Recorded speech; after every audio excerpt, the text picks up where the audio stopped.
Not like a band. I like it. Let me know when you're ready, Ken and Julie. Ken's always ready. I'm always ready. Unloaded. Mike's on.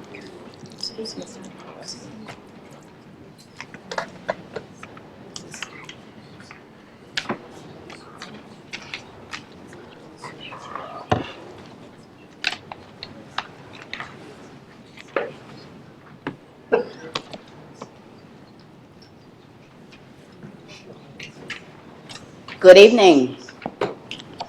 Good evening. And welcome to the December 17th, 2015 regular meeting of the Board of Directors of the Reston Association. Happy to see everyone here. I thought everyone would be at the premiere of Star Wars, but I'm glad you chose to be with us tonight. I'd like to take a moment and just say happy holiday, Merry Christmas, Happy Hanukkah, Happy Kwanzaa, and Feliz Navidad.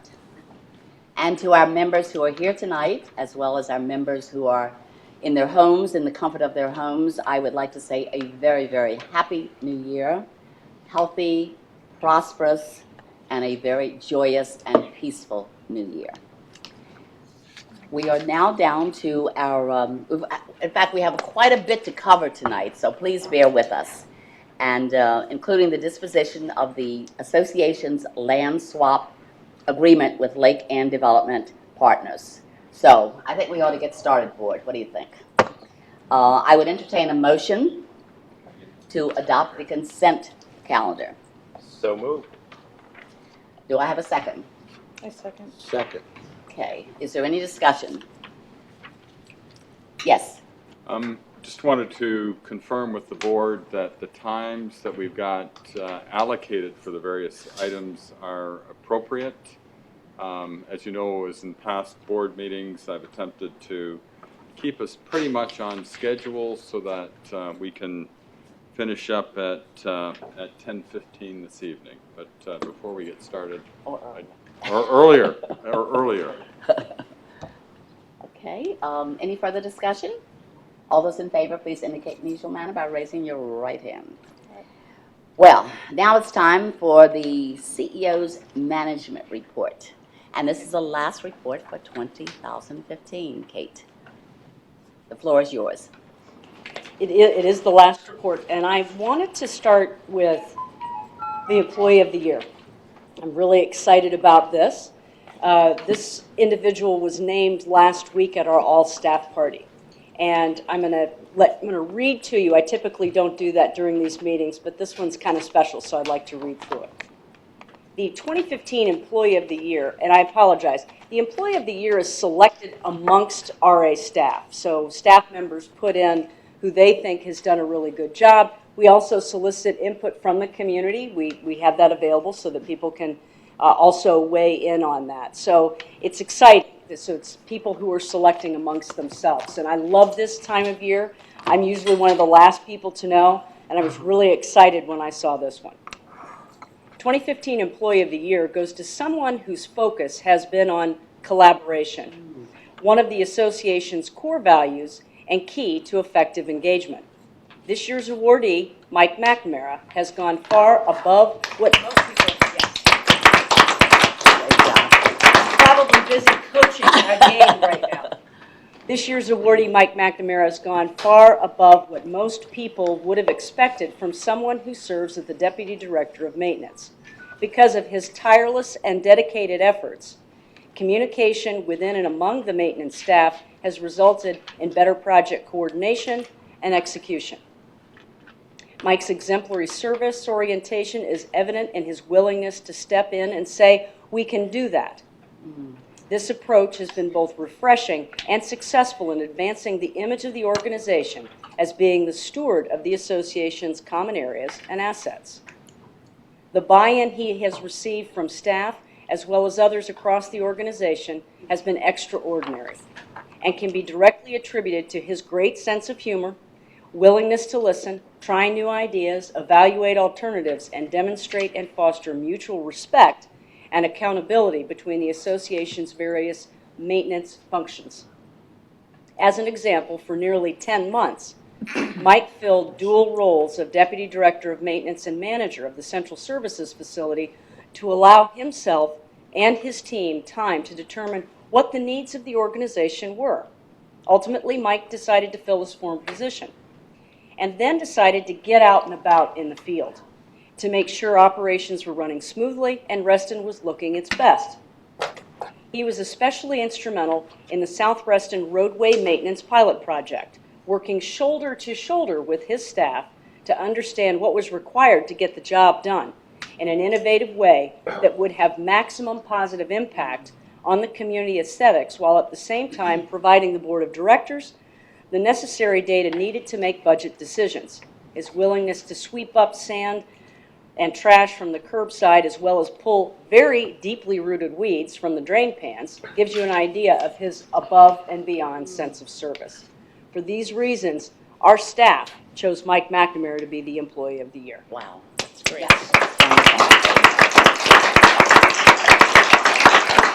I'm also very proud of the rest of the senior leadership team, the entire staff. Sabrina's been incredibly helpful this year.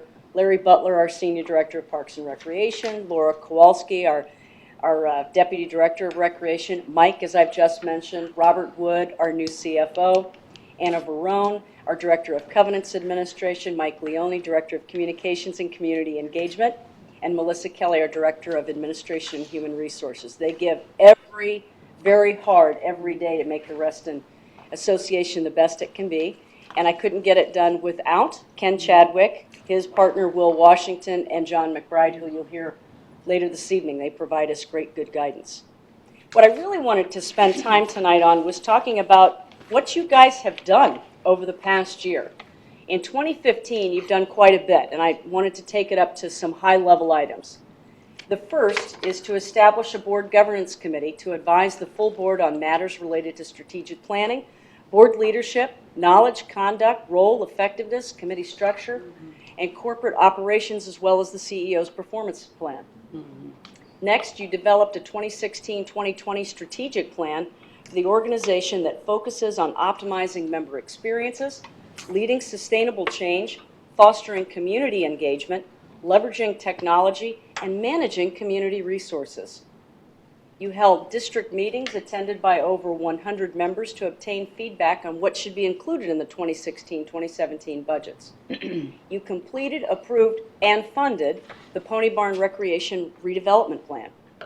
You conducted a successful referendum, the association's first purchase of real property, Tetra, in North Reston. You established a working group to determine the interior and exterior uses of that Tetra property, and you're going to get to hear from that team tonight. You welcomed the Comstock residential property into the association, marking the beginning of establishing One Reston by adding the first new mixed-use residential development in the transit station areas. You established a multimodal advisory committee to advise the board of directors on make policy recommendations on the development, integration, management, and sustainable use of infrastructure for all modes of transportation within and impacting Reston. You completed 2 lake dredging projects on Bright Pond and Lake Ann to clear accumulated stormwater sediment and leaf debris to improve water quality, as well as boat and shoreline access. The completion of Browns Chapel renovations were also important, a multi-year project on extending evening use and improving field quality for Reston's younger players. You launched the association's new website, reorganized with information that members want and enhanced features for viewing on mobile devices. We enhanced RA News to increase member ability to learn more about Reston Association meetings, events, and operational activities, topping 10,000 subscribers in November. We implemented the Covenants Administration Document Management Plan and launched a new application that will improve business processes for staff and members. Held 5 new interactive workshops with Covenants to network with each other and address such issues as parking, bylaw amendments, and design standard updates. Finally, you developed a successfully drafted a 2016 operational and capital budget plan in line with the new multi-year strategic plan. This board, staff, and community have a lot to be thankful for, and you've done a lot, many accomplishments. That's pretty significant. That's a lot to do in one calendar year, so that's great.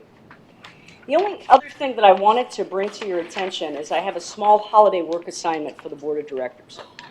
And I apologize for this, but our committees actually need your help. The task of the advisory committees and the board of directors is to ask those committees for advice and counsel on what they should be working on in the coming year. You have 3 committees that are up to do that.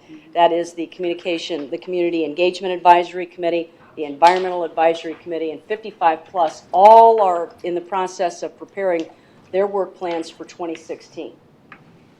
It's in time for them to hear from you.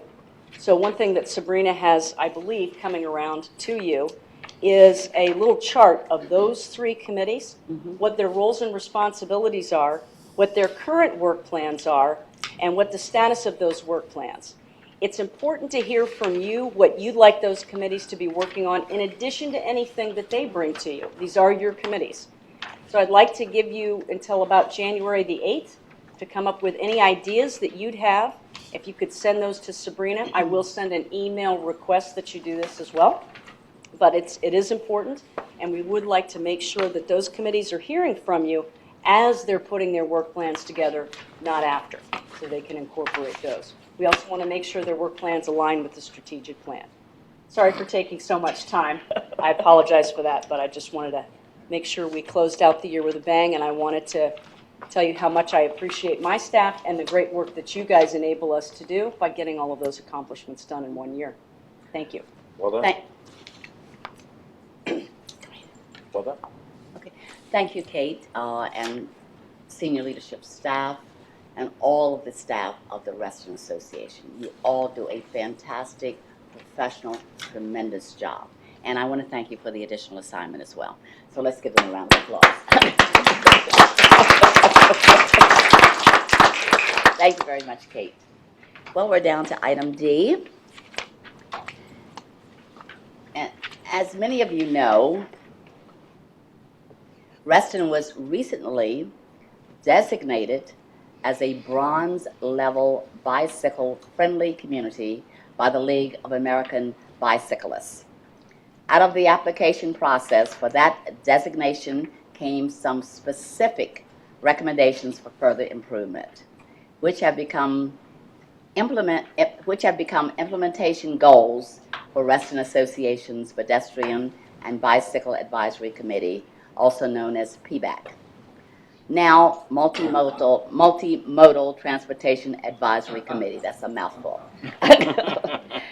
One goal enjoyed by most of our volunteers, led by Kelly Westenhoff, is working with the Safe Routes to School, SRTS, initiative to encourage parents, teachers, and students to think of ways they can get to school under their own locomotion by bicycling and walking. To encourage the students, Kelly and her team designed 4 awards that Reston's 8 elementary schools can compete for. There are 2 awards for International Walk to School Day in the fall and 2 for the International Bike to School Day in the spring. For each event, 1 award is given for the highest number of students who participate on the day of the event, and another is given for the highest percentage of students in a particular school who participate. Because our schools have a wide range of enrollment, this gives every school an equal opportunity to compete. The awards, designed and made by one of our volunteers, Rick Landers. Is Rick with us tonight by chance? With the assistance of members of Nova Labs, will travel from school to school each year as we celebrate Reston students who make the healthy choice to walk or bike. This year, the International Walk to School Day competition produced a surprise result. One school won both awards. I am honored to welcome this evening Ms. Kelly Westenhoff, former chair of our Pedestrian and Bicycling Advisory Committee, and a future member of our new Multimodal Transportation Advisory Committee. To announce the winners, Kelly's passion for getting our kids moving has been infectious, and I want to take a moment to recognize her dedication, leadership, and with her fellow PBAC members in making this program possible. Kelly, the floor is yours. Thank you. Why don't you all come up?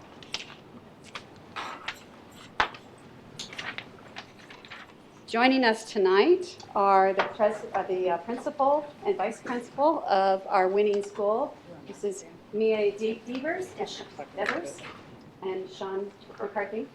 We also have Sally Smallwood, who is our Safe Routes to School coordinator for Fairfax County Public School, and Amber Badgley, who is almost as relentless at Dogwood as I am in the community, trying to get kids to make healthy choices, and her beautiful children. And I wanted to tell you that Dogwood won both awards. They counted 495 students this year out of 776 enrollment walking, which is an astonishing 64%. Wow.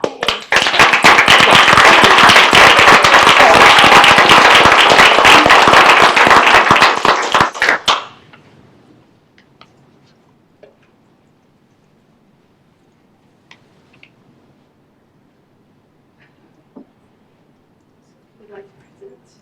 Ellen's going to present the award for International Walk to School Day. You Most have to walkers. accept. You have your speech ready? Oh. May I present you with this plaque? Congratulations. Very nice.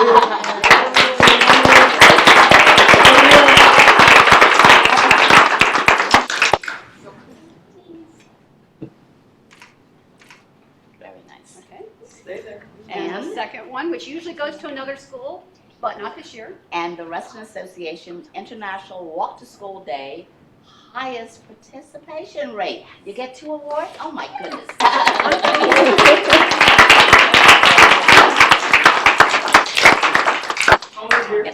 We're supposed to go do it. Okay. Look for the video camera. Congratulations. All right. Go, ready? Cool. Here, ready, smile. Wait. Stay there. All right.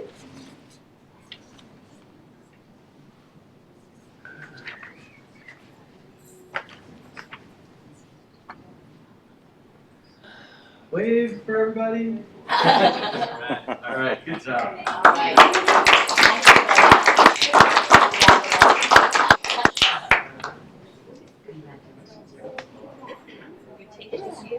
Find a special place for it. Yeah. Good job, kiddo. Yeah.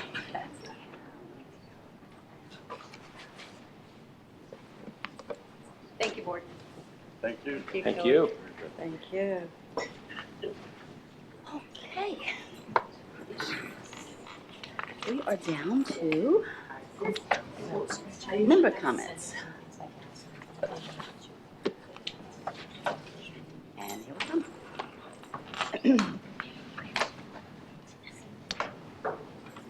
And before we start, we're down to item E, member comments. Member comments during Reston Association board meetings are reserved for Reston Association residential property owners and renters.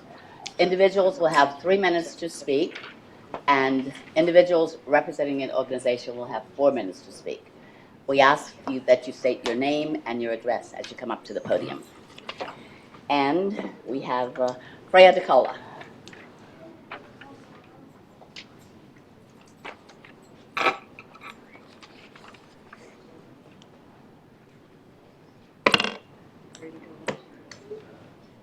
My name is Freya DeCola. I live at 1626 Wainwright Drive, and some of you may know me as a former member of the Environmental Advisory Committee. And this is a nice companion piece to the previous agenda item. It is my pleasure to present to the RA Board the renewal certificate earned by Reston as a certified wildlife habitat community. Great. This new certificate from the National Wildlife Federation honors 15 years of continuing achievement since Reston was first designated as a certified wildlife habitat community in 2000. The certificate is a reflection of Reston's commitment to healthy open space and to inspiring RA members to work to make their yards, clusters, condos, schools, and businesses wildlife friendly. I just have a couple of comments, is that okay? The goal of the National Wildlife Federation program is to encourage communities to create habitat that provides wildlife with food, water, cover, and a place to raise young.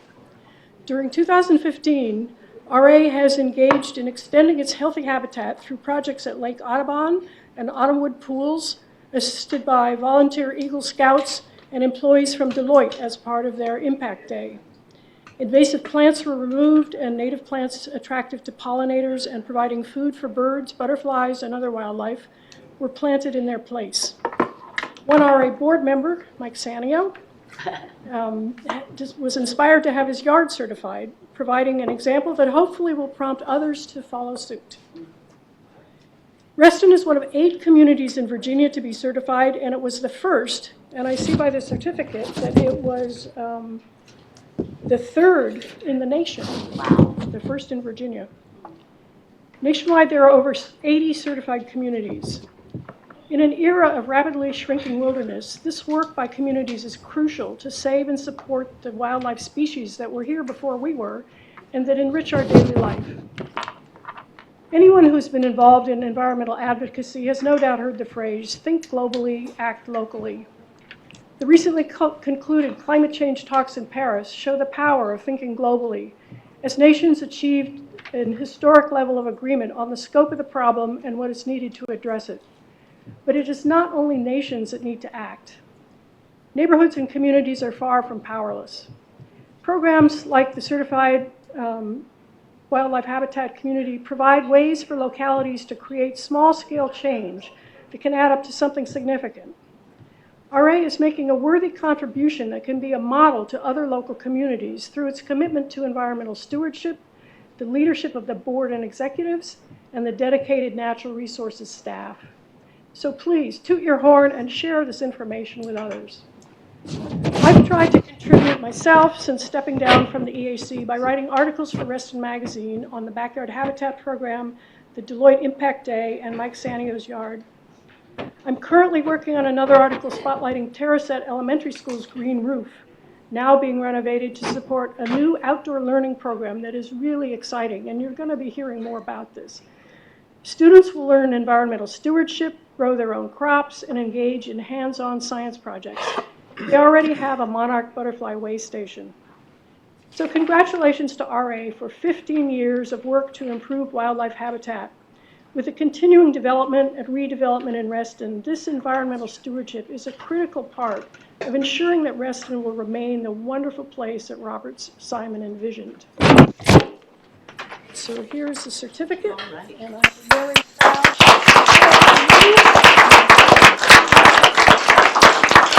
Sean, we're going to need your services again.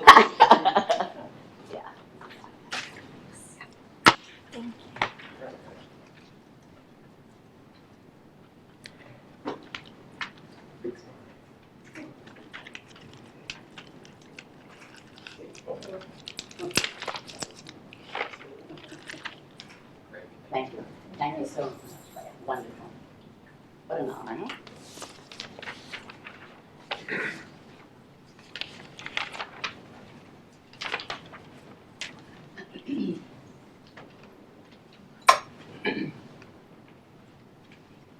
So next we have Mr. John Bowman.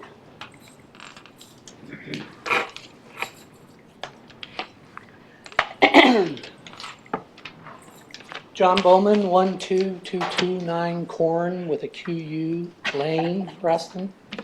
3 quick administrative items before I get going. 1, I was disappointed that I'm second on the list instead of last. I was tempted to take the last line, but didn't. 2, My Crip notes are 2 pages. I attempted to make them larger, so I wouldn't have to use my glasses, but then you would have thought I was bringing War and Peace. Okay, so it's not that many. And 3, I'll apologize to you. Normally when I have what I'm about to say, I would reach out to each of you individually and tell you what I was going to say before I showed up, but I ran out of time to do that, so please accept my apologies. I'm here to urge you not to approve the resolution for the revised election policy. This is an issue that is all about engaging the community in RA issues, referendums, and board elections. Policy of this nature appears to be a deliberate impediment to community engagement. As an observer of how this issue is played out, I have several observations, and this is all about optics. I'll leave the legal back and forth to people who engage in that.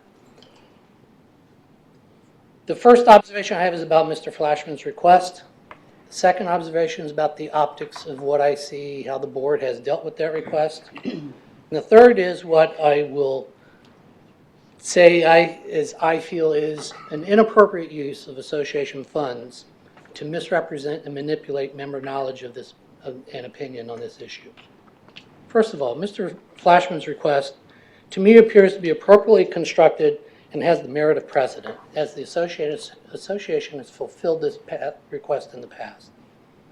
I'm not going to repeat Mr. Flashman's arguments, because you've heard them, how this policy will be an impediment to qualified candidates running for board seats. Suffice it to say, I agree with him. As an aside, for those of you who may remember, in some previous decade, in a galaxy far, far away, in the spirit of Star Wars, I ran for the board. And I was not aware that I could request the list of addresses that had voted. And I spent a lot of money, okay, that I would have preferred not to have spent. And I would not want to put someone who cares about the association in that position again. Now to the optics of the board. I'm not going to say that the arguments that the board and the staff have given Mr. Flashman on his request are a deliberate attempt to deny the request and not fulfill it because of who he is. But if it were, this is what it would look like, okay? The arguments are not compelling. And what appears to be the change in the election policy appears to me to be a preemptive act to try to position the board and the association so they don't have to address this issue in the future. I find that unacceptable. As far as my view of the misuse of funds, I don't see this as an issue of member confidentiality as the board and the association communications have represented it. And you've done that not only in your responses to Mr. Flashman, but you did it in your press release and you did it in your email newsletter. I find it disturbing that you would choose to misrepresent the nature of this issue. You crafted your press release to infer to members that what you're doing is protecting them from having to give away how they voted. And I say that based on an unscientific poll that I did of people who read your press release. This is not a question, an issue of how they voted. It's whether, in fact, they simply voted or not. I find it offensive that RA can think that they're protecting my confidentiality by withholding the fact that I voted in an election when Fairfax County tells everybody that I voted and my name, okay? And I submit to you, anybody who's going to go vote in a Reston Association election will also vote in a county and state election. John, I hate to interrupt you, but could you wrap it up? I certainly can. Thank you. So confidentiality applies to people, not to properties. It's common knowledge what the properties are.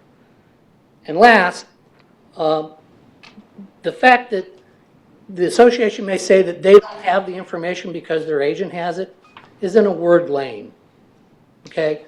The agent works for you, okay? If they have the information, you have the information. I don't want to hear that. I want something more compelling. So based on that, I urge you to not approve this resolution tonight and to give it some more thoughtful consideration. John. Thank you very much. Yeah. Mr. John Lovis, next.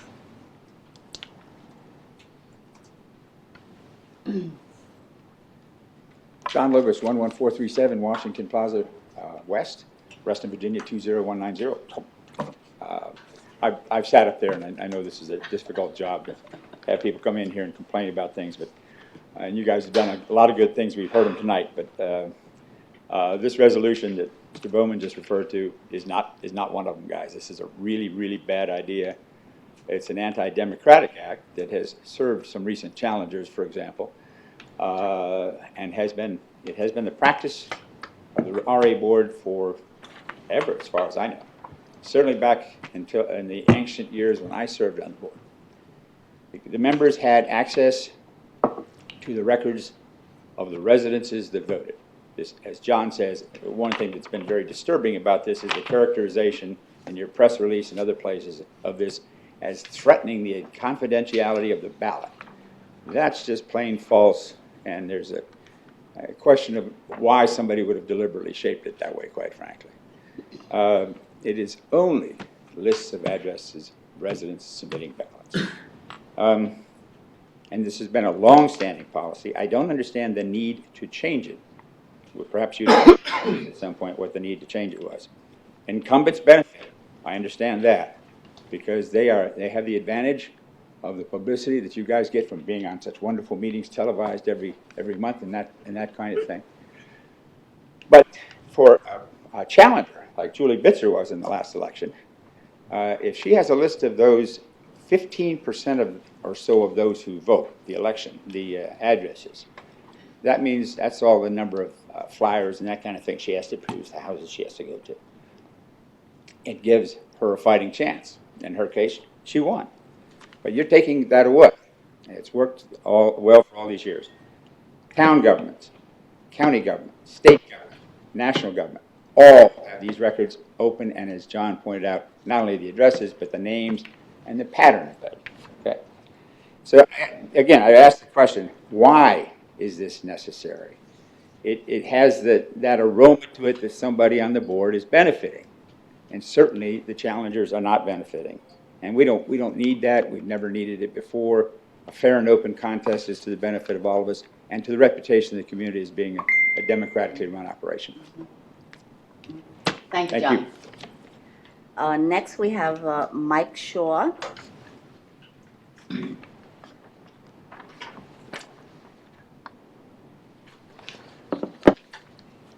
Mike Shaw, 11500 Hemingway Drive, Reston.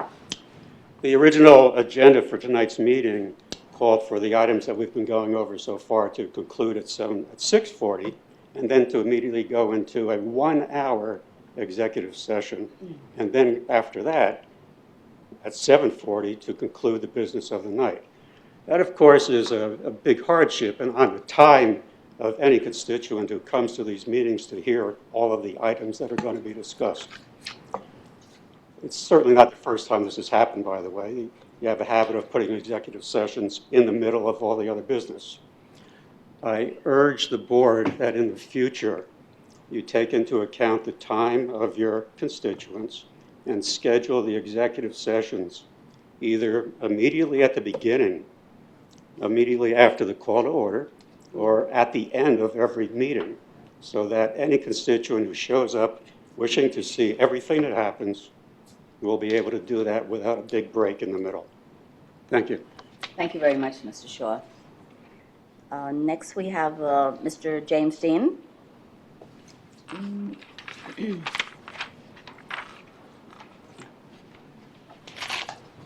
Good evening. I'm James Dean. I live at 11195 Square Cell Court.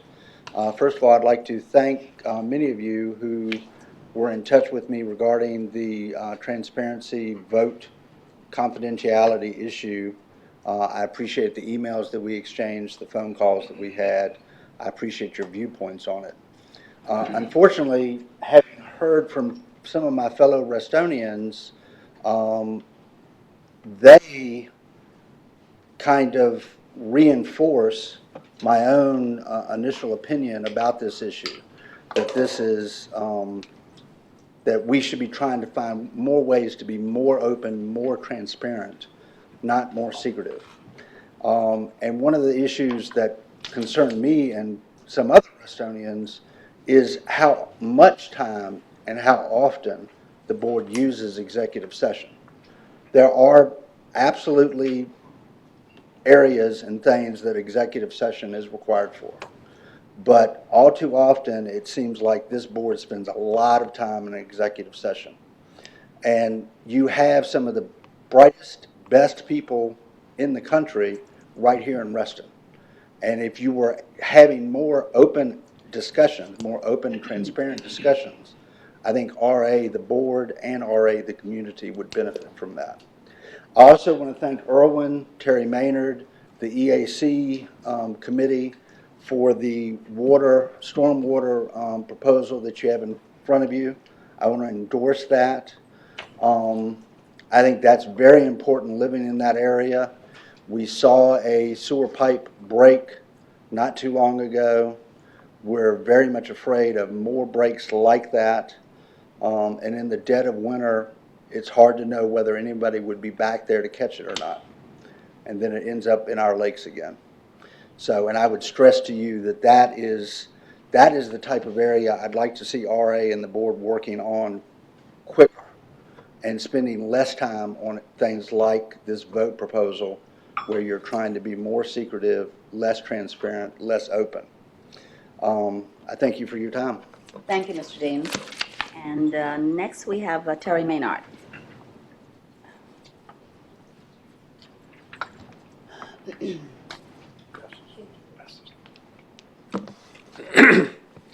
Good evening. My name is Terry Maynard. I live at 2217 Wake Robin Lane. I'm here to endorse the memorandum of the Environmental Advisory Committee concerning stormwater runoff from South Lakes High School, but propose that the draft recommendations be strengthened to focus on preventing increased stormwater flows from either of the school's two watersheds. As you know, the residents of Wake Robin Lane and Cedar Cove have been plagued for more than 2 decades with the ever-growing ditch between our developments, caused by stormwater runoff through a single conduit from the high school, the junior high, and Whisperwood development on the north side of South Lakes Drive. Along its short course, stormwater runoff has cut a 6-foot deep ditch that has exposed underground cables, private sewer laterals, and a county sewer that broke last summer, as well as other damage and repairs to RA and private property. County school officials have tried to ameliorate residents' concerns about its planned addition by saying that there will be no net increase in stormwater flows. One wonders why the word net. My suspicion is that the plan intends to reduce stormwater flows on the west side of the high school that flows into the north branch's Snake Den branch to offset the almost certain increases in stormwater flows on the east side of the school through the channel that cuts between our neighborhoods. The addition of about 100 additional parking spaces on the east side of the high school will almost certainly increase runoff because the plan entails replacing about a 1/4 acre of grass with pavers and filteras. To address this weasel wording of the county's position of school water storm flow plan, I have suggested a few small changes in the first paragraph of the draft EAC recommendations for the board to consider in the document I just sent around the board. Simply put, these changes call for no increases in stormwater flows in either of the school's watersheds. I greatly appreciate your work. I greatly appreciate the work by EAC in bringing this matter to the board's attention and any effort the RA board can take to prevent further damage to RA and private property from school stormwater runoff. I hope the suggestions I have proposed will help in that effort. Thank you for your consideration. Thank you, Terry. Are there any other individuals with us tonight, members who did not sign up to speak but who would still like to speak? If you would, you're more than welcome to come up to the podium. Okay, we're down to item F, executive session. As per session 5.3, parenthesis K of Reston Association's bylaws, and is further delineated in Board and Association Operations Resolution 1, the Board of Directors may convene in executive session to consider personnel matters, consult with legal counsel, discuss and consider contracts, potential, probable, or pending litigation, and matters involving violations of the Reston documents, or rules and regulations adopted by the Board of Directors, or discuss and consider the personal liability of members. This evening, the board will adjourn into executive session to discuss personnel matters, specifically the CEO's performance appraisal. I anticipate the session to last no longer than 1 hour. I would like to entertain a motion for us to adjourn into executive session. I'll move that we go into executive session. Do I have a second? Second. Okay. Is there any discussion? I have a question. When will board members be able to have comments when we return? Yes. Okay. I'm sorry. No, it's all Okay. good. Okay. I have one comment. Sure. It's okay, this is on the schedule, this is what we're going to do, but Mr. Shaw's statement is very valid in terms of timing of these executive sessions. Yes, I agree. Yeah. We have a motion on the floor. All those in favor?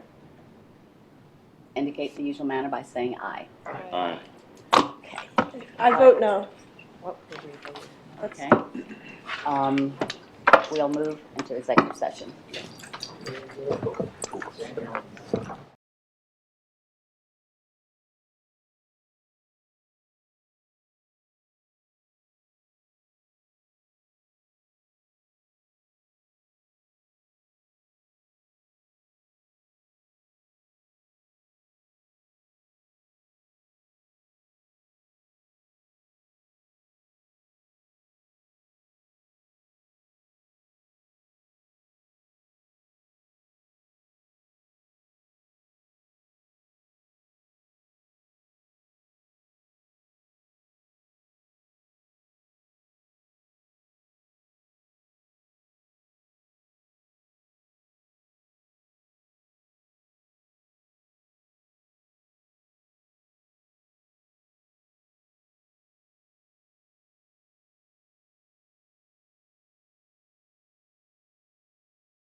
Giving a donation to Friends of Reston is a great way to support the community. Friends of Reston is a 501c3 organization dedicated to helping Reston Association perform charitable, scientific, and educational projects. Whether it's sending a kid to camp, planting trees, or adding benches and bike racks to our recreational facilities, making a tax-deductible gift is a wonderful way to give back and enhance Reston's parklands, facilities, and programs. It's easy to donate online at friendsofreston.org. Well, the Camp Scholarship Program is something that is really near and dear to my heart. I feel that it is a way for people to make a big difference in a young person's life. We live in a community that is very wealthy, one of the highest incomes in the nation, and yet we have somewhere between 27 and 30% of our elementary school kids on free and reduced pay lunches. And I don't know if that's a surprise for other people, but it was a big surprise for me when I found that out, because it is very easy in Reston to think about how everything is good and perfect and wonderful and to forget about all those people who cannot enjoy the same things that we do. So when they told me about the kids who really couldn't afford to go to camp, and when I think what an enormous difference camp made in my girl's life, in my life, in many other children's lives, I just felt it was a really important thing to pursue, and I still do, and I happily give to it, and I happily ask other people to. Anyone who lives in Reston or visits can benefit from the variety of programs the Friends support. We're grateful for the generous donors who love Reston and see the ways that it can be improved and shared with others. Each spring, the Friends host a 5K race to benefit Nature House, the home base of environmental education in Reston. In summer, the Friends fund camp scholarships for kids whose families cannot afford to send them to RA's terrific camps. Throughout the year, children benefit from tennis program scholarships, and the local environment benefits from watershed projects and habitat restoration.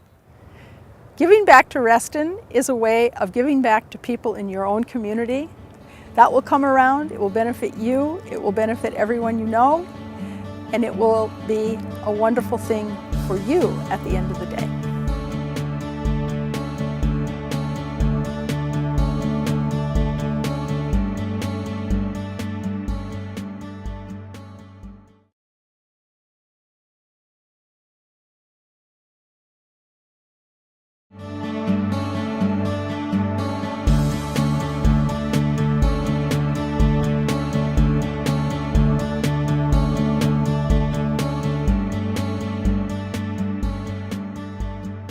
We are down at the Lake Ann Dam, and we've got the staging area for the 2015 Lake Ann dredging project right behind us here off Inlet Court. And of course, right behind me in the water is what we call the spud barges and the backhoe that actually does the removal of the sediments from the lake.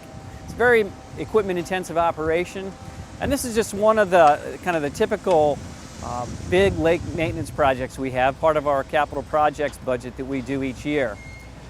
The lakes here in Reston, Lakes Ann, Audubon, Newport, and Thoreau, are man-made lakes.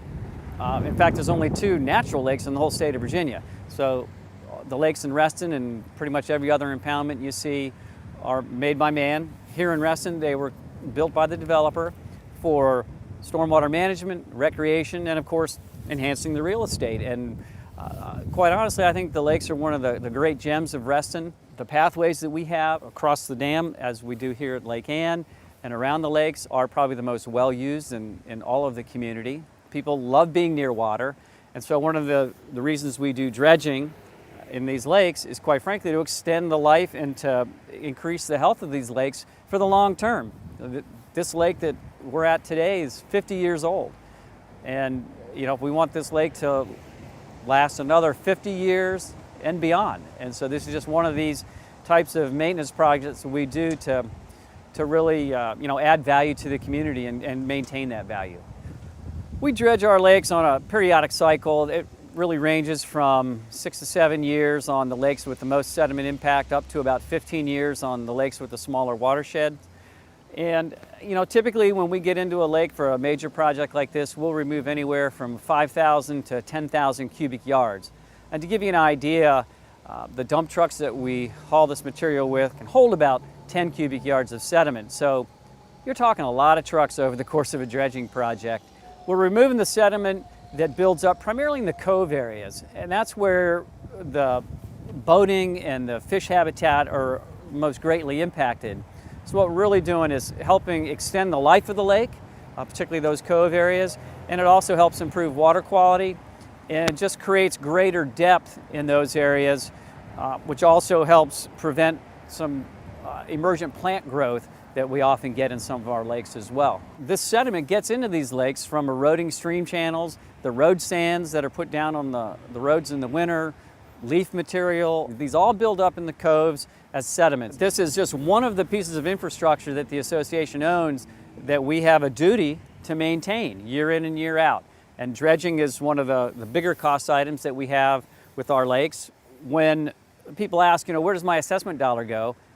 Clearly this is one of those great value adds, because this is something that is enhancing this particular facility for generations to come.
Hi, I'm Mark Stalkup of the Reston Association's Elections Committee.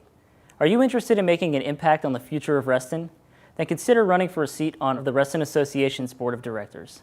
3 seats will be opening in April of 2016. 1 at-large seat, 1 North Point District seat, and 1 seat in the Lake Ann Tall Oaks District. All terms are for 3 years. Individuals interested in running for a district seat must be a resident of that district. To qualify, you must be a member of Reston Association and complete a candidate statement and petition. Forms must be filed by 5 p.m. on January 29, 2016. Candidate forms and other details about the election can be found online at reston.org. For more information, attend the RA Election Information Session for candidates at 7 p.m. on Wednesday, January 6, 2016. The election is open to all property owners and renters within the Reston Association. For details, contact the Elections Committee at electionscommittee@reston.org or call 703-435-6570.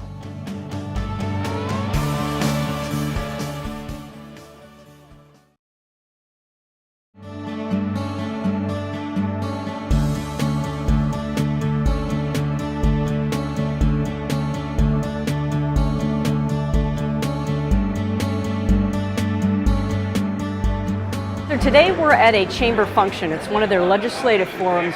They're really interested in getting people aware of the major issues that affect Reston and Fairfax County. Today they were talking about transportation and transportation initiatives that impact Reston. And the beauty of the way Reston was put together is that all modes of transportation were a consideration in Reston's planning. More recently, we've gotten the Metro in, one of Bob Simon's dreams for multimodal transportation in the community. But pedestrian access, bicycling access, as well as mass transit with buses was very important as well. Not just to move people around the Reston community, but across the region. As we begin to redevelop Reston, which you see right here at Reston Station, and looking out toward the other areas along the Dulles Corridor and the Silver Line, it's really key to think about how people are going to get safely to and from the metro stations and through the new emerging neighborhoods. So it's really important to plan and deliver great sidewalks, great pedestrian access, safe bicycle access, and a grid of streets, roads that move through the area, but really not at high speeds, not at a high rate of speed like we see the traditional suburban model in Northern Virginia. As this community grows, we're going to have to wrestle with the transportation challenges that'll come. Even as an urban setting, there's still transportation issues that need to be addressed. In and around the metro stations, the crossings across the toll road, and just getting workers to and from Reston into the western part of the county is a big challenge. So I think people need to become educated on those issues, and they really need to get out and hold their elected officials accountable. State, local, and federal officials need to be held accountable to ensure that everybody's working together on a regional basis to address the transportation issues. So the most important thing that's happening as Reston grows is making sure that we have proper connections throughout the community, whether that's pedestrian connections, street connections, or even bike lanes. People are moving more and more around in our community in a very healthy manner. They want to commute, not necessarily in a car. They want to get on a bike, or they want to be able to walk to their workplace or even to school. So it's really important for Reston Association to have a voice in that and what happens, especially our residents in the community and even the business community. It will make a difference.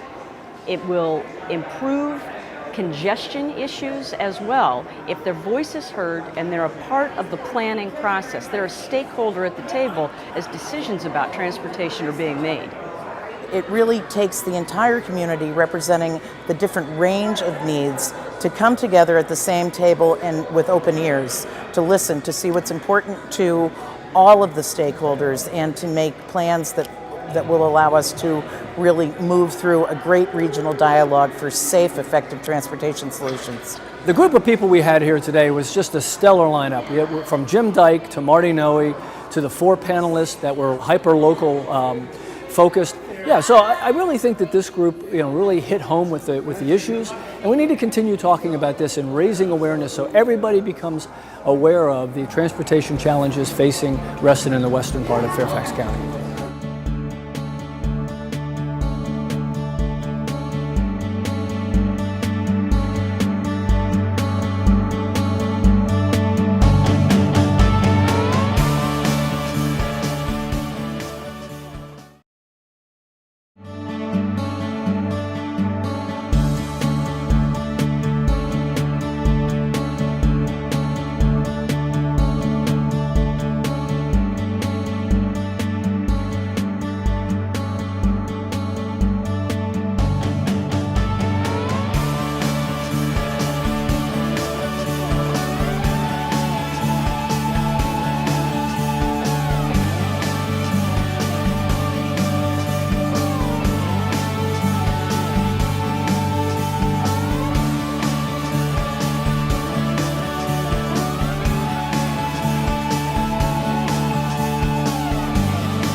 the grass. On this side, they came up to the grass.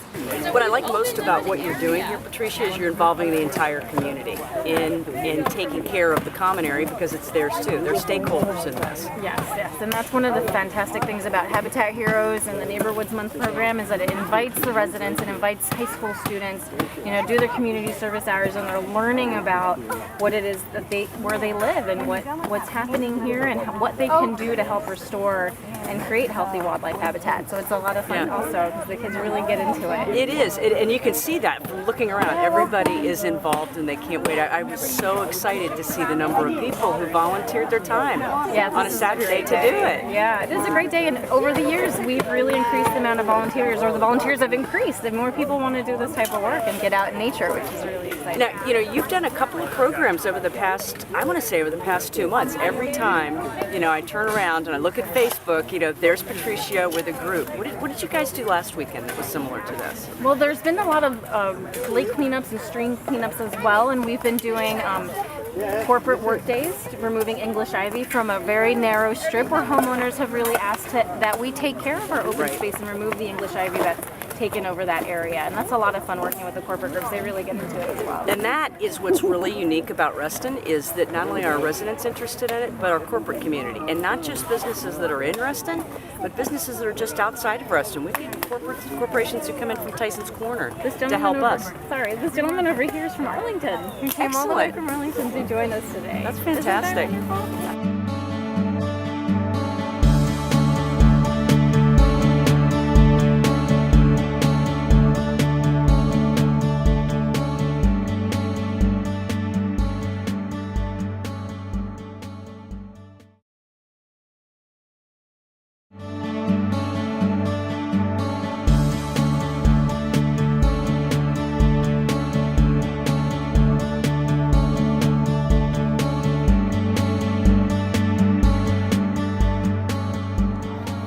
Marching band is a corporate environment. It is the ultimate in team activity because every student participates. There's no one on the sidelines. So they all rely upon each other every second of the show for 8 minutes to come up with a musical performance, or really in essence musical theater. They're telling a story that we've created for them through visual movement and the music. It's a great activity. The kids learn a lot of different skills that they'll carry with them through life. Promptness, attention to detail, dedication, persistence. There's a lot of work that goes on that people don't see, and the hours these kids grind out and to make their activity such a high level of success is pretty amazing. My name is Mason Moy. I'm a junior here at South Lakes. I'm the drum major of the marching band, which means I conduct, and I'm one of the student leaders along with Everest Grommel, the other drum major. This builds discipline skills, leadership skills if you're a section leader. Even if you're not a section leader or a drum major, it can build leadership skills. And one of the most important things it builds is how to take correction. Mr. Four and the drum majors, Everest and I, we shout corrections at people all day long. We tell them, fix this, you're not doing this quite right. And being exposed to this really prepares people for the future during their careers. I'm Kathleen Jacoby. I'm the band director here at Herndon High School. We are on the Herndon High School football field right now. I think marching band is such a unique activity because it's not just a class, it's not a sport, it's everything. We do everything together both during the school day and after the school day. And I just see a level of teamwork that doesn't exist anywhere else. We don't have freshmen and JV and varsity. We have one group. Nobody sits the bench. Every single kid out there has a role that cannot be replaced. If they're not there, there's a hole in the field. I've been involved in marching band since freshman year. I got involved because I found that marching band was a nice place for me to go. It's really scary going to high school as a freshman, and it's really nice to have like a family that you can refer to, and it made it a lot easier to like assimilate into high school. My role in the band is basically right under Mrs. Jacoby, who is our director. So she has the final say in everything, but she tells us what to do, and we relay that on to the section leaders and the other people in the leadership. You know, I was kind of like shocked to see the drum majors and how much respect other people had for them. I found it really awesome that like when I got the chance to be drum major, people trusted me, to follow me, and to respect me. The transformation from a freshman to a senior is absolutely incredible. They come in very shy, very nervous, and they leave as adults. I'm now a sophomore. I've been in marching band since my freshman year, so it's my second year marching. Well, freshman year I joined, and it helped me a lot, just opening up, making new friends, and it helped me in concert band too. And it was just, it's like if you're considering it, I definitely suggest doing it. Marching band is extremely physical. A lot of people think, oh, it's just marching band, but these kids are marching for about 8 minutes while exhaling air the entire time, and the heart rate is going to get moving. The show pulse at one point in our show is 164 beats per minute, which the kids are flying. They're really moving fast, so demanding to be exhaling all your air. So it is a really aerobic activity. Marching band is expensive because the county only provides about 50% of the actual cost to be here. The expense of a sousaphone or a bass drum is far more than any individual family could ever take care of. So we look a lot for outside sources. The kids fundraise dues, but we also have a huge impact from Rotary, from the town of Herndon for us, and also local neighbors. You know, when you think about a sousaphone costing $5,000 and a set of timpani $10,000 and a set of marching uniforms costing $50,000, you know, that money's got to come from somewhere. And while Fairfax County Public Schools are extremely supportive and they do a lot to help us, better than almost anywhere in the nation, there's a lot we have to raise. And 2/3 of our annual budget comes from parents fundraising through Tag Day, through citrus sales, through donations. There's a lot of different avenues that they pursue and work to get us funds, so that way I can focus on the music and creating, you know, all the beautiful sounds you hear behind me, and get the kids into a space where they can build self-confidence, self-esteem, where they can learn to communicate with with each other within the ensembles, and really just have fun, you know, learning about music.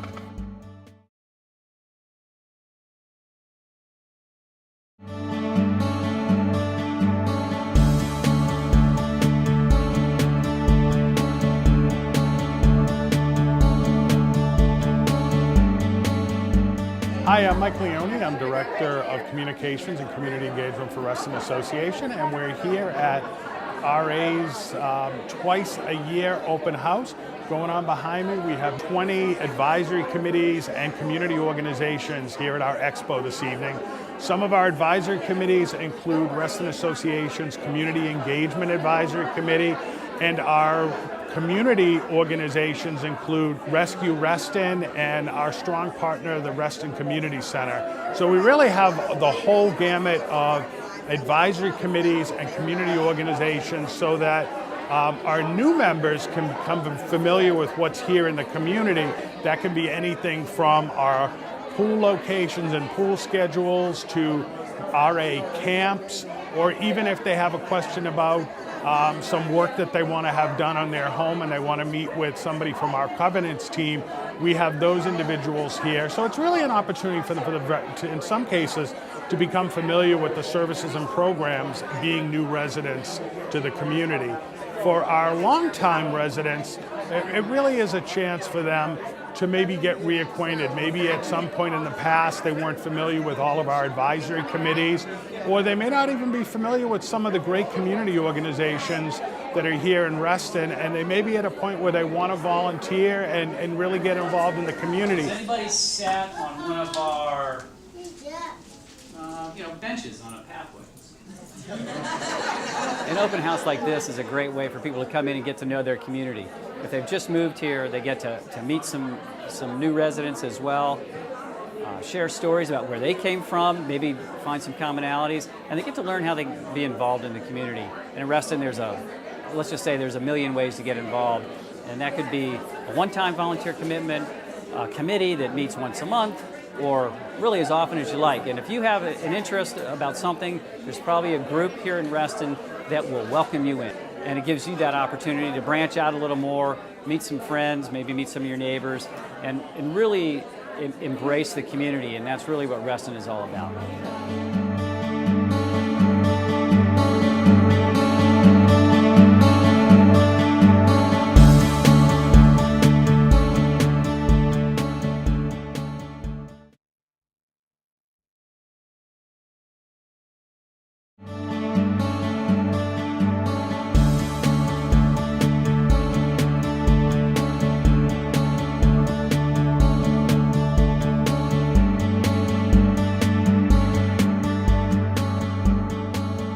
Hi, we're on Lake Ann Plaza today celebrating the Reston Multicultural Festival.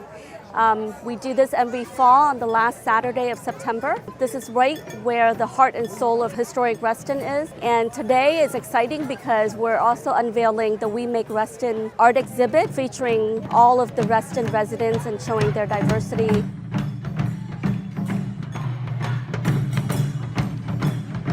As you can see in the back of me on the Lake Ann seawall, it is the project coordinated by Reston Community Center and IPAR, Initiative for Public Art Reston, and it's to showcase the diversity of Reston right here. I just think it's a great opportunity for people to come together, and I look around and I see all generations and people clearly from all over the world here and taking part and learning things of the different cultures. Well, it's really exciting because we have long felt that way in Reston, but here you see it graphically, that we really see how many come from other parts of the world, and it really is the melting pot right here on Lake Ann. I think it's great, and for 15 years it's been a fantastic event, and I enjoy it. And for the last 5 years we've had the naturalization ceremony as part of it, which is just so great, because we're bringing in people from countries all over the world. The diversity here in Reston is amazing, but not surprising, because it is part of Bob Simon's plan.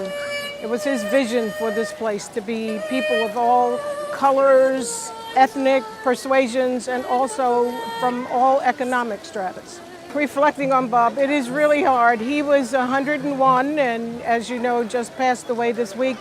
But we really thought he was going to live forever because his spirit was so vital, and I loved it. No matter when you talk to him, you say, "How are you today?" He say, "I'm healthy." And he was always so happy. He was still walking. He did his daily walk over the bridge into Hickory Cluster every morning. He was my friend for now 48 years. I met him when I first moved here, and he and I were in the first play given by what soon became the Reston Players, the greatest game in town.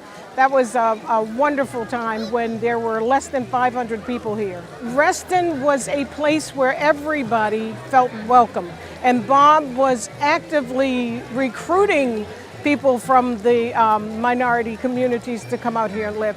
And I never felt that I was an outsider here. It always felt like home. Lake Ann is where it all started. And there's a museum there in Lake Ann that'll tell you some of the historic facts about your community. So I recommend that. Get around and see the wonders.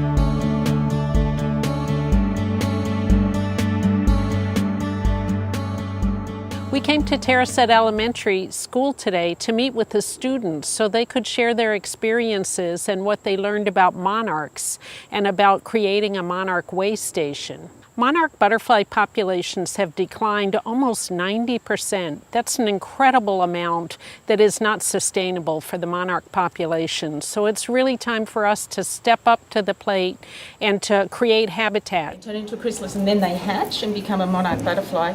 And why do you think? Remember we were just outside and we saw a butterfly on a flower? What do you think it was doing on the flowers? To get nectar. All right, so that's what it eats. And then, this is a really big thing, where does it go? First it goes to Florida, then Mexico. Why does it go to Mexico? We want to go to Mexico because it's hotter. It's hotter there? Hotter there. We built a monarch way station and we taught the children about pollinators and milkweed. The children went out, we collected the caterpillars. All the grades have come and tied into this program, and they know that they turn into a JPEG and then a chrysalis and then eventually a monarch butterfly, which the children released, and then we'll tag them on Journey North through to Mexico. 1, 2, 3. We are in the middle of growing and creating and developing our outdoor learning program here. And the timing is really very special because as we have renovated, we're halfway through a renovation of this building. We are really renovating way more than the physical building. We've renovated our curriculum. We're getting away from traditional instruction to authentic learning. And outdoor learning is the key component to that. We've got kids here from all over the world. For example, with the monarch butterflies, we have children from Mexico. One of our custodians is from the town in Mexico where these monarch butterflies go. So we incorporate culture and appreciate culture and diversity all in a real authentic outdoor learning. And the difference between children learning about the life cycles and monarch butterflies by way of this setting versus a box that comes as a science kit is profound. My name is Blake Neal. I'm in 5th grade and I go to Tetra Elementary. Dear Miss Trout, I got to plant flowers with Miss Canestra. I loved it so much. I never had the opportunity to plant, so it was a great experience. I learned that planting is not easy at all. It takes hard work and confidence. Also, at school, there is a lot of learning and sitting around. The only time I get to run around is at recess. So I kind of want to get dirty and have some fun, you know what I mean? My favorite part of planting was teaming up with my classmates and having fun. I made a couple of mistakes, but Miss C boosted my confidence. My classmates were a big help. I came to them for advice and they knew what to do. Thank you, Miss Trout and Mrs. Canestra, for letting me have the chance to plant. I am so proud of the work that Tetra Elementary School is doing. It's wonderful, and you can see the delight on the kids' faces when they're working hands-on and learning. It's these kind of projects that are so vital to connecting kids with nature. And the more they learn, the more they're going to be caring and the more they're going to want to be protecting nature as they grow older.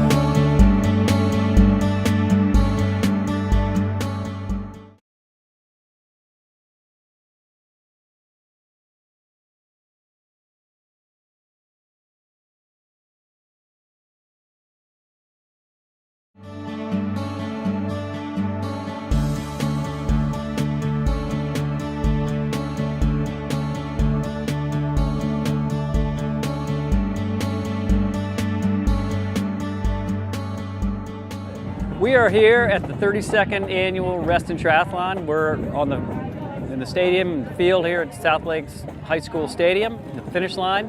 And this is a great community event. We've got over 500 participants on this beautiful day. I think everybody's really pleased with the turnout and the event and all the volunteer support. It's one of the oldest Olympic distance triathlons in the state of Virginia, if perhaps not the oldest. And it's really exciting to have this kind of event here in Reston. So the Reston Triathlon is an Olympic distance triathlon, and we've got a 1,500 meter swim in Lake Audubon where they jump on their bikes and they do a 25 mile bike course, which is a 3-loop course, finishing up at South Lakes High School where the run starts. And the run is entirely on Reston Association's paved pathways up the Snake Den Branch Stream Valley. Beautiful run course, shaded almost the entire way. Few hills, which some people like, some people don't.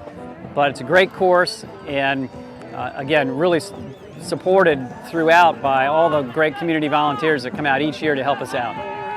The athletes participating range in age from 15 all the way up to almost 80, which is pretty amazing. We've got people that have done this race multiple times, 2 people that have done it for all 32 years.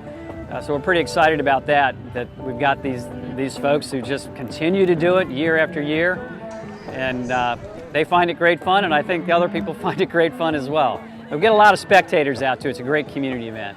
This year's been a banner year for athletic events in Reston, in part because we've had the 2 kids triathlons, Amy's Amigos, and the Reston Kids Triathlon that Reston Association does in partnership with the Y. We had the Sprint Triathlon that benefits Cornerstones. The Police and Fire Games, the World Police and Fire Games Triathlon was held here in Reston over the July 4th weekend. And of course, we kind of round out the season with the longest running of them all, the 32nd annual Reston Triathlon, where we are today. So if you're interested in doing triathlons, Reston's a great place to start that. There's running groups, there's a lot of triathlon coaches, people to help support you, and of course we have a great community to swim, bike, and run. But also, people can start with the Reston Sprint Triathlon, which is the weekend after Memorial Day each year, and next year will be the 10th. And that's a great starter race to get people interested in the sport of triathlon. And then a lot of people that do that race then graduate to this one, which is the Olympic distance. And so it's a great personal challenge, and there's a lot of community support to help people get there. So we encourage you to try it. It's a great way to stay in shape.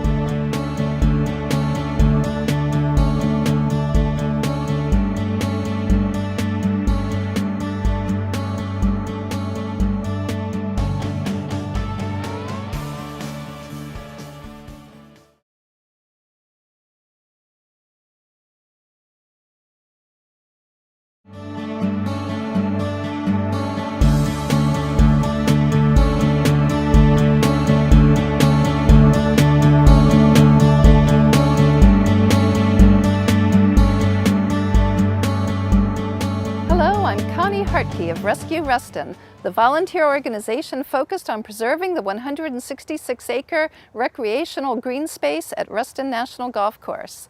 Based upon the decision of the Board of Zoning Appeals, a group of petitioners, together with Reston Association and the County of Fairfax, have filed an appeal which will be heard before the Circuit Court on November 6th.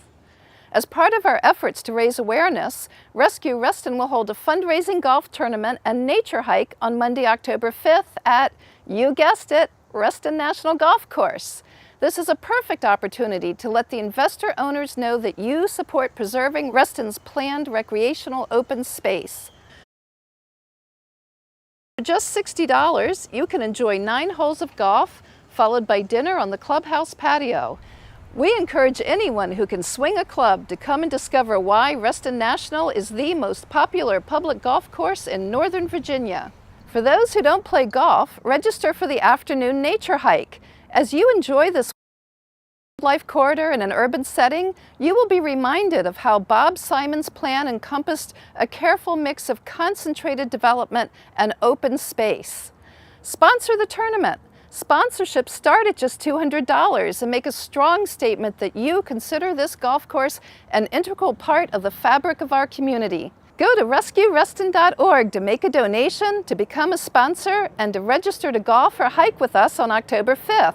The hike is free with an option to make a donation and join the fun at the clubhouse at 5 p.m. with the golfers.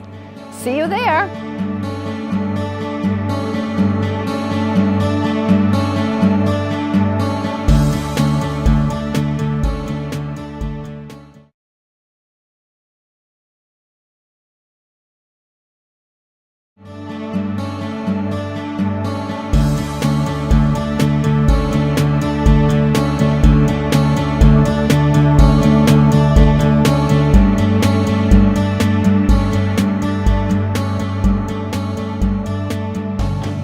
Welcome to the new North County Governmental Center, the new home of the Reston District Police Station and the Hunter Mill District Office. Let me say thank you to the Fairfax County taxpayers for this very critical improvement of a facility necessary in delivery of services in Hunter Mill District and North County. I often hear, what's the next big thing that's going to happen in Reston? Great question. As some may know, the Fairfax County Comprehensive Plan language includes guidance for North County. We have many needs from the county's perspective: an aging library, an improved homeless shelter, more affordable housing. And we are poised to address some of those needs in the Reston Town Center North redevelopment. We must do our best in leveraging the county-owned property. The current library is the most active library in the county system, based on both book circulation and foot traffic. The last 30 years has given us much. A lot has changed since 1985, when it was built. Our new facility should reflect innovation and creative design. I would like to see multi-use facilities which meet broad community needs at least into the next decade. There will be ample time to design a project, but we must first define those needs by working with the community and hear the priorities. The discussion may look at the palette of needs from art, recreation, diverse housing, open space, education, to better services that prevent homelessness and other needs. To be sure, I hear from you. I'm hosting a community meeting this fall with the purpose of gathering more input. Look for an announcement in my newsletter and on my website. I look forward to seeing you there.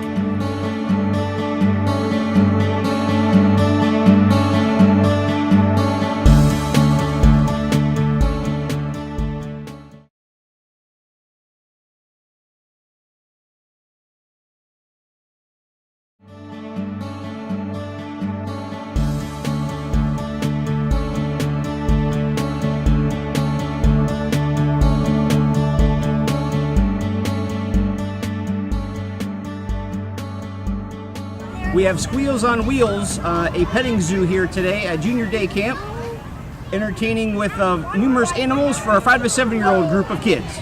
This is a new named camp, which used to be called Hug-a-Tree. It is a full-day camp that we have local trips around Reston, as well as visitors such as Squeals on Wheels coming to entertain the kids. We also have other camps, day camps that are 7 to 11 that are at our Brown Chapel site. This is my first summer and absolutely loved it. The campers are very enthusiastic about camp, excited to come every day to see experiences like they did today with Squeals on Wheels in the petting zoo, and our counselors were top-notch with giving them the support and the fun and hopefully lasting memories for years to come. This year we had almost a record attendance with our 11 different camps that we offered, and this coming winter we have some new camps coming in. We have a holiday break camp over the December through New Year's time frame, and we also have a spring break camp March 21st through the 25th, so stay tuned for information on those. And also in the January, the Reston magazine, we have all the information for 2016's camps, so stay tuned for those.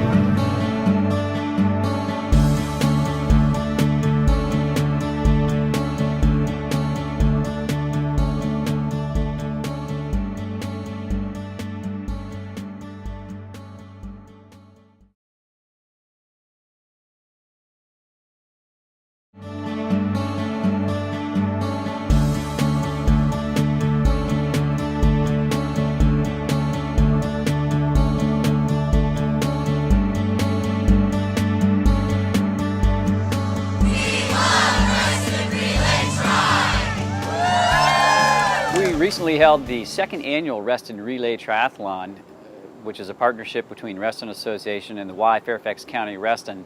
It's a great event. We had 65 teams registered. They're 3-person teams. A relay triathlon is a little bit different than a traditional triathlon. In a typical triathlon, one person does all 3 events. They swim, then they hop on their bike, then they go off on the run. A relay triathlon, where you have a 3-person team, is really, because it's a team event, you have a lot of camaraderie, and you've got your other teammates cheering for you, and a lot of families and friends put together teams, and they compete against friends of theirs or other families that they know, and they can be all male teams, all female teams, or co-ed teams. And what's really neat about it is that it introduces people to the sport of triathlon and the fun of that kind of event without necessarily having to be good in all 3 disciplines. So the relay triathlon, we have participants ranging from 15 up to 70 plus, I think. And this is the second year we've done it. We think it's been a really successful event. The participants love it. It's a great course up in North Reston, starting at Lake Newport Pool. There's a bike course on 3 of the major roads up there, and then a run on Reston Association pathways. So it's a great venue to host something like this. We have a great partnership also with Dogfish Head Ale House in Fairfax, who is really our food and beverage sponsor, and they put a lot into it. Really, it's those kind of partnerships that make this kind of thing really work well. So Reston is really a triathlon community. There's a whole lot of seasoned triathletes here, and there's a lot of people who are just starting out with triathlon, and the relay triathlon is a good place for people to see what it's about without necessarily having to do one. But there's 2 kids triathlons in Reston. There's a sprint, of course the relay, and then probably one of the oldest triathlons in the entire state of Virginia is the Reston Triathlon, which always occurs the weekend after Labor Day in September. And of course that's right around the corner here, and we're looking for volunteers for that. That is an Olympic distance where the participants swim 1,500 meters in Lake Audubon. They bike approximately 24.5 miles around South Reston roads, and then there's a 10-kilometer run on Reston Association pathways, all finishing at the South Lakes High School Stadium. It's a great tradition, been well supported by volunteers over the year, and each year we put a call out for volunteers. So if you're interested in seeing what the kind of the premier triathlon in Reston looks like, come on out and join us on that day. That'll be on Sunday, September 13th.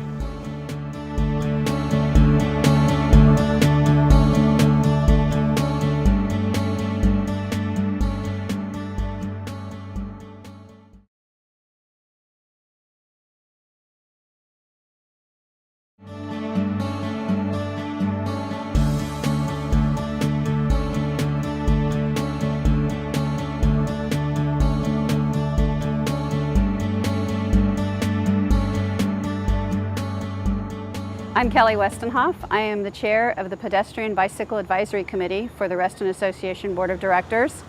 What I'm talking about today is a new series of rides we're doing for the 55-plus community, and we are doing bike rides that meet at various locations, and then we ride about 6 or 7 miles together, and everybody gets to chat about biking, chat about trips they've taken, talk about different places they'd like to go. It's created a community already of people who were out there who were riding, but now they get to ride together, and it's a lot of fun.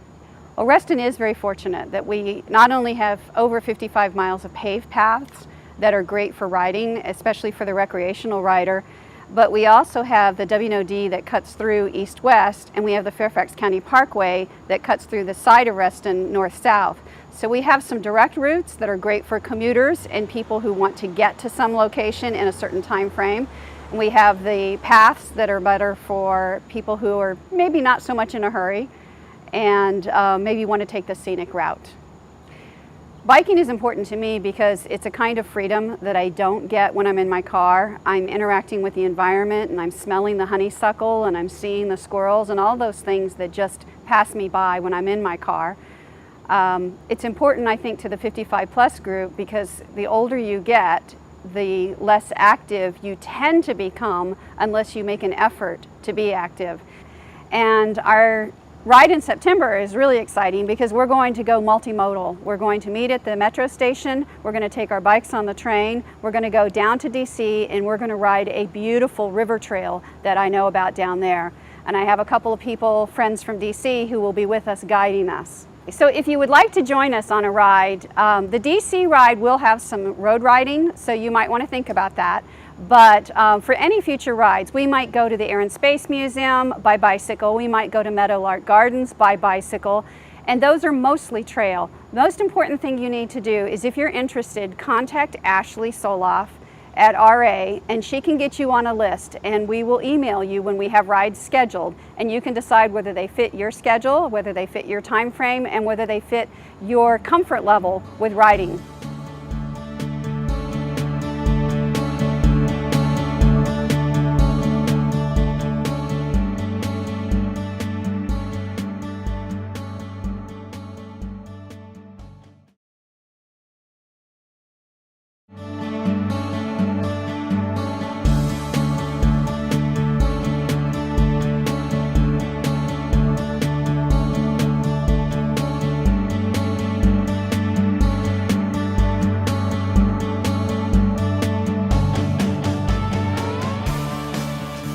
Larry Butler with the Reston Association, and we are here today at the finish line at Langston Hughes Intermediate School for the 5th annual Reston Kids Triathlon, which is a partnership between Reston Association and the Y Fairfax County Reston.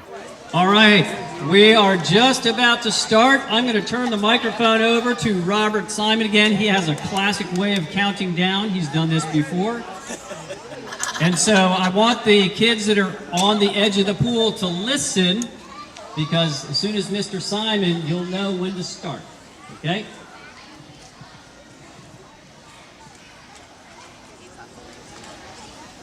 So it looks like you're all looking here, so I hope you're all listening to the magic words. Get on your mark. Get set. Go! So for this race, we have the 3 age groups, 6 to 8, 9 to 11, and 12 to 14. And each of them has different and progressively longer courses, both in the swim and the bike and the run, of course. And We do that to make it, not only challenging, but make it sort of, we'll say, right length for the age groups. It gets kids out to try something that many have never done before. And we've already seen in our 5 years, we've had kids that have aged out of this race and have gone on to do the Reston Sprint Triathlon and others. So it's just a really great thing to showcase the community. And we're, of course, supported by many great sponsors, including Reston Community Center. And we have, I don't know, probably 100 volunteers here helping out to make this a safe event for everybody. We also are looking for volunteers for our Reston Relay Tri in 2 weeks on Sunday, August 16th. We need about 100 volunteers really for a triathlon of any size here in Reston, at kind of a minimum. So if you have an interest in doing that, go to restonrelaytri.org or .com, and you can go to the volunteer link there. So we look forward to having you. The Relay Tri, it's the second year we've done the Relay Tri. It's really the family, friends, and coworkers event. So a swim, bike, and run where it's always best that you don't have to have one person do each 3 legs. It's definitely something special because the relay is that 3 people have to work together as one team to really produce a great result together. So while sometimes triathlons are known for individual sport, this is really a team effort. So when you see people accomplish something together, it's really a unique feeling. And the swim, bike, and run is on August 16th. Plenty of spaces still open. We're really excited because it's another partnership we have with Reston Association and the Y. And we really want to make sure that Reston's a place where families can do all those things that they want to do together. I would like to entertain a motion to come out of executive session. So moved. I'll second. That was Jen, Becky, and Mike second. Is there any discussion? If not, all those in favor, please indicate in the usual manner. Aye. Aye. Opposed? Abstentions?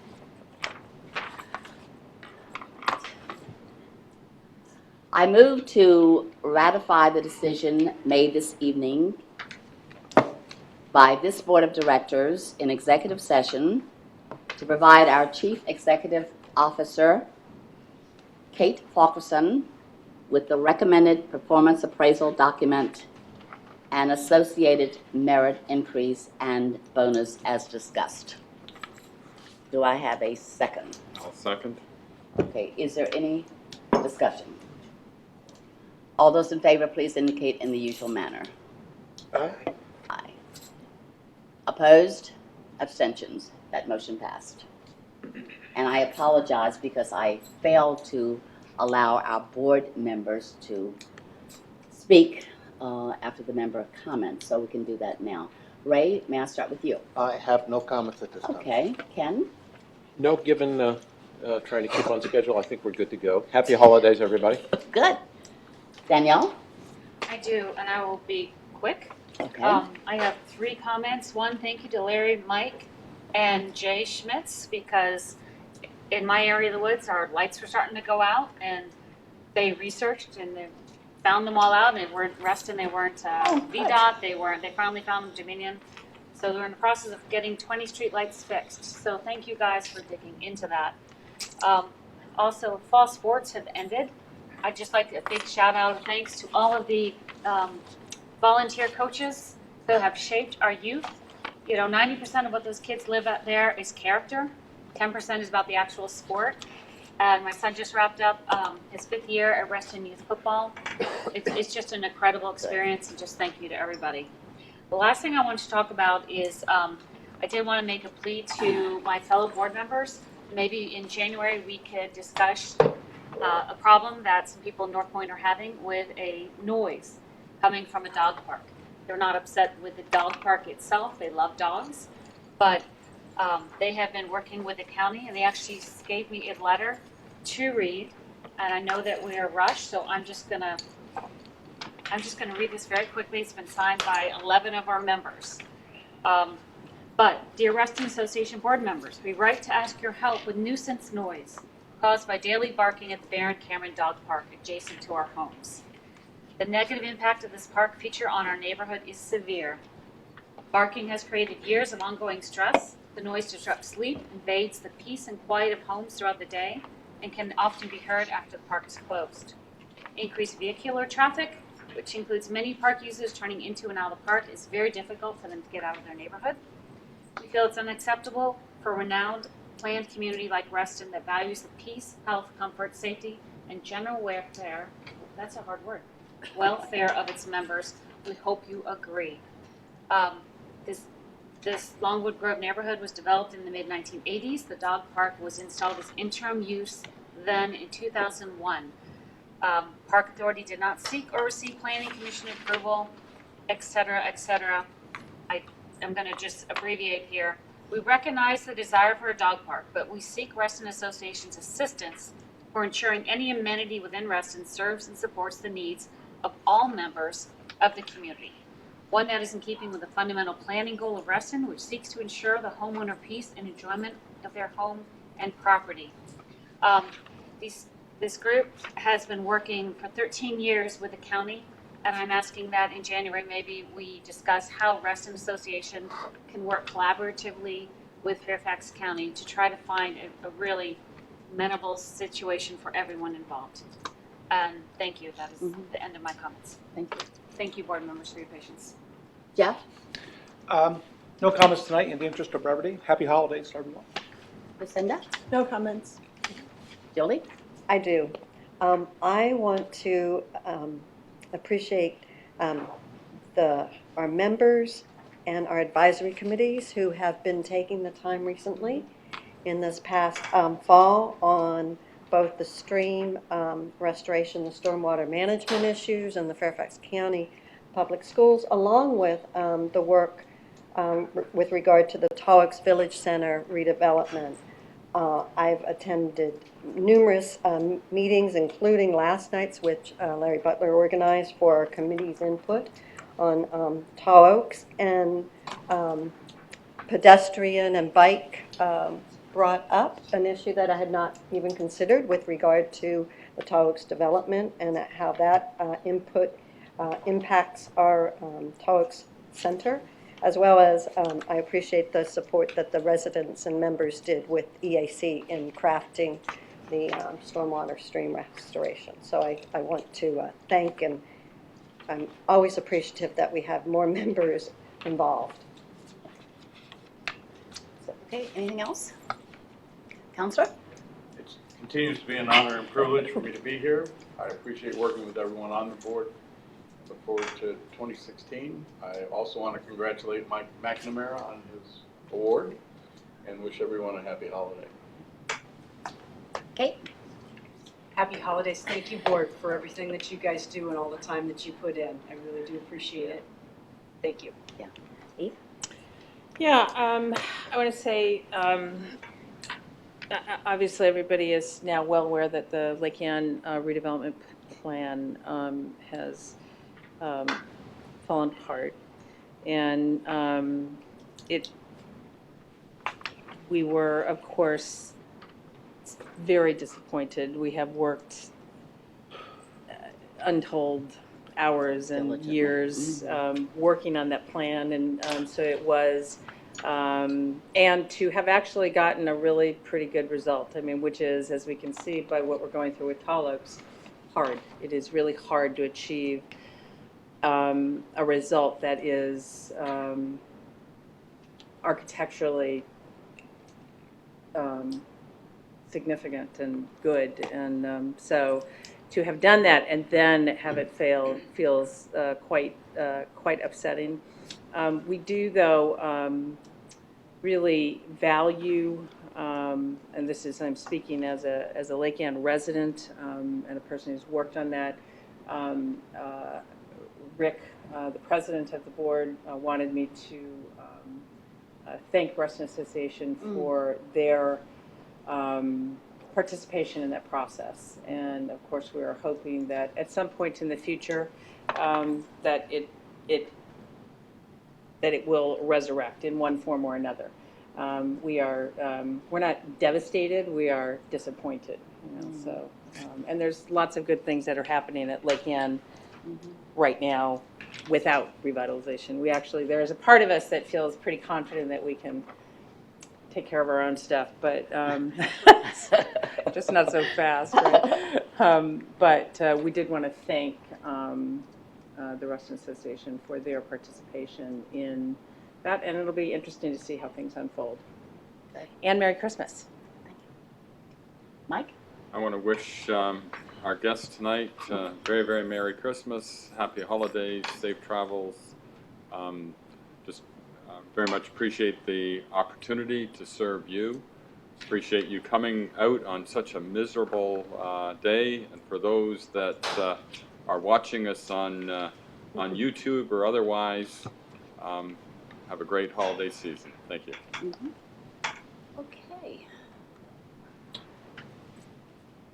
We learned from Cornerstones last week that the Lake Ann Revitalization Project's main developer, Lake Ann Development Partners, also known as LADP, said that its public-private partnership with Fairfax County to redevelop the Crescent Apartments and the Lake Ann Village Center is no longer considered economically viable. Many questions are being asked regarding the impact this has on the land swap agreement the association entered into with LADP. We've asked our Land Use Counsel, Mr. John McBride, to give us an overview of our current standing on this matter. John, the floor is yours. And thank you so much for coming out this evening.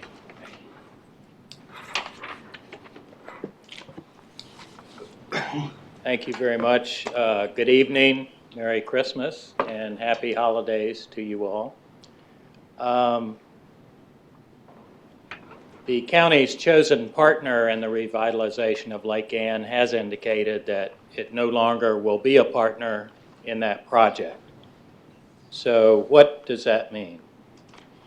Well, to answer that question, we have to look at the real property exchange agreement that this board entered into with that partner, which was LADP, I'll call it, Lake Ann Development Partners, LLC. That exchange agreement was effective June 2014, and that agreement all along was contingent upon a number of things happening. First of which was the entitlements and development approvals for the Lake Ann Revitalization Project. Those were approved. It was also contingent upon a final development and disposition agreement, legally binding document between LADP and the county, which cemented their partnership and the terms, and most importantly, the financial terms of that partnership entered into. That was entered into. They proceeded forward, spent a lot of money on the zoning entitlements. Now, for some reason, and again, we're not privy to reasons or discussions between the county and its chosen partner, but it's clear that they don't want to proceed. And I am told by the Assistant County Attorney that the final development and disposition agreement and other side agreements that were involved in this project will be terminated. They're terminated through other agreements and papered. That has not been done yet, but apparently that will be done in the very near future. So where does that leave us? Well, I think the first question to ask before we can answer that is, what is the exchange? It was done back in June of 2014, left or right? Back in June of 2014, so let's just go through the basic tenets of it. The basic elements of it are embodied already in the zoning of the overall zoning entitlements for the Lake Ann Revitalization Project. It's a pretty simple exchange agreement. If you look down at the middle bottom, you'll see A3. That is situated on a 1-acre parcel that's common area owned by the Reston Association. It has always owned it. It still owns it. It is just subject to this agreement, which is contingent upon certain things. So we don't have to get the property back. We've always I owned apologize, it. John. It's in a Bear with me Dropbox. just a moment. Is this in Dropbox? Yes. There's a folder called presentations. Yep. Yeah. Which one though?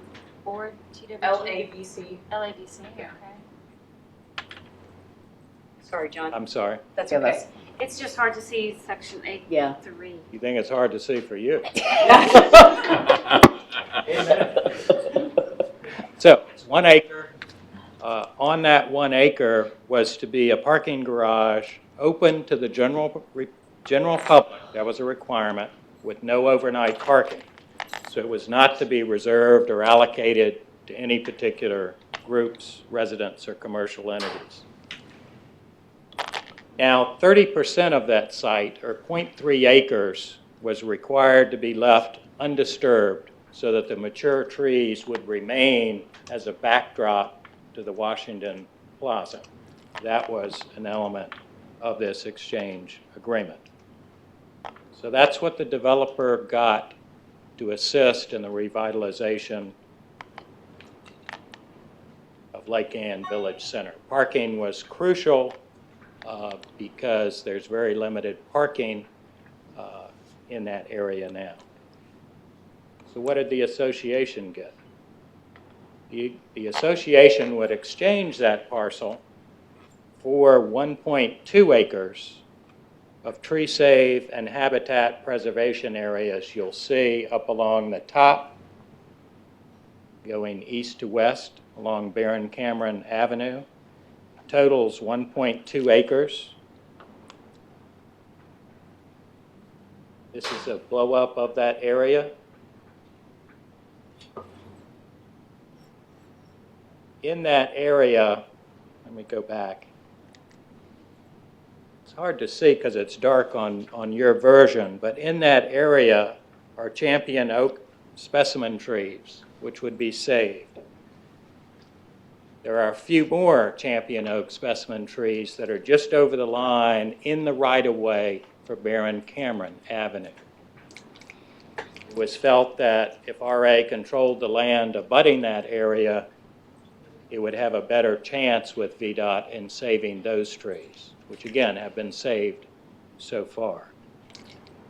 The condition of those trees, as well as all the rest of the trees, some of which need some help, was to be improved in this agreement by drainage channel work and restoration being done, by root pruning, by root fertilizing, and moisture control for a period of time. Basically, to upgrade this to a real natural habitat was the whole objective, to enhance common open space. No net loss in the natural open space was the objective behind this agreement, and that was reached on an acreage basis. It was also reached on a listing of the actual trees at breast height, and I forget the exact circumference, but the larger ones above a certain circumference. More were being gained by this than were being lost with the parking garage. Here's an area that just shows they were forced to commit to a raised platform. You look on the right-hand side of this, you'll see where the main spine trail comes in through the natural areas. That is part of what is parcel 6C, the RA parcel. That was going to be a raised, elevated pedestrian walkway so that the roots would not be disturbed for the trees right next to it. And that's just an overall showing the existing tree inventories. You'll see it along Baron Cameron. You'll see it at the bottom left is the trees that are saved, the 30% of that 1 acre site.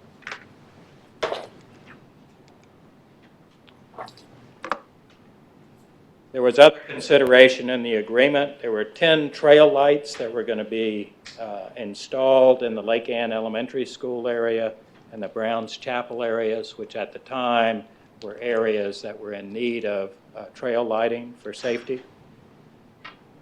25% of the Lake Ann dredge costs which will be coming up in your capital facilities budget. I forget which out year it is, but again, remember the Lake Ann revitalization project is a long-term project too. 25% of those costs would be paid, was to be paid by LADP. There was also $100,000 that would be a contribution paid directly to Reston Association to be used only for environmental enhancements to common area, natural common area.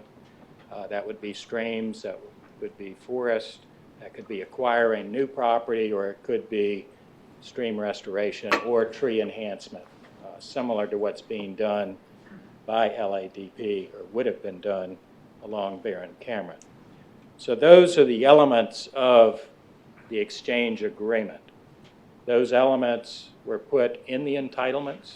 They're still in the zoning and the entitlements, in the approved proffers and the approved PRC plan and development plan. Those are the key documents for that. They're also in the same documents that the DRB approved for that revitalization project. As I said, the exchange agreement is expressly contingent upon the final development and disposition agreement between LADP and the county being implemented, so that LADP pursues it and actually gets title to this property from Fairfax County. Remember, Fairfax County owns this Crescent Apartments property, a portion of which is the 1.2 acres that would be the exchange property. So this was expressly contingent upon that partnership between LADP and the county continuing through to performance of that agreement, of that revitalization project.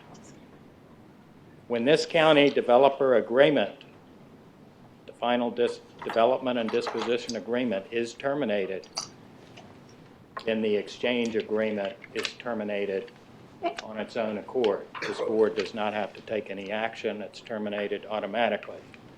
Obviously, we will want written confirmation from the county as to when their agreement terminates, and we would send notice to LADP since they didn't provide the courtesy to provide us with their intentions. So that's where we are. The county's always, the RA has always owned the property, still does. The exchange agreement will likely terminate of its own accord. The elements of this are integral to the revitalization of Lake Ann and the entitlements to do that in its current form. Again, that could change in the future, or the county could just go out with another RFP seeking another partner. We don't know what the county's intentions are. Hopefully there'll be some vetting in the community and some discussion of that fairly soon. Be happy to answer any questions. Okay, let's start with Ray. I might have a question, but not at this time. Okay. Jeff? No, thank you, John. That's an excellent explanation. Thank you. Ken? No, I think the logic was well said tonight. Yep. Lucinda? No comment. Thanks. Thank you. Julie? No comment. Thank you. Okay. Danielle? No comment. A quick question for Kate and Robert later. Was any of the 100,000 donation for on the trail lights and the 25%, was any of that included in 2016-27 projected financials? Nope. So great. No. Perfect. No questions. That's very All happy. contingents. Okay. That's great. Eve? Mike? Excellent presentation, John. At some point, would like to know more about how RA can be kept apprised more intimately on, what had occurred and otherwise. This came out of the blue for many of us, and given that this is such an important part of the community, would really like to know how we can be much more integral to the conversation. John, thank you so much for that update. I do have a question you probably can't answer. When do you think we'll get additional information from the county on this project? Correct. I know it's a tough one. That's the $64,000 question. I think we will get it certainly within the next month. I think we will get notice of when the final development and disposition agreement is terminated. I think that'll come fairly soon. Beyond that, as to what the county's going to do and their intentions, I can't predict, but certainly we'll be asking. I know Kate has been also. So it's not for a want of asking once we found out. Okay, well, thank you very much for your time, and thank you for coming out. And Ray has a question. I'm sorry. I don't have a question. Thank you, John. That was very good. I do have a comment. This is pretty appalling to me. And we clearly need better input up front in these development projects, which we see arising all over the place, both already under construction and planned for construction.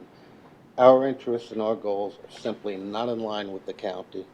We have almost no say in any of these matters.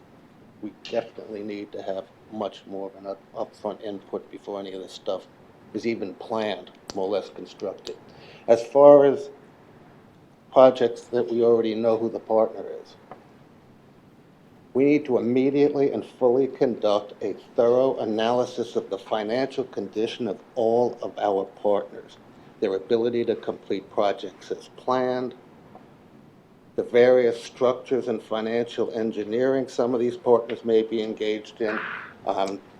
Don't want to get too technical. I do have a background here, but a lot of them will put it in LLCs and have good bank, bad bank setups. And you don't know if you're dealing with a holding company that is just a worthless shell and some other entity holds the real assets. Who are we really contracting with? What are the details of that? What are the implications if something goes wrong there? This is very common. It's very common in the development world. We all know Donald Trump has declared bankruptcy on 4 major real estate projects. It happens. They know how to financially construct this thing. They could care less if they leave you high and dry. None of these people have their personal assets at stake. Very few of them have Reston's interests at stake. It's up to us to monitor this. Project management right now, particularly the financial ability of one of these firms to perform, is totally feeble at the county level. We can't count on it.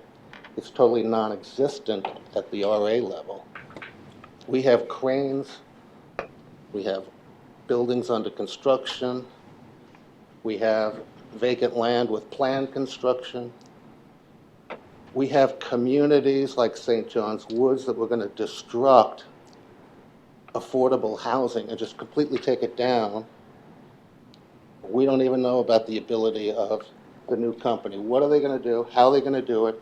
And are they going to be able to make those pretty models they give us work in the first place? The last thing we need is to have them start construction, go through all of that, and then not be able to complete it. We're lucky in a way that this project, at least they told us before they started digging holes. We need an immediate task force and a working group, or whatever you want to call it, not a committee, something with a defined life, with independent financial experts who understand the development world to look at each one of these partners we're dealing with at each one of these projects we have planned and under construction right now with a defined timeline. Where do we stand? How do they rank? What's the likelihood of them running into some difficulties or performing as planned? This is basic stuff. A bank would do it. Certainly a Wall Street firm would do it. We need to do it. The final goal is we're trying to protect our interests here. We have to assume the worst case scenario. If everything works out great, that's fine. And I'm not being negative about this. But we need to know. If one of these, pick any of the projects out there, just take one of them. What if the worst case scenario happens? This firm's in deep financial trouble and they decide they're not going to perform. What is the financial structure of that firm? What is the legal structure that RA and the county have with them? How do we secure our interests, our assets? Any money, deposits they may have made, is it really secure? if this stuff gets thrown into a bankruptcy court, are we going to have a bunch of creditors claiming the same assets that we're going to try to claim? These are all open questions. But right now, we don't have any way of monitoring any of these guys. So, Ray, And excuse me, do you want John to respond to these? I do want John to concerns? respond. Yeah, I'm very okay. interested in his input. Mhm. But, you know, I've thought about this long and hard, and I'm looking around town. I drive around and I see projects that started long ago that was supposed to be, you know, filling up summer of 2015, and there's not even anybody out there working on the project. Others I see, hundreds of people working on them. They're going up like beavers. And we need to take a look at it. Nobody is. Yeah. And I apologize for taking up so much time. I'm really passionate about this. John, helping out. Well, let me respond with three things. First off is, as far as knowing things going on up front, your staff has commissioned through us our tracker system. We find out when things are filed with the county and they're not even accepted for review yet. So that is as far in advance as possible. The only further in advance you can do is have developers come talk to you before they even do their plans. In fact, they've started to do that through your CEO. We've had that on a number of cases. So I think we're getting there on that aspect of it. The information is there. If you ever have any questions each month, we track it through the process. So we'd be happy to look at any particular development that may raise a concern. The second thing is you have to remember that the Lake Ann project is a county project. They pick the developer partner. We have no say. They do the financial vetting. They do the development beauty contest, so to speak, and select that developer. So it's really nothing that we could do in that process. I am not aware of any bankruptcy issues with that particular project. I think it was a matter of there must have been a way out for the developer in that agreement with the county, and they exercised that way out because they thought, for whatever reason, something was not right about that project. I agree with board members and public who think the zoning entitlements for that project were good. They're balanced. They do seem to be economically viable. So why this particular partnership is not working and being economically viable, I'm not sure, but hopefully we'll find out more about that from the county. But I don't want anyone to believe that bankruptcy was any part of that particular one. I appreciate your point about it. Other projects you see throughout Reston. Commonwealth of Virginia is very much a property rights state. Any developer can develop his property if he owns it and gets financing to do it. If things go south, there is the bankruptcy system, which is a very basic component of our American system, that is available. So I'm not sure what RA could do, no matter what resources it applied in that regard. I do think you have a good idea, Director Waddell, in monitoring. And if things do come up where there are questions, what's the problem? Why is this happening? Why is this not happening? If it is affecting RA members, then I think we have the mechanism now, if those things come up, we can evaluate it. So I think it can be done fairly efficiently now, just maybe we need to get the knowledge out that we do have that capability. So. And I'm interested in what that mechanism is. Are you telling me that there is no merit at all in developing some form of a task force or working group, and we have many experts with the time on their hands to do this in this town, to evaluate some of these projects, their financial feasibility, as far as the rest of the feasibility of the projects, to where there's value in them spotting which ones may be more vulnerable than others? Are you saying that there's no value in that the county controls this thing and there's nothing we can do about it? Now, are you talking about just private development out there, or are you talking about the county's public-private revitalization I'm talking about every project? project we have out there, and they may all be under different structures. I think the merit for the private development may be limited. I mean, quite frankly, I'm a big fan of committees and task forces because it gets people together and it draws talent for free. So I'm not saying there's no merit. I just don't know how you're going to use the results of that task force in a purely private development. There's no mechanism or leverage for you to use those findings. Can one be developed? Pardon? Can a mechanism be developed? Ray, I hate to interrupt you, but we have a lot of people who've been waiting to speak, and they've been sitting here for quite a while. John, I don't know if you'd be available to talk I'm to happy Ray, to discuss it further one-on-one. with Ray. I think it should be discussed with the community as well, and I would like to have some feedback from anybody out there. Sure. Who understands what we're talking about. And I'd be happy to be a part of that. Yeah. good work, John. I appreciate it. Thank you, John. We're down to item G.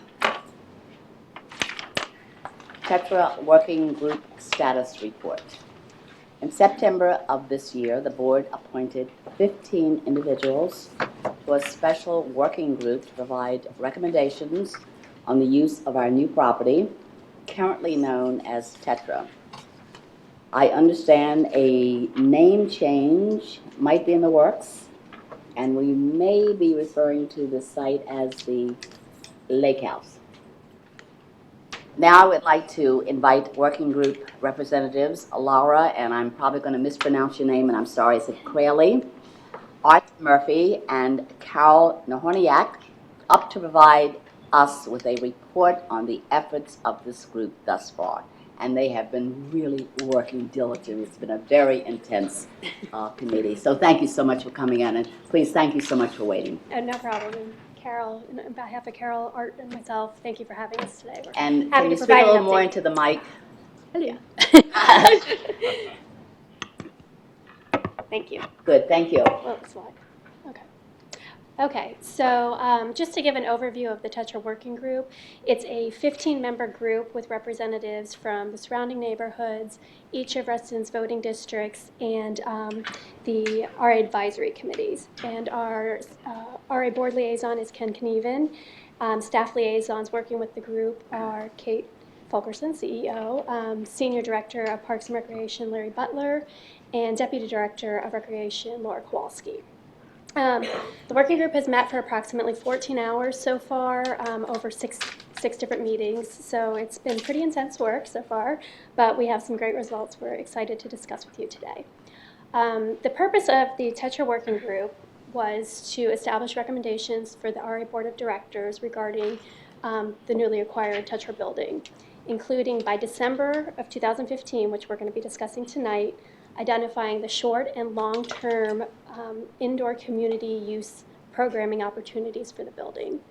And then by February 2016, we will propose concept plans that increase outdoor community use opportunities with the goals of preserving and enhancing the green space and exploring the feasibility of reducing impervious surfaces that contribute to stormwater runoff to Lake Ann. So, like I said, bullet one is what we're discussing today. So it's just some facts and milestones about the Tetra purchase. It was promised to the membership that Tetra would not touch annual assessments in 2016 and 2017. $2.65 million was paid for the property. $275,000 was set aside for exterior repairs to the building, and those are expected to be completed by the end of this year. We have some financial information for you. The RA has a separate bank account for expenses and revenue tied to the Tetra building. They received $650,000 from Comstock to offset expenses. RA draws a monthly rent of the tenants, which is Tetra right now, or Comstock, I guess, of $8,000 a month through the end of this year. They're renting it back from us. And then our monthly loan payment is $15,000. And RA has budgeted no income between January and May of 2016. During this time, the loan payments will be made using that $650,000. And interior renovations need to be completed by mid-April 2016. So one of our key things was identifying the short and long-term program uses for the building. And to do that, we had 2 questions that we considered as a working group. One was, what do you think should be the top 5 priority uses of the Tetra building over the next 5 years? Which do you believe must be RA's focus to ensure the sustainable success of the building? And then the second was, of the priorities identified, which should be short-term within the next 12 to 36 months, and which should be implemented long-term by 2020. So we had a lot of discussion around this, and by our 3rd meeting of throwing out ideas, we broke into groups of 3 representatives, and we sat down as individual groups and said, okay, let's answer these questions. And then we came back together as a group as a whole, and everybody put up what each group came up with, and we noticed there was a constant theme among a lot of the items. So we bundled all those items, and it broke down essentially into 6 categories. So after we had those 6 categories, every member of the group voted what are your top 3 to implement short-term, realizing we can't do everything all at once, so it wouldn't work. So the short terms received the most votes, were kind of seen as low-hanging fruit, and there's already a demand for, so we'd be able to implement them more easily. And the first one was, oh, they're all coming up at once. So the first one was aftercare, which we thought would tie nicely with aftercare for camps this summer, since the building is expected to be done around that time, so we could roll it out. And then getting lessons learned from that, roll it into the school year and aftercare for the school year. The second was corporate businesses, HOAs, and nonprofit meetings, so to rent the facility out for those needs. Staff mentioned there was a demand for such meeting space, and this could accommodate that need. And then the third, which was a big priority for a lot of folks in the meeting, was community open house time. And what this means is it would essentially be walk-in hours where anybody in the community can come and use the space.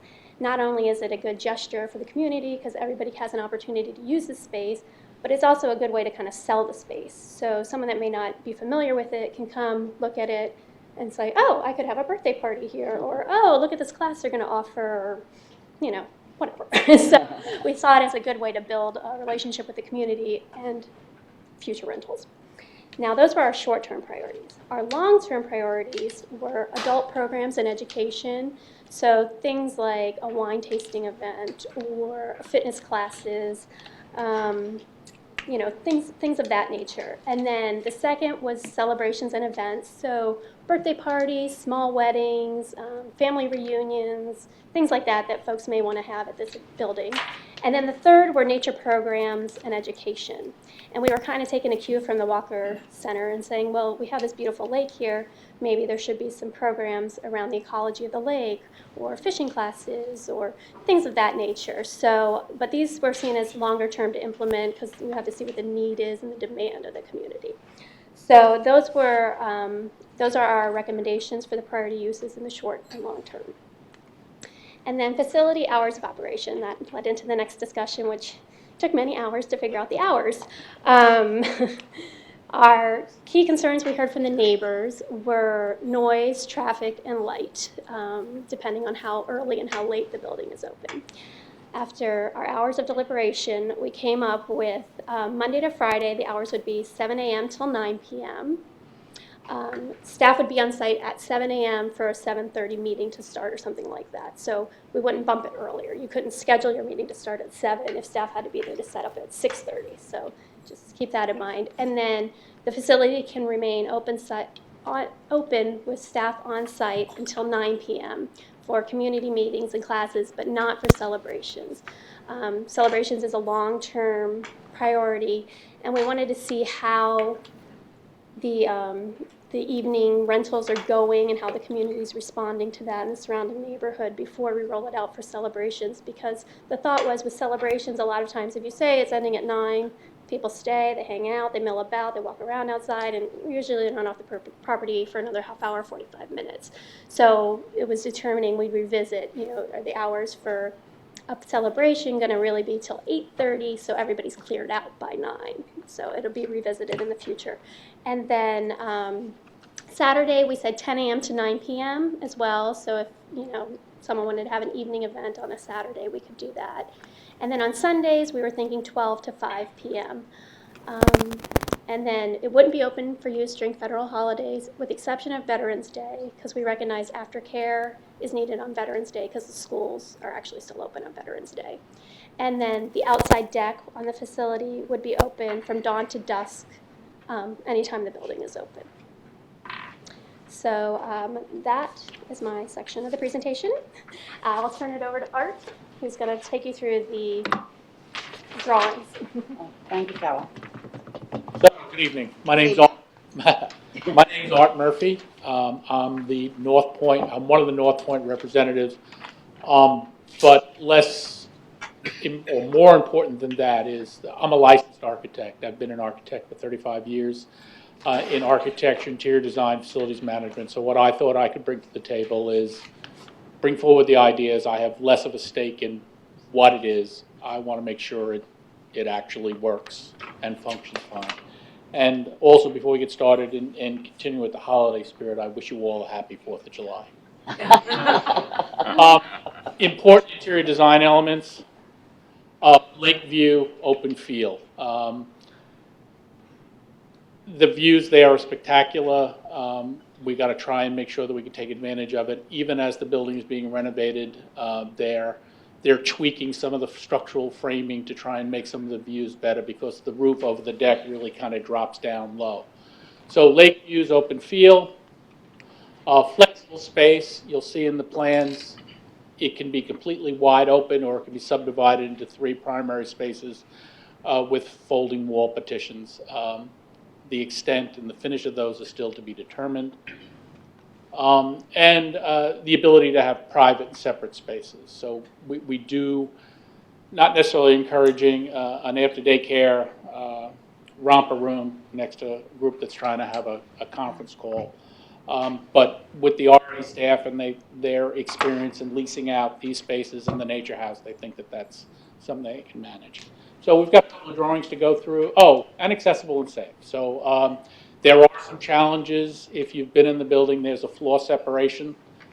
There's a step down, and so there's an existing handicap ramp. It's kind of towards the back. The proposal proposes to move that more forward so that somebody in a wheelchair doesn't have to transverse one space to get into the second space. So that, and then safe, if you've been over there at 5 o'clock at night, it's god-awful dark. But as a business, it opened 9 to 5, and so that wasn't so much of an issue. But if we're going to have events that last until 8 or 9 o'clock at night, the wintertime season, it needs to be safe, accessible, and well lit. So what I have in front of you, kind of the existing floor plan. It is really the architect's attempt to start to demonstrate a demolition plan. So the dotted lines are the walls that are being removed. And again, for those who may not have been in the building, this is what it looks like presently right now. It is basically 3 primary areas. On the top, it has a flat ceiling. It's a post and beam construction. And in the center section by where the fireplace is, the ceiling really reaches to the sky. There's a big new skylight, or there's a big skylight up there that's being replaced. The brick fireplace. So that's a real volume of space. We've got some images to show you that. And then the bottom third of the building was really where offices were, and it's more of a low ceiling. What's interesting about this picture is that in the lower left-hand corner is the one restroom that's in the building, and then above that is a small pantry. When you see the development plan for something that could have 150 people in it, that bathroom was not adequate. And in the design solution, which is what this is, they've kept all that plumbing down in that lower left-hand corner. Although there's a lot of work involved in that, at least it's in the neighborhood of where the plumbing and the water is. One of the things that shows on this plan, there's the activity room 1, and to the right and bottom of that, you'll see that there's another small single compartment toilet next to the storage room. We've struggled, the architect has struggled with the plumbing and getting the numbers to work, and in one of the early iterations it was thought, oh, if we had just a single unisex toilet there, that would help. That's probably not going to happen because of the buildability, how difficult it would be to do that. They have been able, I was very concerned about the plumbing, and the original design only had in the men's room 1 urinal and 1 toilet, and I thought that that was highly inadequate. I've kind of challenged them to make that work, and I think this scheme really does. It has 4 toilets in the women's room, 2 toilets in the men, and 2 urinals in the men's room, and I think that's way adequate. And so because of the complexity of putting that toilet room up in the activity room 1, you'll see the furniture layout plans have kind of created that into a more of a storage area. So you have activity room 1, which is on the top, the rectilinear one, that's about 703 square feet. The one in the middle is 360 square feet, and the fireplace remains. And on either side of the fireplace is a frosted glass wall. They're all about trying to get borrowed light from the lake, from the windows, and draw that into the rooms. And then the bottom room, the activity area 3 is 480 square feet. And if I do have my laser pointer, and if it worked on the screen, I'd be able to point out the dotted, so the entrance comes in and there's a dotted line, and that's a folding partition that stacks to the bottom of that room. And so they'd be able to close that room off. The folding partitions have a door in them, so that's how you'd access the room. And then between activity room 2 and 3, there's another set of folding walls that can separate that room. We do have a constructability issue with that column that they insist stay there. We got to figure that out. And then activity room 1 is the room that's 2 steps down. And presently, right now, you can't see it, but behind the, oh, you can, but kind of behind the fireplace, there's a ramp that takes you down into that room. And so if we left that ramp, somebody in a wheelchair would have to kind of go through activity space 2 to get to the ramp, and that's just not really acceptable. So the ramp has been moved up towards the entrance. It's the thing that looks like an upside down backwards L with those 2 triangles. That's a ramp down. That ramp is defined by low walls that would be, approximately this high. So when you come in the entrance and look out over those low walls, you'll still be able to see out to the lake. That crosshatch area that's between activity room 1 and 2 is mid-height storage. So the floor has got I think it's a 1-foot separation. So there would be mid-height storage that's accessible on both sides. The one on the activity room 1 side would be lower, down to the floor. And then the idea is that in that particular location, there'd be a folding and or sliding wall, but it would be glass. So again, if you're in activity room 2, at mid-height, glass to the ceiling, there'll be glass. They can put shades, drapes, whatever. But again, it's the borrowed light and it's the view out to the lake. The bathrooms, right now there's a janitor's closet in that bump out at the bottom. Again, it's for the plumbing. It's off of the men's room. That can be seen as problematic. We've still got to work out how that's going to work. And then there's a small little storage area. And in my opinion, we could probably flip those. I don't think the janitor's closet in the men's room is a big deal. Most of the time the janitorial services are done after the building is, the tenants have left, the guests have left, but we're still working on that. Behind the fireplace, or on either side of the fireplace, is a frosted glass wall for borrowed light, and behind that fireplace is a storage area for storing tables and chairs. You have an open kind of something, and you need to put the round tables that you're using for dinners and such, so that's where the storage is for that. And then below that is where the new kind of kitchen is. We're calling it a catering kitchen. It's really something. Food would probably have to be prepared elsewhere, brought in, held in heating tables or heating carts and such. And not that it's going to be easy, and Kate has said we can't make any real exterior changes to the building, but the way that is configured now, again, it's an upside down L of the kitchen cabinet work, but there is the opportunity to put a door from that kitchen directly outside. Problematically, there's a sidewalk, it takes you to the grade, and then there's a set of steps. So again, we're going to deal with that with Larry, wherever he is. So That's it in a nutshell. There are pros and cons. My eyeglasses can't read them, so I'm not going to bother. There were 3 or 4 versions, and each of them built on the same kind of theme, and there were tweaks. I think we've come a long way. If anybody's interested, I've got the original design plans, and this plan has really, really evolved. I'm really excited about it. And from my perspective, I was pushing to make, I don't care what you do in there, it's just got to flow and work right. So I asked the architects to provide 3, 4 different layouts of how this space could be configured. So this is a lecture. People they're back to the lake, and the lectern is up to the front. They've got casual tables and chairs around the fireplace. They've moved a desk in for somebody that acts as a receptionist. You know, it's just an open space. The folding doors are all open. This is another configuration. Again, different arrangements of tables and chairs. There are thousands of different things that we could do with this space. But what we're just trying to do is a couple of examples of flexibility. And then, so modern architects now use computers.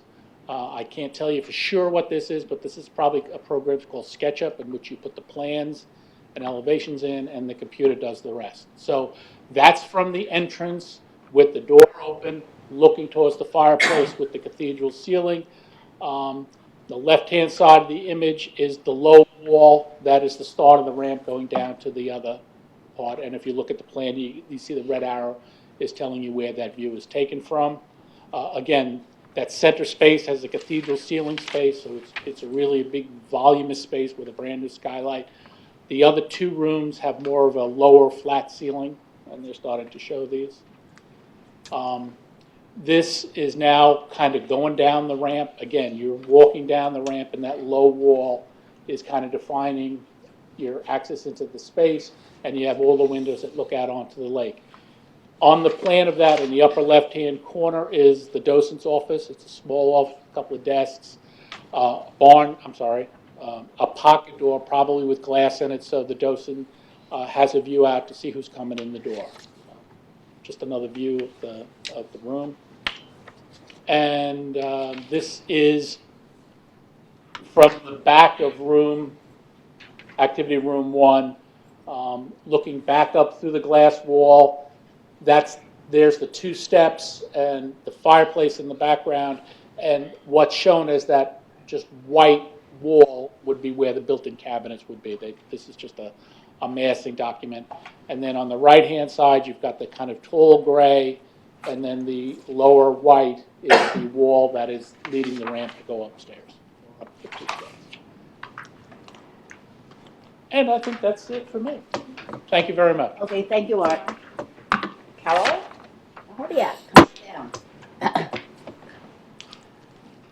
Hi, I'm Carol Nahorniak. I on the Tetra working group as representing the Community Engagement Advisory Committee, as well as being someone who lives as far away as possible from the building, because the common goal here is to make sure that this venue is a success for the entire community, not just for people who live immediately around it.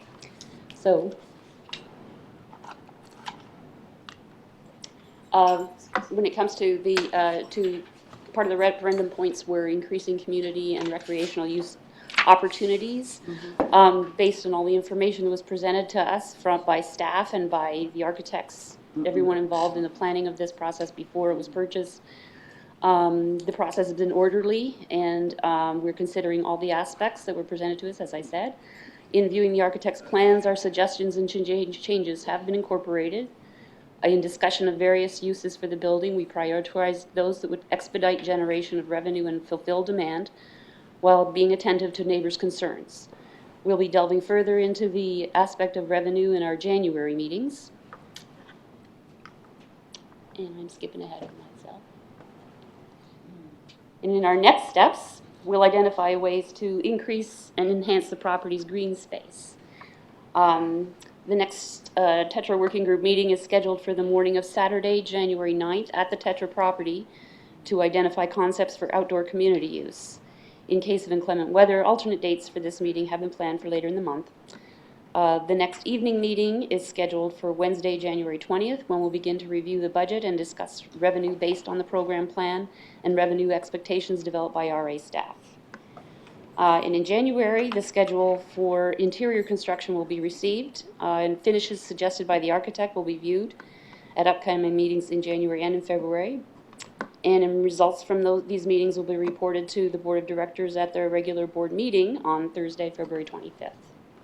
So we'll be back in 2 months. And that's pretty much it. Did you have any other questions about our summary? Laura and Art, if you come back up, can we ask you questions now? Is this the point? Yeah, okay. Jeff, anything? You know, first of all, I've had the opportunity to sit in on a couple of the group's meetings, Yeah. and I think this is just a great example of Reston at its best.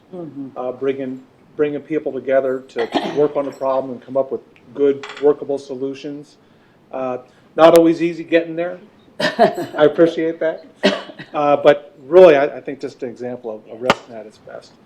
One of the things that I want to be sure that we're looking at is we're looking at the planning and how we're going to use the facility, and short-term versus long-term is we really need to be sure we're looking at the financial aspects of it to be sure we're getting the return that we need on it. So that's really asking to sharpen the pencils on that, because you know, we may have expectations that we want to use it for some purposes, but not other purposes till 2025 or whatever. We need to be sure that the money is going to match up with our planned uses. So that's it. Yeah. That's it. Okay, Ray? I'm good, thank you. Lucinda? Thanks for all the work you've put in on this. Yeah, you said 14 hours. That doesn't include homework. Yeah. So it's great, and I echo what Jeff said. I was wondering about the community open house time. Could you tell me more about that? Sure, that was the idea, that we would have set hours, walk-in hours, where anybody in Reston could go in and use the facility or a portion of the facility. So sit out on the deck, have your coffee, read a book, and just make yourself familiar with the facilities. And then that we were hoping that would also then drive thoughts of, I can have a family reunion here, I can do a birthday party here, oh, my company could have our next offsite here. And it would just also provide an opportunity to get some exposure of the building. So there's going to be like seating areas and stuff. Yeah. There's furniture that will be available, and so in my mind's eye, a wintry Sunday morning, I go to 7-Eleven, get my cup of coffee and the paper, and I just go sit in the room overlooking the lake and just spend an hour. It's not open till noon. Okay. I sleep late.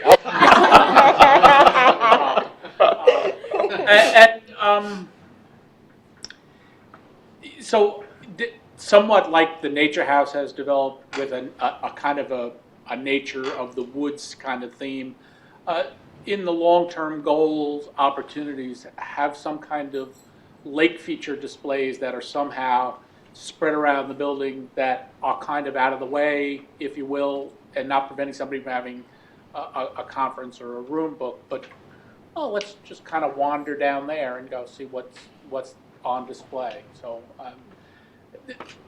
the neighbors, my sense is the neighbors were very concerned that right now it's a 9 to 5, 5-day-a-week event, and if it becomes this party central place, that's not really fair. What about us? When do we get time to use it? So I think that's where it's going. Thanks. Anything else? Julie? Aftercare, in the short term, did you have an age group that you were thinking of that being targeted for? Or? Well, the aftercare, the initial thought process was part of the camp program that is run out of Brown's Chapel. And so they're limited, from what I understand, with the number of activities they can do, because generally they're outside playing and you got all the room in the world. But then if it rains or something happens and they got to bring them inside, they're limited by their enrollment, I believe, by how much space they've got. So this allows them to expand that program. So initially, that's what I think they were thinking about, is the summertime after camp program. And then there's after-school programs, if, you know, again, I think there's a tremendous need for that, and so that's where I think they were talking about. Okay, because my reaction to aftercare was a younger age, and I didn't want to miss one of the things that I always thought that was so good about Tetra or Lake House was our ability to also address our teens in that age group that just seems to get missed so much. I think That was one we're relying question. on staff input. Yeah. They know what the most demand is for, the age groups and all that. And I agree with you 100%. I thought we always heard Bob say latchkey kids, there's nothing for them. And so my feeling is, yeah, it makes sense for school age kids because you don't want tots around the lake. So that's just my personal feelings. But I know we're relying on staff's input to come to a consensus about who would serve the best. I mean, would I like to see folded up ping pong tables be able to be stored in the storage room and brought out for that? Yeah, absolutely, but one of my fears is trying to be all things to all people. Right. And this building's only 3,200 square feet. That's not very big. There are houses in Reston that have more square footage than that. So we're counting on the staff to be able to. The community open house time, I was a little confused on the staffing when I was reading when you were having staffing and not, and when that community open house. Is your thought being that there's always somebody there during the hours of operation, so Volunteers Okay. would be, we feel like a lot of people would be interested in volunteering to be in that little docent office that is identified there. I wondered about the usage of the term docent, so thank you on that. Access to the deck. Do you envision any restriction on that being available even if you're not in one of the inside programs? Well, the access to the deck is through Activity Room 1. So I don't think that So there's there an is exterior. no exterior access. Okay. Didn't Unless know you that. approach from the lake. Yeah, but there isn't a stair off that deck to the ground. No. Okay. And I assume you meant that there would be some furniture there. On the partitions, was there, I wasn't sure on this, and from the pictures that I saw, was the thought that they provided not only privacy, separated spaces, but there's all sorts of partitions. Some are just to provide a visual separation, and some provide some level of sound. Yeah, acoustical privacy in these kind of petitions is difficult to maintain. You could spend a lot of money, and they immediately start to fail when you start to use them. The architect hasn't really come back with what they're proposing. I think they're thinking a little bit outside the box. I think they've got some stuff in their head that they haven't really shared with us yet. I was wondering how you do 3 areas and yet provide some level of separation. You're not going to be able to have a concert in one room and a conference in another. I don't think we've gotten that far yet. Okay. Thank you. It's great work. Thank you. Okay. Ken? Yeah, as liaison and observer, the work has just been magnificent. Having participated on the Pony Barn efforts a little bit as well, again, I think both of these projects go a long way in demonstrating that the community is open. We do have the community involved. This is a community-led endeavor. I'm there as an observer to be a liaison, to make sure resources are there and made available to you. But this is a community decision. This is a community-led effort. So I hate to always be criticized that the community is not open and transparent. When you're seeing activity like this, it's just fantastic to see that your neighbors are making these decisions. This is wonderful. Well done. Danielle? No comment other than thank you, and it's just a huge amount of talent and cooperation in that room. Thank you guys so much. Eve? Yeah, I'll just echo Danielle's comments. I just think it's great. Good job. Mike? This truly is the best of Reston. Yeah, there you go. Thank you. Right there on the streets. Thank you. Very nice, yeah. One last point, if we could start eliminating the term Tetra, because I do love the idea of lake house. So as we talk about this, let's train ourselves to talk about it as the Reston Lake House and not the Tetra building. Let's get that out of our vocabulary. Okay. I hope to have that permanently out of the vocabulary by sometime next month. Find and replace. Yeah. Any t-shirts? Anything else? Yeah. These guys Yeah. and their peers, a couple of them are in the audience tonight, are phenomenal to work with. So I've enjoyed it very much, and it is true engagement. And with you guys, and as a resident myself, I appreciate it. It's going to be a phenomenal product. So thank you for all of your time and effort. Here, here. Counselor? And your continued effort. Thank you so much, Carol and Art and Laura. Great job. Okay, we're down to item H. Madam President, I just want to share that we are almost an hour behind. Okay. And so I would urge us to giddy up. And I'd like to reconfirm that, in fact, for Danielle's benefit, we'll be finished by 10:15. I think she wants to see Star Wars. I think she has tickets. Yeah. I think she has tickets. May I proceed? Please. Thank you. This evening, the Environmental Advisory Committee would like to discuss with us their thoughts on how best to move forward regarding the proposed expansion project at South Lakes High School and the potential impact of the project on the already eroded stream reach between Cedar Cove Cluster and Wake Robin Lane. I think Sue Baffle's in the audience, and we're here to hear what you have to say, Sue, about the Environmental Advisory Committee.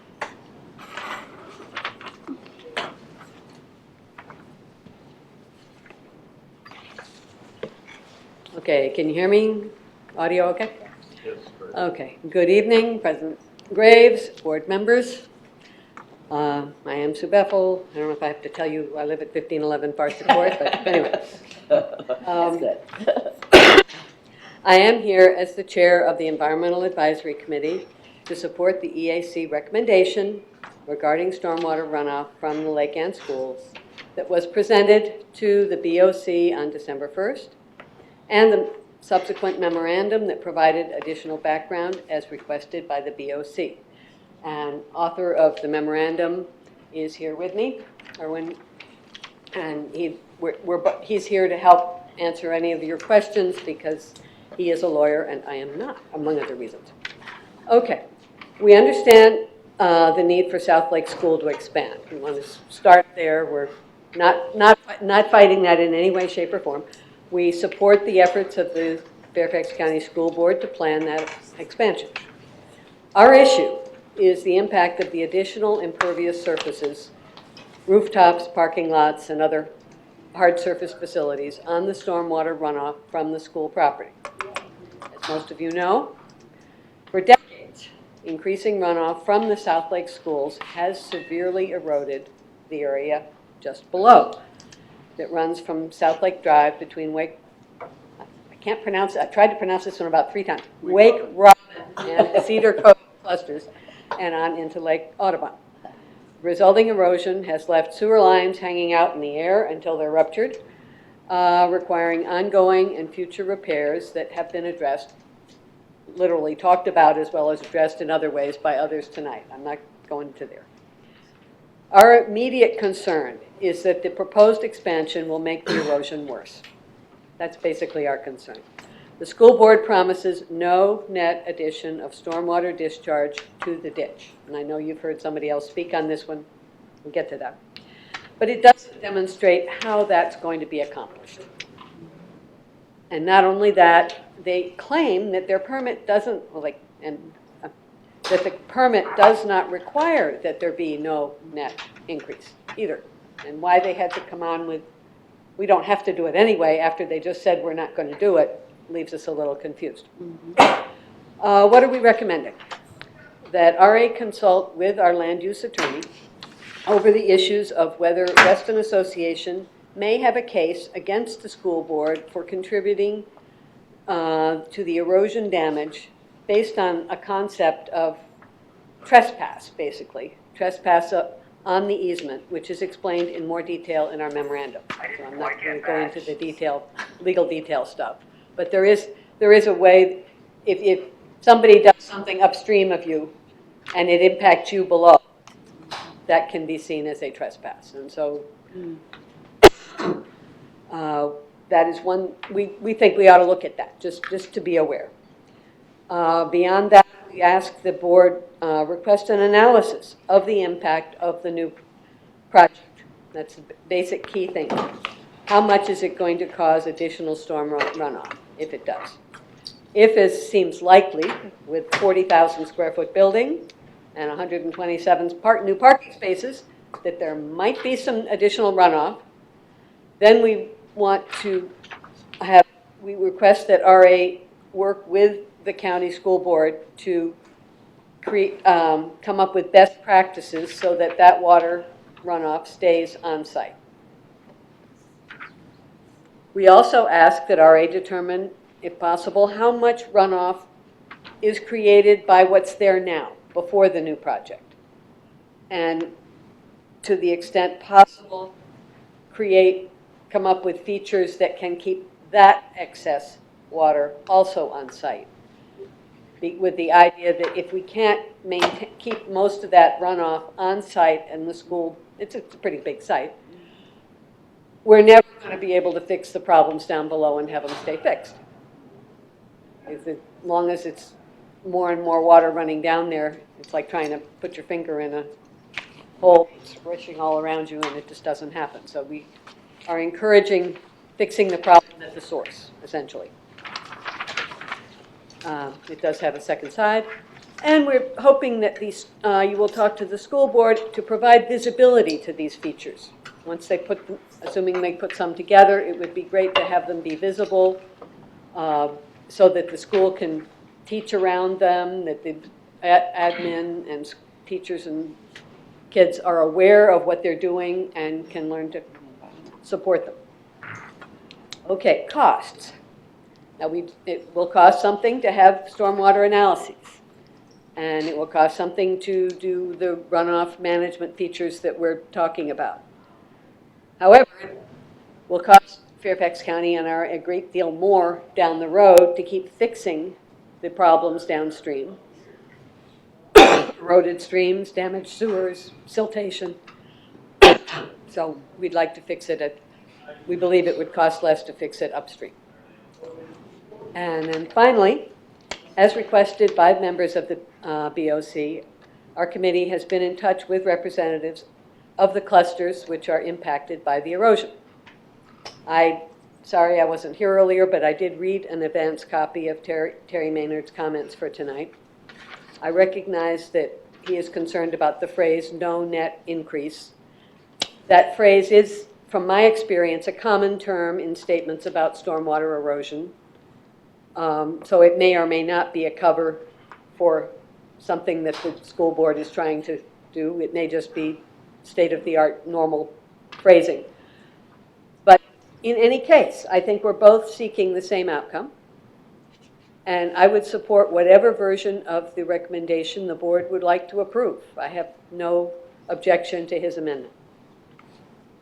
Any questions? We're available for you. Okay, anything, Erwin, you want to add? She did a fine job. Okay. Kate, I understand you and Larry, you've been talking to the county regarding this issue. Could you give us a status report? Is Larry Sure. Actually, still with us? I'm gonna lean on Larry to do that. He's been having quite a few conversations, so he can give a kind of a Good. brief update on where we are. Thank you, Larry. And his special holiday tie Yes. noted for the record. Absolutely. Yeah. Some people got the memo, some And people some did didn't. not. So, yes, I've been in contact with Craig Crincy, Charles Smith, and Betsy Smith from Public Works and Environmental Services. Many of you, I think, met them if you had been at some of those meetings. And we have requested that they come to the board meeting in January to provide a community update on this very issue. I posed 2 questions to them recently. One was, what's the status of the physical assessment, which we have received, and it scored very highly, the physical assessment that our staff participated with them when they did the field work. And secondly, have they approached the schools about what can Public Works do to help to step up what the schools have proposed already on the site, which quite frankly isn't a whole lot. And thirdly was about the meeting part. So what I anticipate is that no later than January at that board meeting, hopefully we'll get a comprehensive update and a timeline on those two items. I'm in sync with what the EAC has asked. I'm most concerned really about, or most interested in what Public Works can do to do more than what the schools have proposed. They do have, subject to funding available, they do have the ability to do that.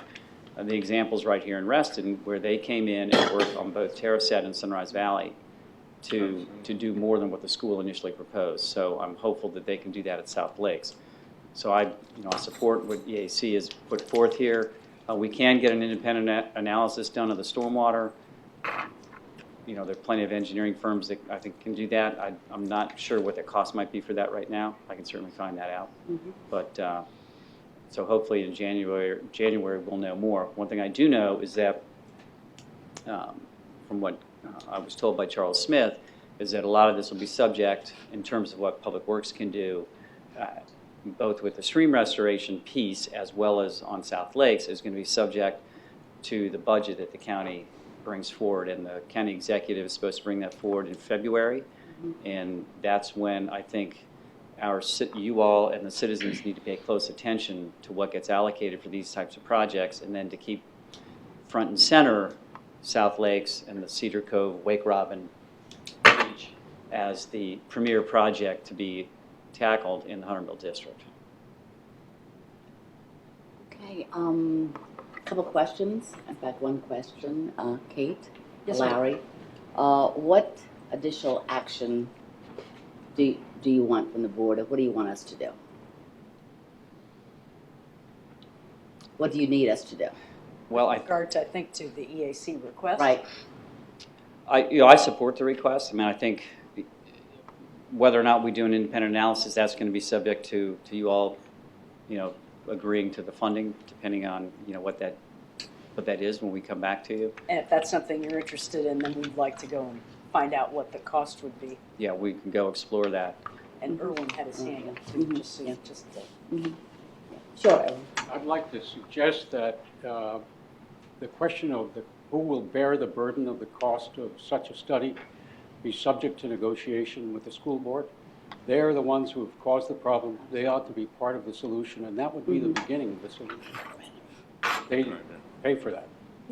So in my estimation, it should be something not necessarily for Reston Association to assume at the outset, but be part of the negotiation. Great suggestion. Jeff?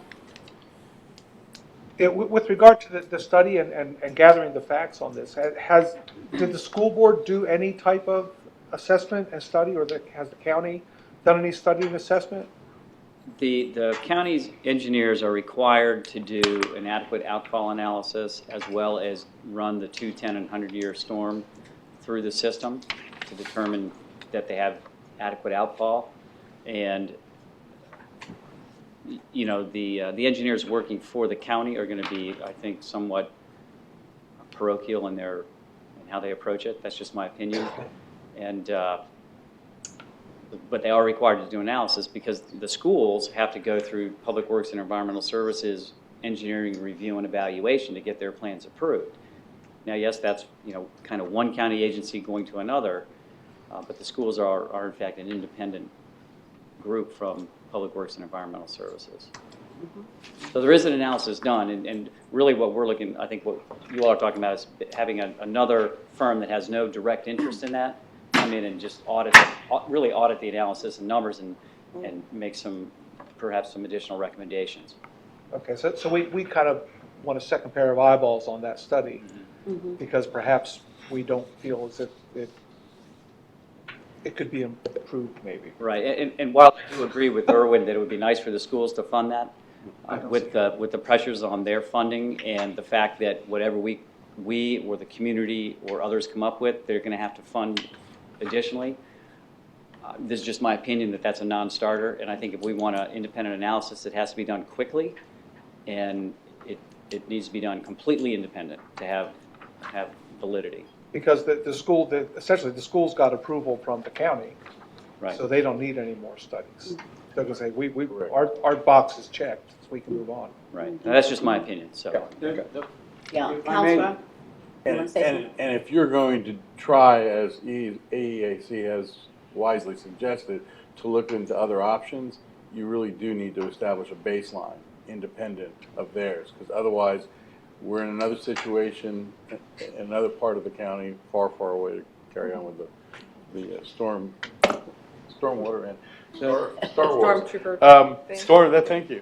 But the reality is that in that situation, the association was not monitoring and was not aware of what the potential was downstream, and now they are facing some real serious issues. And Larry, you're right in terms of the school board. They're very reluctant to do anything based upon where they are budgetarily.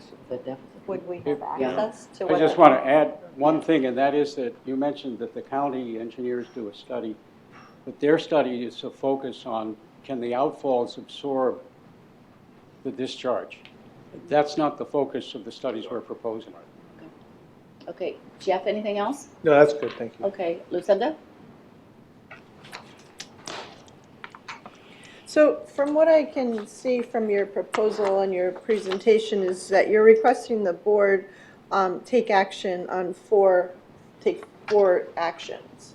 And I guess that it also kind of depends on whether the board feels like we should pursue legal action if the school doesn't take action to, or damages the property downstream that we own and our members own.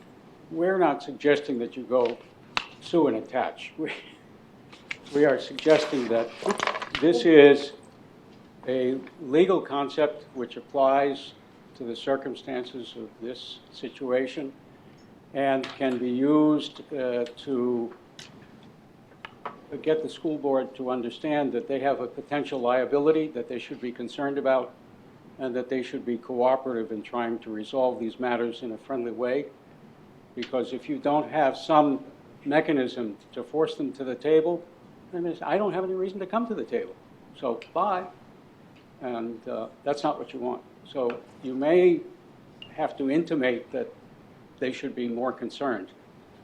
And I think that they're aware of it. I attended a meeting of the Board of Supervisors at which Terry Maynard spoke, seeking to have them delay the approval of the budget for that school expansion. And afterwards, there was a group of people who sort of congregated and met, including the school's attorney, the school board's attorney. And I intimated to him that he should be concerned about that issue. And he sort of went like that. And, I don't think he had thought of it. I'm told he's a good attorney, but I don't think it occurred to him. And if the Reston Association were to bring that up to him, it may force him to say to his client, maybe we should pay a little more attention. So the first three of your recommendations, consulting with our land use attorney, requesting the analysis of the impact, and determining how much runoff is created currently, kind of relate to that argument. And then the fourth recommendation that you make requests that the RA urge the school board to provide like best practices on stormwater runoff management, which I think is just really great. It's a great idea, and we're doing a lot of that with Terrace at Elementary School. It'd be great, to continue that with our education. I support this wholeheartedly. I think it's our responsibility to protect the RA's assets and the members' assets and property values. I mean, that's what the Homeowners Association is set up to do. So I think it's important for us to back the homeowners there, and also protect our natural resources and our assets with the lake there and everything. So I fully support all four of these requests. Anything else? Nope. Okay. Ray? I am also totally on board with that, and I like everything that Terry presents. And just keep us surprised, please, and keep up the good work. Julie? Besides ditto on what Cinda said, of course, this is an area of great interest to me being in South Lakes. But we have similar possibilities that could happen elsewhere in Reston. So I think that this is a good precedence for us to really be forward in our actions. Larry, you mentioned about asking, let's see if I got this right, for the county folks to come to an RE board meeting. Was that correct? Because I thought, the last time we met with them, it was really kind of a community session, directed, affected parties, and we were expecting them to come back to that same group of concerned citizens and give us an update on their assessment and whatever. So in my back and forth with them over the last couple of weeks, I've given you pretty much the bulk of their update. Okay. And they're happy to have a meeting. I know, they've got some tight schedules, at least in one of the weeks in January. So I said, well, one way that we could at least reach a broad community and get it on camera would be to show up at the board meeting. Right. So they already have that on their calendar. Okay. They're not opposed to doing another meeting, but the update truly is they're waiting for the county budget. They've done the physical assessment. It scored high, and they're already working with the schools on what else that they can help with. Okay. So that's kind of that's the nutshell of it. Right. So they could kill two birds with one stone by simply coming and giving a report and be open to questions from the board. Right.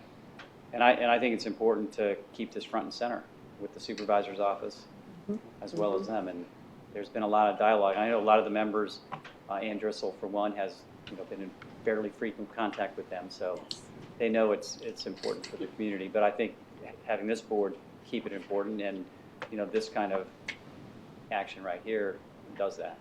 Yeah. I likewise support the 4 recommendations and the version that Terry has supplied us as being more forceful even. So thank you very much. Anything else, Julie? Okay. Ken? I think everybody's made the statements that I would make, so ditto. Ditto, and thank you I look forward to the next update. Here. And taking action. Eve? Yeah, I seem to recall that the school got a waiver on stormwater management back several years ago. Is that correct? I believe, I have not tracked this down, but I believe that they filed the initial documents necessary prior to the time of the effectiveness of the new stormwater regulations, and thereby became grandfathered under the older regulations. So is there any... And prior to that, they did get a waiver for their initial expansion. So is there any way to attack that? I mean, I find it just unconscionable that they just, when I think about the engineering that went into stormwater management at Lake Ann for the redevelopment that's not happening, the bazillion dollars that we spent just planning that, and then to think that they just sort of magically, wave a wand that says, oh, well, we are exempt. It's just appalling to me. It would be, I think, an initial step on the part of the land use attorney to verify that the waiver they have obtained or claim they have obtained is indeed a valid one. It doesn't make any sense to attack it legally if it is valid. Right. So that would be a first step. And the other step is to say to them, look, morally, you guys are out there saying to your students, oh, we're the best. And I have seen a letter from the chairman of the school board saying we are really on the forefront of the environmental and sustainable activities with our students and with ourselves, and just isn't the case. And so morally they're out here, but really they're back here. Yeah, I two things. One is I support this, but I think that we should be aggressive. Just really aggressive. I just find it appalling. And also, I don't understand, Larry, you said that the County Works, Public Works came out, did an analysis, and that it was deemed scored high. Does scored high mean urgent or? What they do, they have a rating system for stream reaches, and they went out, it's a physical site assessment. Gotcha. And I think Claudia and Nikki participated with that. So they go out and they have basically a scoring summary, depth of incision, vegetation, utility lines exposed, a number of different things, and they completed that, and it scored high. In other words, it's certainly a candidate for work. It's a high priority for putting the money where it's needed. Yeah, I mean, I think that's what pretty, I- yeah, obvious, Mm-hmm. but. I just do it now, or soon. Okay. On the That's it. short list. Thank you. Just want to say this too is the best of Reston. I think that, the committee work, the EAC committee work, the work with staff, bringing this issue to the board is really what makes Reston great. Two very specific questions. Number one, what did it cost us to dredge this year? What was the total cost? Total cost, about $500,000. $500,000. That dredging, in large measure, is a result of the silt that comes from all over and ends up in our lakes. So we need to take that into account when we have conversations about how to go about effectively managing stormwater here. I echo the other comments here, particularly Eve's, where we should be aggressive, very assertive. Is there anything further the board ought to do in order for us to keep this up and keep moving forward? I would suggest on this particular issue, not in the general issue of stormwater, but in this particular issue, Ann Dressel and Terry Maynard are very knowledgeable about the history of what has occurred in this essentially drainage ditch, which has now become a river, I guess. And they could be quite helpful to any group that might be formed to negotiate with the school, and should be certainly, I think, an adjunct to it or advisory to it. I'm sure there will be lots of issues in terms of historical development, things that they would have knowledge of. Okay. My question to fellow directors, is there any action we should take on this tonight, or should we wait until January when Charles Smith and company speak to the board? I'm sorry? Anyone? I would like to see us take the next month. Okay. And prepare a motion, a board motion of these actions. I think we need to get from Larry's contacts an idea of what things might cost in terms of those analyses. But I think we should formalize what EAC has recommended and put it in one nice little motion and package. I think we've got great information here to act on. And I mean, I think since the issue was brought to the board in the summer when that all was happening, while some may think we have moved slow, I think we've actually have mobilized quite well with the issues at hand. So, yeah. Any other counselor? yeah, here. In what I've heard tonight in terms of what has been done heretofore is mostly with the county reps.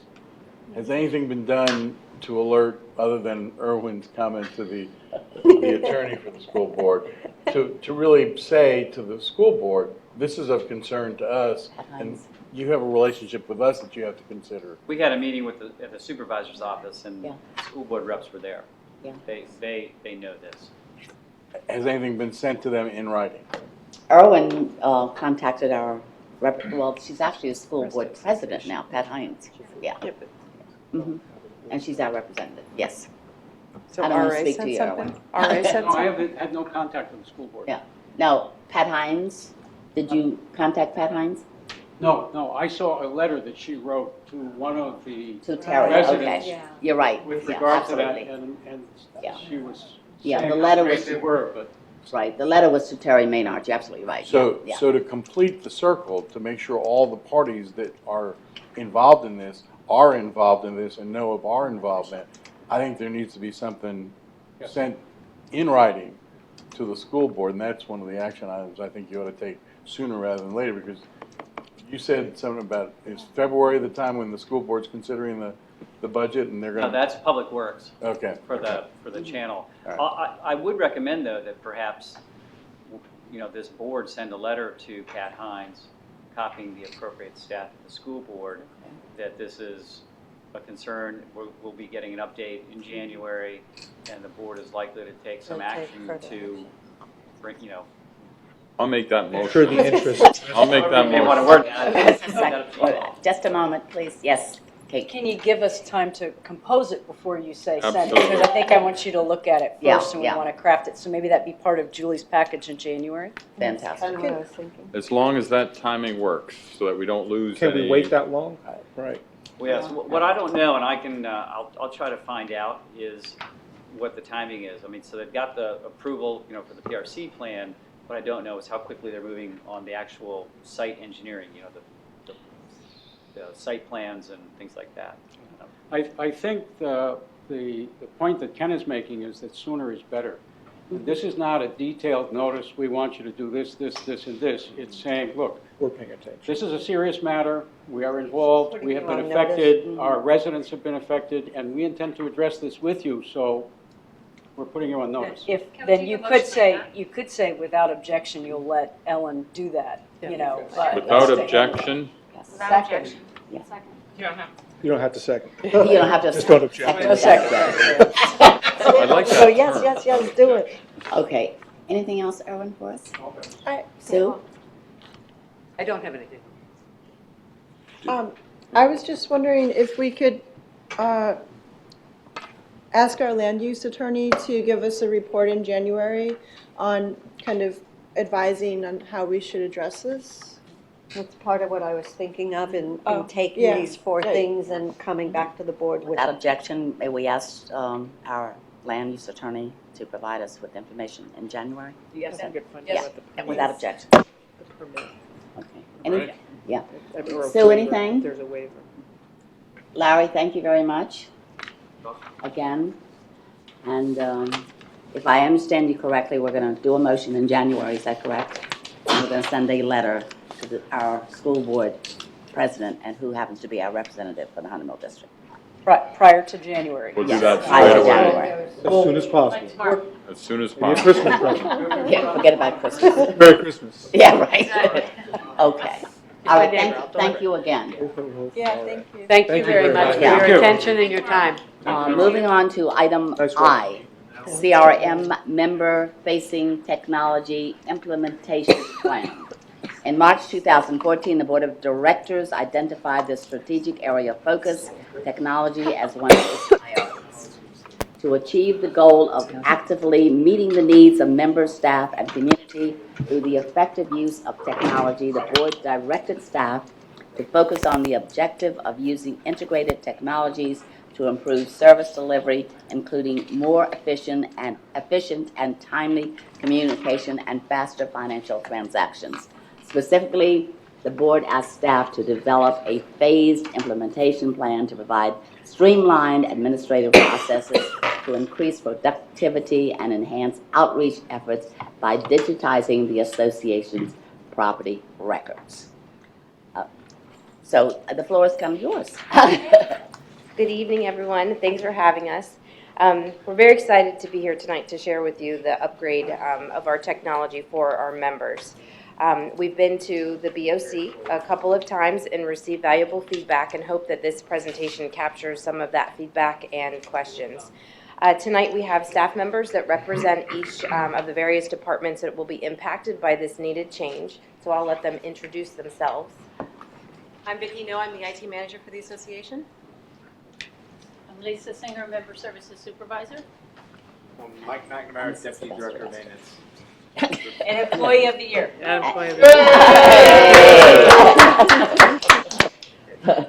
And I'm Laura Kowalski, Deputy Director for Recreation.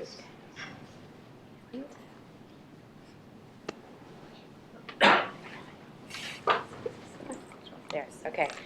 First, we wanted to show you how this presentation aligns with your board strategic priorities during the 2016 and 17 budget process. And the two areas are optimizing member experience and leveraging technology. The action step for us is to create a greatly improved online experience for members and give staff the tools they need to do what we need to do, our jobs, related to finance, maintenance, and reporting. You recognize this website as being our website, and what we mean by an upgrade to our storefront is, if you see in the upper right-hand box where the arrow is, there's a login and register box, and this registration box, and this takes you into our storefront. So what you see here is the facing website that was recently upgraded, and if you move into to log in, this is really where that back end and the e-commerce system is. On average, we see about 30,000 online transactions a year, and our current system is very outdated and it does just need to be replaced.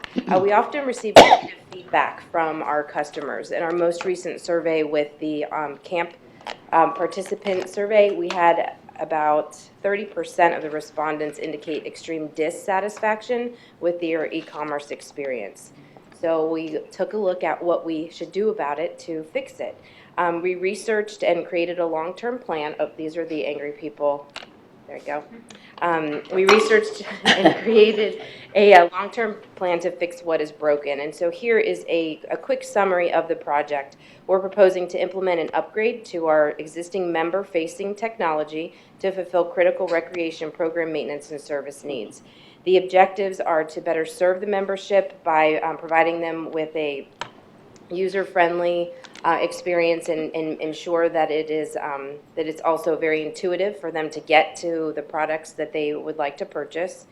Staff will be able to quickly and easily have reporting features that we need to provide information for metrics, analysis, for budget. Some of the questions that you all had during the board, during the 16-17 budget planning process, we had to come back and say, I'm sorry, but we can't pull that information, and we're really excited because this system allows us to get that information very easily, thus improving staff efficiency for program services and maintenance. The cost for the initial implementation is $127,727, with annual operating costs for supporting hosting and maintenance at $34,640. We'll go into more detail about the cost in a later slides, but first we want to tell you what we're asking of you. So we are asking for you to approve utilizing existing funds that we already have from these three projects listed here to fund this upgrade in technology. The Customer Relationship Management CRM funds, $135,000. The RVCP, the Recreational Vehicle Central Park and Garden Plot Payment Solution of $16,000. Budget and planning software of $50,000 for a total of $201,000 to fund this project. And want to note that any portion of these funds that would not be used would go back into the Capital Reserves Fund. And Vicki is going to explain why we're asking to move these funds into this project. Thank you, Laura. Just as Laura had said, we already have the funding provided for the CRM project as well as the two others listed previously. What we found through researching some of those projects and diving more into the business requirements for those was an opportunity to merge several of those into one. As we were gathering requirements for the CRM project specifically, we found, as we were going through the research process, we found typical solutions are more internally focused. There's more of a benefit for staff, but the patrons, the members, are not going to feel that benefit directly. It's centered more on sales lead generation and sales capture rather than customer experience. And while they are customizable, that also comes with an increased cost. So we're not looking for another super expensive solution. So that, at the same time as we were researching the CRM business requirements, we had a side project of looking at streamlining our entry into the aquatics facilities so patrons don't have to leave their cards at the pool, or their passes at the entryway and pick them up on their way out. We wanted a way to streamline that for patrons and also capture some metrics in that regard. and potentially introduce an electronic point of sale and eliminate more of the paperwork that we have to incur for that as well. Simultaneously, Laura mentioned previously, we need to upgrade our storefront to improve the inventory management, improve our reporting capabilities, and the customer experience with transactions. I'm sure we've all, I mean, obviously in IT, I'm acutely familiar with the pain points people have had with our e-commerce system, so we're definitely looking to improve that. The garden plot and RVCP payment solution is something we've been researching over the past year as well. We've been struggling to find an adequate solution for that in our current system. And simultaneously, we also want to improve our business processes and make our end users more happy, improve our cross-program marketing and forecasting and budgeting, as Laura mentioned previously. Our maintenance software solution, we've been needing one of these for quite some time. Mike will address those pain points that his team has been facing in the past on that. Finally, we obviously want to address future possibilities for improvement to enhance the IT infrastructure at remote sites, to provide Wi-Fi at pools and different facilities, increase our sales at remote sites. And as we were further exploring these organizational needs separately, they all kind of coalesced into a single solution we believe can address most, if not all, of these needs. And we believe we've found this with the Vermont Systems dual solutions of RecTrack and MainTrack. RecTrack is their e-commerce solution that has a lot of CRM capabilities integrated within it already. This can also satisfy the need for an aquatics facility entry initiative as well as the garden plot and RBC payment solutions that we've been looking for. MainTrack is a maintenance software solution that will satisfy the ongoing need for a centralized system in that regard and ultimately provide end users with the ability to report maintenance issues themselves for any kind of issues on RA property. And each system, as you can see, has a mobile component as well. I'll speak a little bit further on RecTrack, and then Mike will address the MainTrack solution a little bit later in the presentation. And one of the things about looking specifically at what the RecTrack solution will be able to accomplish requires an understanding of our current website. And from the user perspective, there's a lot more going on behind the scenes than they're aware of. There's no one single solution that'll do everything we require our website to do. We've been researching something for years that would, satisfy those needs better than what we're doing currently, because what we're doing currently is not working for a lot of our patrons. Our current website contains a number of customized modules that I'll list here on the left-hand side. These require regular maintenance and upgrades based on our business requirements and our end user requirements. RecTrack is the only solution we found that comes close to satisfying the needs we have for our website storefront processes. So, as you can see from here, there's a lot that RecTrack can do to either replace or enhance what we're currently doing. And as I said before, there's no one solution that'll fit everything. They don't currently have a module that can integrate the property account management and pay assessment, so we're still searching for that. But one of the things that we found with this solution is they're very open to expanding their products. We've had a lot of conversations with the president of the company. He's been very responsive to our inquiries, so that's been very beneficial. And we've spoken with a lot of current users of the system who are also using RecTrack for a lot of the recreational side and their e-commerce, but they have not either found a solution that integrates the property account type solutions there. This will result in significant IT contractor savings because all the modules and functionalities you see on the left, they require a lot of maintenance by external contractors and developers. There's more that RecTrack can do than what we are currently using our current system for e-commerce. There's a facility reservations module patrons will be able to take advantage of. Pass management in the RecTrack system is much more robust than we currently have right now.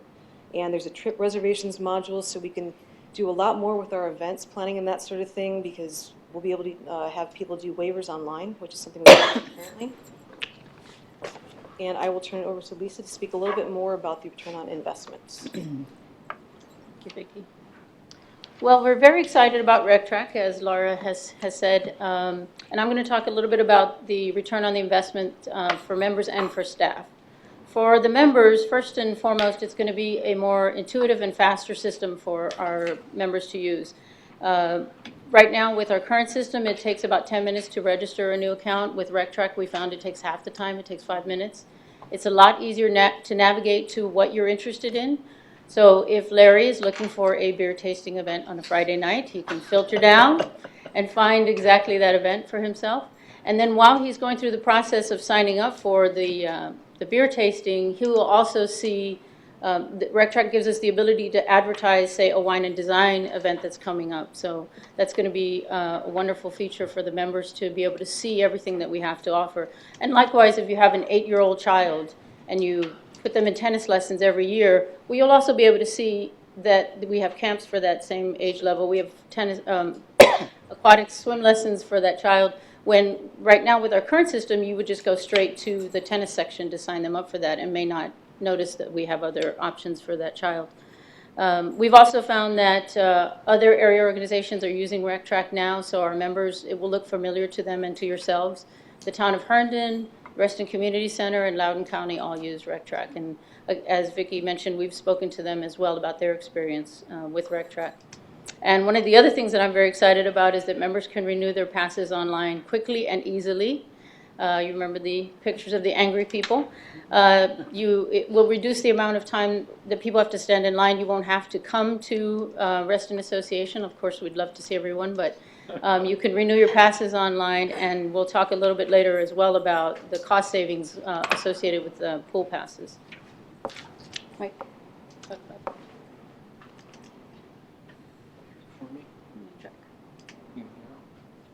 Do you have them? I do. No, that's fine. Okay, main track benefits.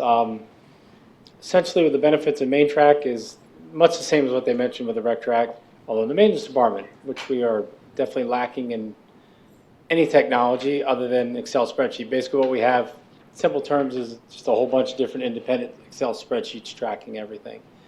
The communication we use is pretty archaic. I mentioned the sticky notes at the last meeting. We utilize sticky notes tremendously to get our information across to each other, which is something we really don't want to do anymore. So the main track benefits is a central database, basically. So He wants you to advance the slide. Ken does, because he feels like maybe it would be helpful to your sticky note conversation. Page 13. No? He's going to pull your. I know, he is the one, and you're making Go it and then very I'll clear. you threw off my mojo. What we doing? Just keep going, and we'll go backwards. Okay. Yeah. Okay, I didn't do anything wrong. It's Ken. It's always him. It's always. Thank you, Ken. Sticky notes. I'm trying to Sticky look out notes. for you. All right. We'll go through each piece of the pie. You can enjoy each piece of the pie with me. The dynamic reporting. Essentially, we need to update. I can walk you through a maintenance thing. We get a phone call, we put it on a sticky note, we give it to one of the supervisors. The supervisors go from there. We do track things on Excel spreadsheets. We have at least 15 different Excel spreadsheets working. People keep them in their own thing. They're not talking to each other. Harder to access, so the communication is not as good. We're covering RVCP, fleet, grounds. We do bridges, pathways, trees, ball fields. You guys are very familiar with everything we work with. Essentially, we have 4 little components kind of working separately. Rec track and main track is going to bring it all together in a single database so we can track all the jobs, assign the jobs, make sure we know who's doing the jobs, how long it's taking them, how much it costs. It's going to be very beneficial. The automated inventory feature, right now we probably have 56 vehicles, over 150 pieces of equipment, and that's not to mention all the parts and accessories that go to these equipment. We inventory them once again through a Excel spreadsheet, which people keep, the mechanics for perhaps keep their own Excel spreadsheet to keep track of oil filters, bolts, nuts, things like that. We've got great guys. They're very experienced. They know what they're doing, but a lot of it is based on a lot of faith that they'll go ahead and track it correctly. With the main track, we can definitely, I can keep an eye on it. Everybody's got an inventory component, and we can keep an eye on what's going in, what's going out. We can purchase things at the right time. Make sure it's smartly done. The third piece is the automated tracking of current future maintenance requirements, inspections, bridge inspections, facility inspections, ball field inspections. Quite frankly, a lot of our guys are old school and they keep them on pads of paper. I mean, look at my notes here. Everybody else has their presentation typed up by phone with them. Mine's with a Sharpie pen. Written big because I can't see it. But the inspections, everything, what we need to do is get a consolidated database where our inspections are in sync with the rec track people who are scheduling these facilities. Okay, we're working on them. They're scheduling them. we need to talk with each other, make sure that we're not working on them when they've got it scheduled. It's important. We put a beautiful new laminate floor in the Browns Chapel this week, and we had to cancel we had to communicate with them. They had to cancel the users so we could put this floor in. It's beautiful. You should go check it out. It's very nice. And it worked out well, but it'd be better if we had a database that actually talked to each other, something we could access each other's schedules for. Current work order system.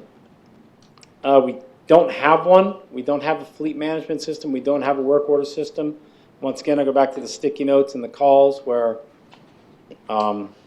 it's a lot of it is on emails, phones, and faith. And we're really good at it. The light example we've done recently was a good one, but we're good at it and it works, but it's got its kinks and it's got its gaps. And those gaps can make things not work. And I thank my experienced people because they can fill in those gaps, but someday they may not be able to. Basically, the 5 basic points for the main track, it's going to save us time. A lot of time chasing people around, miscommunicating, sending people out, having to call them back because they're not leaving with the right resources or they don't know where they're going. Okay, money, obviously, money from fuel to resources to people time, work time, tons of money there. Resources, we're going to make sure they get the right resources and the right materials for the right job, so we don't have extra resources laying around, getting old, going bad. Communication's huge. Our communication features are a little archaic. If we can have guys or people communicate with each other and the construction people know what the grounds people are doing and the grounds people know areas people and these people here know what we're doing, it kind of brings the whole communication piece together. And the last one is just efficiency. We're going to be able to help the Reston people a lot more efficiently. Maintenance issues are very quick relatable and you've got to relate to them quickly. We good? Yeah. And that's it. Those are my 4 pieces of the pie. Thank you.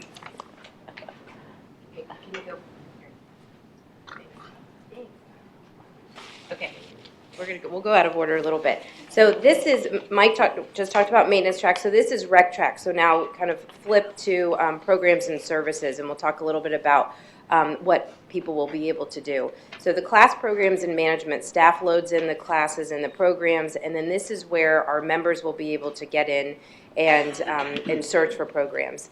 The neat thing about this is that if I want to choose by a specific location or a specific time or a specific age group or a type of class, if I'm looking at tennis or looking at swimming, it can drill down for you and show you what all of the offerings are. So it's really easy for members to get to what they want faster. Facility reservations, this one is great. This really ties in, as Mike said, a lot of different spreadsheets for picnic pavilions, community buildings, this space here, our swimming pools and tennis courts. Members will be able to see what's available instead of having to call, so they can do some of the work themselves before calling to actually finalize an agreement. And down in the bottom right, court reservations. This is one that our tennis community has been asking for quite some time. It's very confusing with our current calendar. When you look, it tells you everywhere you cannot play, but it doesn't really tell you where you can play. And so we had a demo on the court reservations, and it's just wonderful. You can choose by location, you can choose by court. It's our tennis staff was, oh, this is great. When can we do this? How can we do this faster? Back to pass management. This is purchasing our pool, tennis, and guest passes. Point of sale inventory management, whether we're selling a swim diaper, at our pro shop, if we're selling a racket, or if we're selling some of Lisa's fabulous coffee mugs that you should buy for Christmas presents. You're welcome. That's where that will all be managed. Trip reservations, this is for our senior trips. It's a module that's specifically designed to pull information needed for a trip, different from a class or a program. Event calendar. You'll be able to click on aquatics or click on 55 plus, and you'll be able to find events similar to drilling down into a class management program and just showing all of the events that we're currently doing. Automated reporting and email marketing. This is the cool thing that Lisa was talking about with Larry's beer class, but I'll use a kiddo class. If I have all of our tennis tots, if they are 3 to 5 years old, we'll be able to take that group of people and we'll be able to market to them. And classes that are going on at Nature House for that age group, other camps that are going on, and swimming lessons. So we'll really be able to do that cross-marketing. And I think I hit on all of those there. I would just add that Rec Connect is a part of RecTrack. It's a reporting and marketing application that works with each of the modules that we are going to be using. So for example, with the pass management, just to add on to what Laura was saying, it will allow us to email current card holders to let them know that it's time to renew. And the email will also contain a link for them to be able to go in and log in and take care of it right there. It will also let us, with programs, it's just very exciting because it will give us the opportunity to contact current, say, camp participants and let them know that registration is opening up soon for camps, January 25th, by the way. So it gives us a lot of opportunity to really market and to set these things up in advance and just make it happen for us, which we hope will bring us, repeat customers and make our members happy.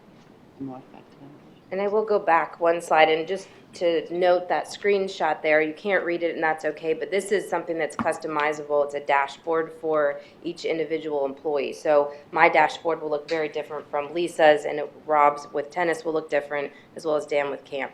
And so these are little pie charts we can take and bring and present to you all as we need to. All right, moving. Don't go away. Finished? What? Sorry, there's more.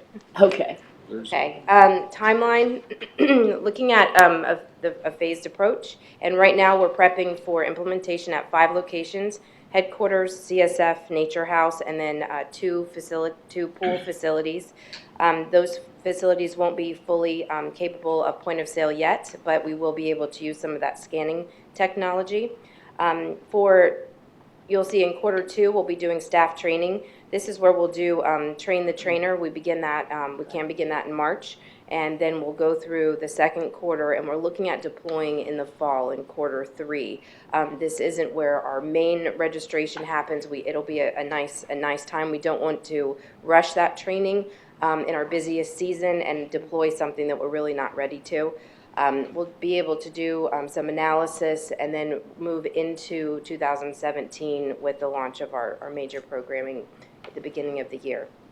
Maintenance track, you can see, is on a much tighter schedule with prep work in Q1 and deploying in Q2.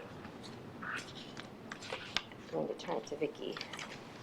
In terms of the actual total project costs for Phase 1 and Phase 2, you can see from this slide, the RecTrack WebTrack system is a larger system. It's web-based e-commerce, so that's why there's a larger price point associated with that.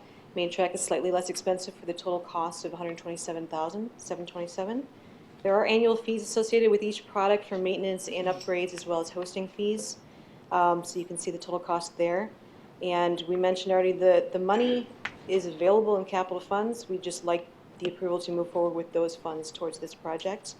And these capital funds will be utilized over the 2016-2017 period per Laura's timeline. So you may see another carryover request next year. One thing I wanted to point out as well is we spoke with the folks at VSI. The president got back to me with more information about price increases over the next few years. He advised us to plan for a 3% increase every other year. He doesn't see, and that's pretty standard in the software industry anyway, so we will accommodate for that. And in terms of future operations expense savings, I mentioned previously we would be saving quite a bit of IT contractor funds with this initiative. 2016, I'm looking at a savings of $60,000. In 2017, an additional $50,000 on top of that. Mm-hmm. Lisa can speak a little bit about the pool pass printing expense we'll be enjoying as a result of this. So we spend approximately $12,200 a year to print the 25,000 pool and tennis passes. They cost, and that's just supplies alone. It doesn't include labor. So with RecTrack, you will get one card, your first card, and then you just renew it, like reloading a gift card. Mm-hmm. So we won't have to reprint these cards every year, so we will save that expense every year. And again, it's going to make it more convenient for the members to be able to just renew online and not have to come back, unless they're buying for the first time or they've lost their card. And there's also a green solution here too, because we're not repurchasing plastic cards every year. So people can reuse the cards, and that makes for a greener RA.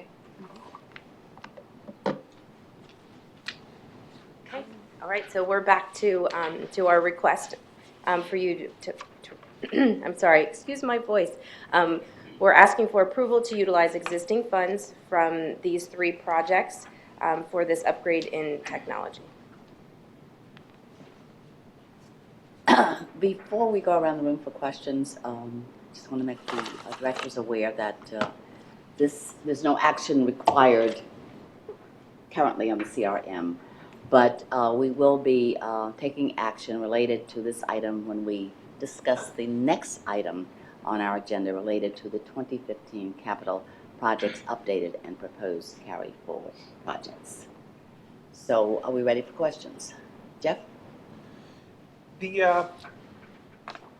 Fantastic. I can't wait to get this going. I think our members are chomping at the bit for these improvements, and I know that the information and the metrics that we're going to be able to get out of this, the board has had an interest in getting to. So there's a lot of excitement about this. So go forth and do good things.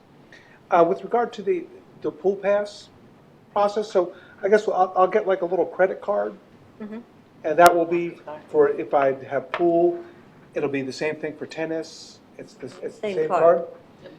And then I reload it, and if I lose it, I have to come in and get another one. Right. Does that card?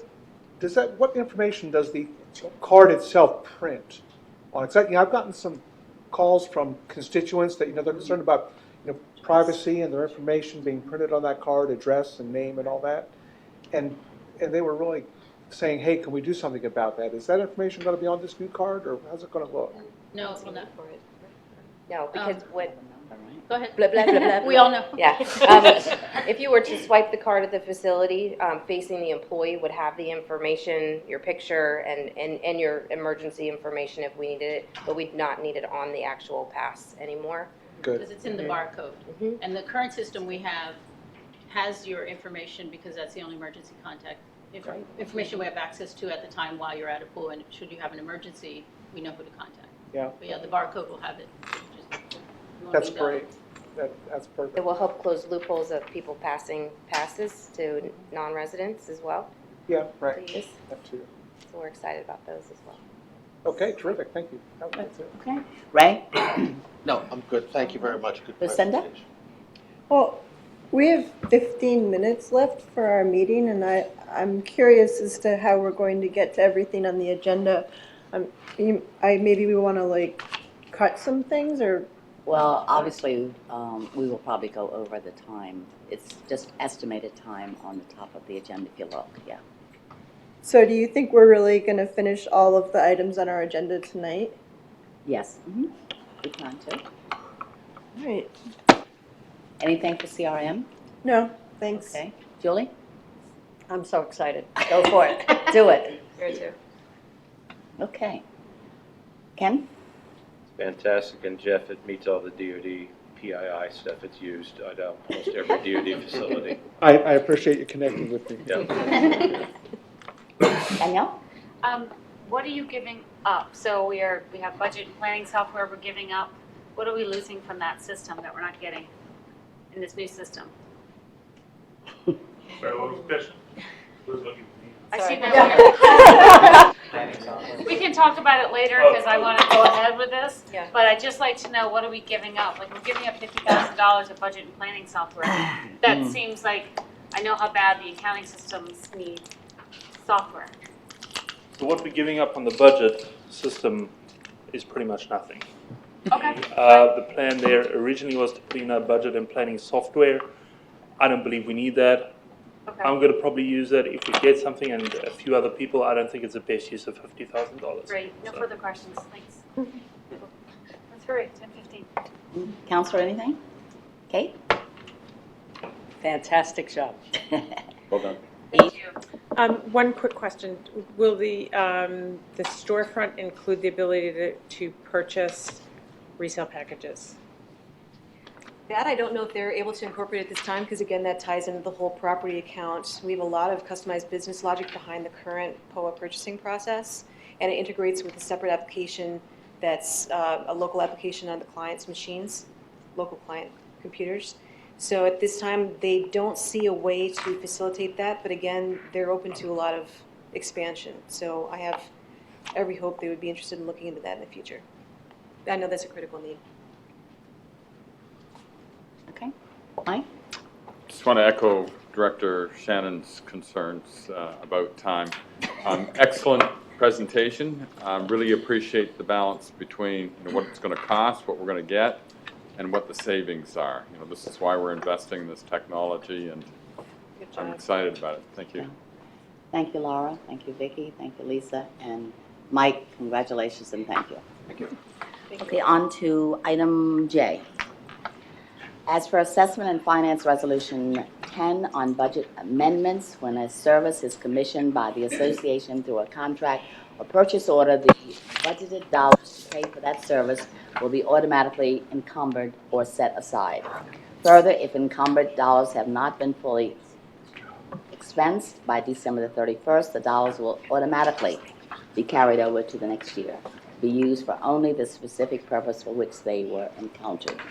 The Board of Directors will be notified by the CEO no later than the December Board of Directors meeting if any encumbered dollars will be carried over.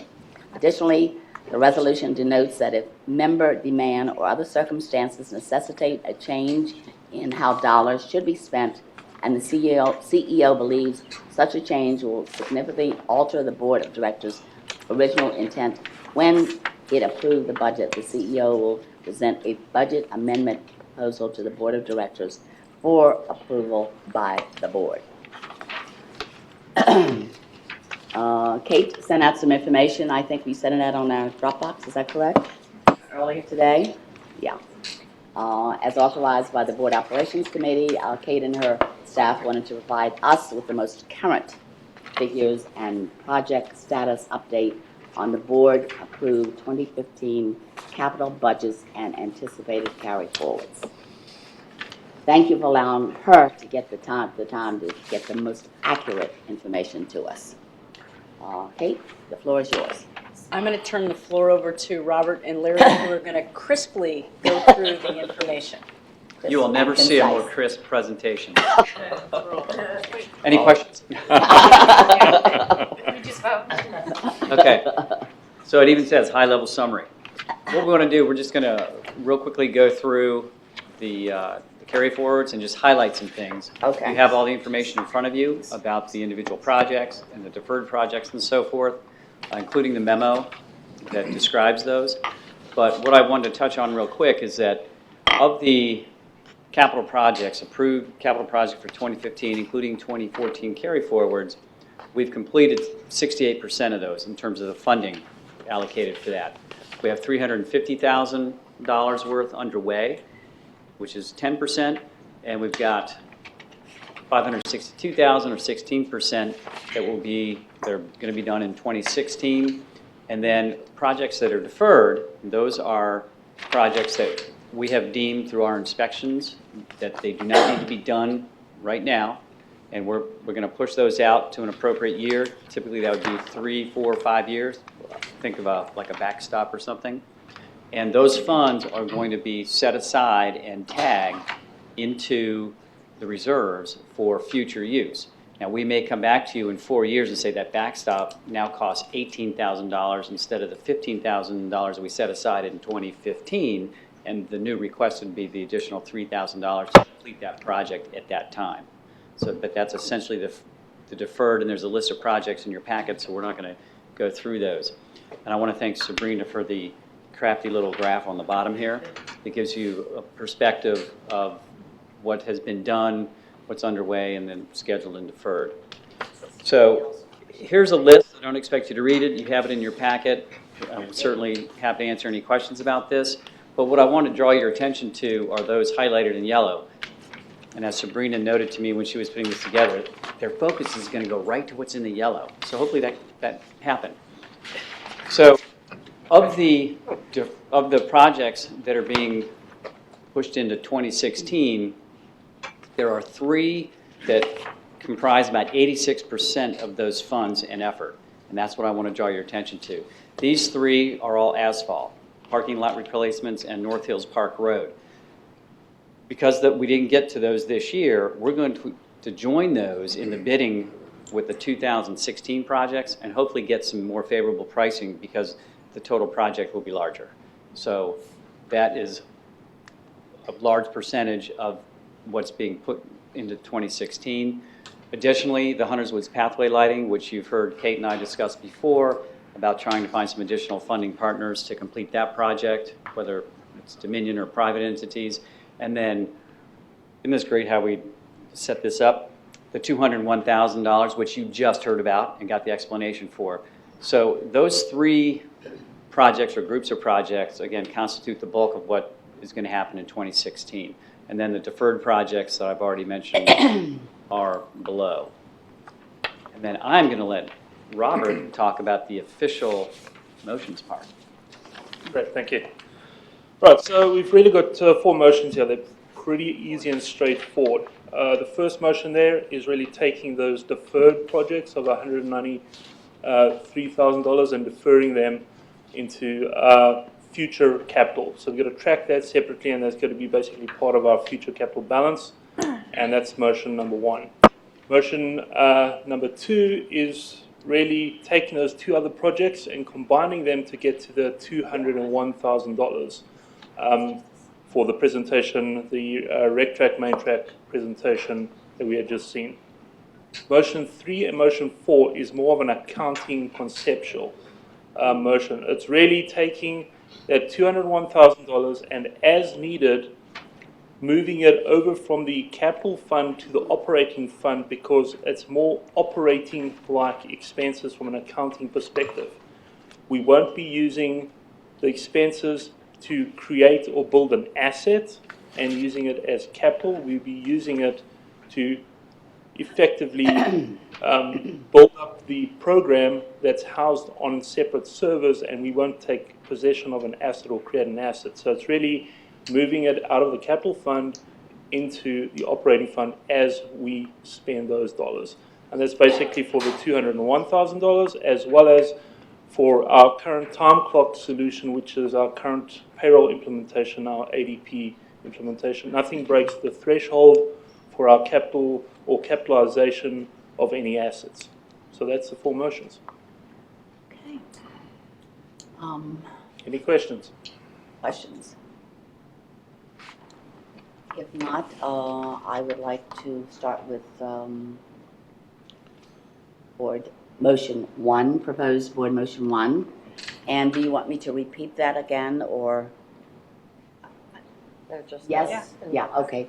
Move to defer the 2015 capital projects identified by staff in the attached summary document and direct staff to hold in the repair, replacement, and reserve fund $193,582 for the use at a future date when these projects have been fully scoped and are ready for completion. I second. Okay. Is there any discussion? All those in favor indicate by the usual manner. Aye. Opposed? Abstentions. Okay. Board motion 2, move to approve the reallocation of 2015 capital asset acquisition funds from the following 2 projects to be used with the $135,000 currently designated for outreach management, customer relationship management CRM project for the implementation of a single storefront solution, rec track / main track. Do I have a second? Second. Any discussion? All those in favor? Aye. Aye. Aye. That one passes. And I apologize. Motion 2, I should have added $50,000 from budget and planning software project, $16,000 from recreation vehicle, Central Park, and garden plot payment solution project. That was part of that project, yeah. And motion 3, I'm sorry? Without objection. Move to approve as needed when services are rendered the transfer of up to $201,000 currently allocated to the 2015 Capital Asset Acquisition Reserve Fund for rec track / main track storefront solution to the operating fund in order to satisfy generally accepted accounting principles regarding the accounting treatment of expenses relating to the project. Do I have a second? Second. Is there any discussion? All those in favor? Aye. That one passes. And the last board motion 4, move to approve as needed when services are rendered the transfer of up to $50,000 currently allocated to the 2015 Capital Asset Acquisition Reserve Fund for the time and attendance time clock solution to the operating fund in order to satisfy generally accepted accounting principles regarding the accounting treatment of expenses related to the project. Do I have a second? Second. Okay. Is there any discussion? All those in favor? Aye. Thank you, gentlemen. That's Reston's finest. Good job. Good job. And our elections committee, they have been very, very patient. And we certainly thank them for their patience. Now we turn to an item that has received much attention from the local press and a few of our members over the past year, and that is the topic of individual member voting records. Good evening, Ed Robichaud, Chair of the Elections Committee, and President are Mark Stalcup and Karen Anton, also of the committee. Ed, I hate to interrupt you, but I would like to invite Erwin to speak first, if you don't mind. I didn't realize this was a debate. I thought you It is not a wanted a debate, presentation from but the he has committee. asked to speak, and we have granted him that permission. Well, you're in charge, so. And then you will speak if you don't mind. Sure. Thank you.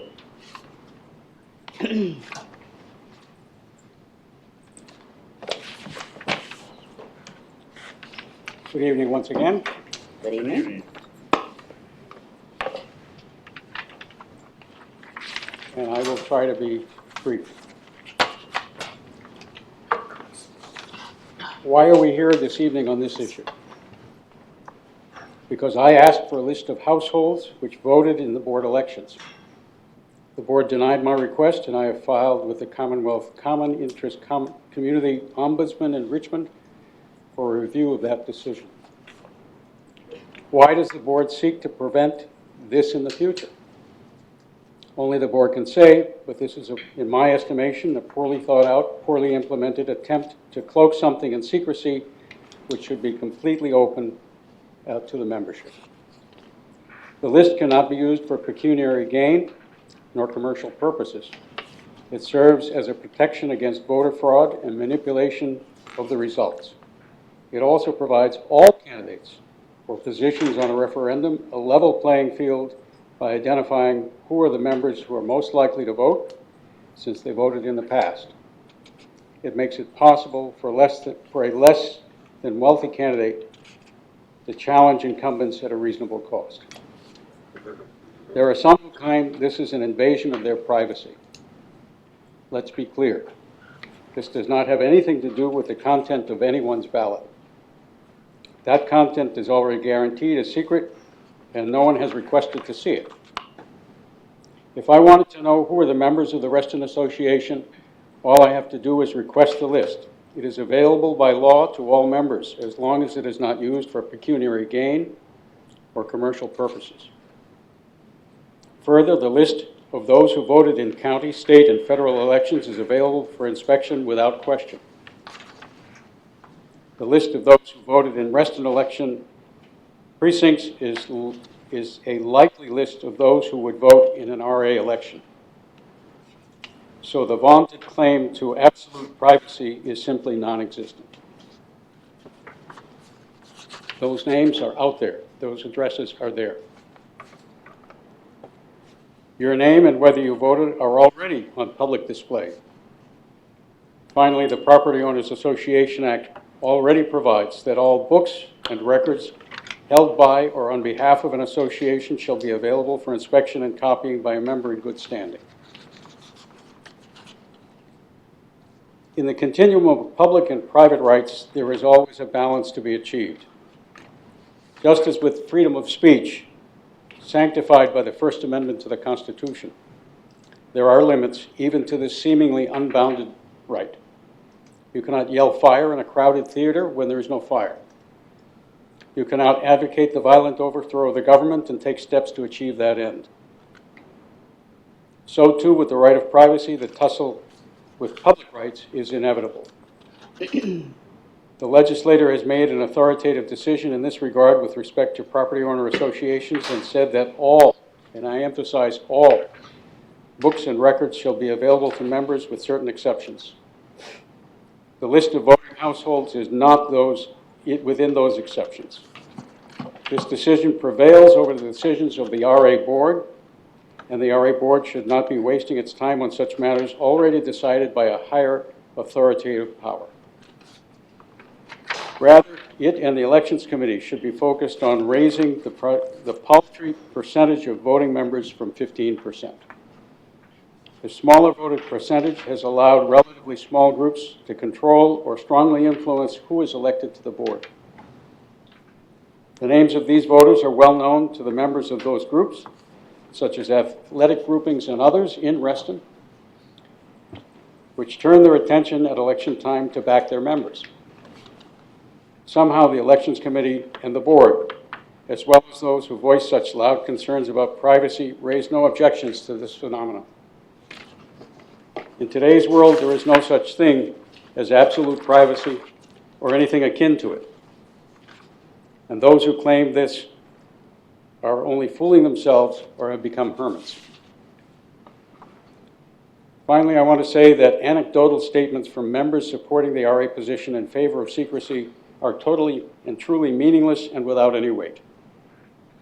The RA has not gone out to solicit those testimonials, by the way, has gone out of its way to solicit those testimonials by the way it has framed the issue. In fact, if in fact it has not done more to solicit such opinions. The RA has held no referendum on the matter. Neither has it sought a statistically significant number of opinions on the basis of an objectively framed set of questions administered by an independent polling organization which selected a valid sample of the eligible voters. The board should reject this proposal, or it runs the risk of being told it is flat out wrong by an authoritative Commonwealth official, and perhaps the courts as well. I thank you for your time and for listening, and for reconsideration of what I think is an ill-considered proposal. I'd be happy to answer any questions. Thank you very much, Erwin. Before we continue with this item, I'd like to share with the board, and I guess many of you probably already know, but I was a member of the Elections Committee for over 6 years, and I served as the elections president, I think, as the chair for 3 years. During the 6 years I served, every year the committee had to deal with member concerns about the confidentiality of their ballots as well as their voting code information. Many wanted assurances that their vote would not be attributed to them, nor their individual completed ballots seen by anyone but the counting agent. Some went so far as to obliterate or cut out the voting code information on their ballots, which unfortunately rendered their ballots invalid. As a result, the Elections Committee had to develop rules on the treatment of voting codes information on ballots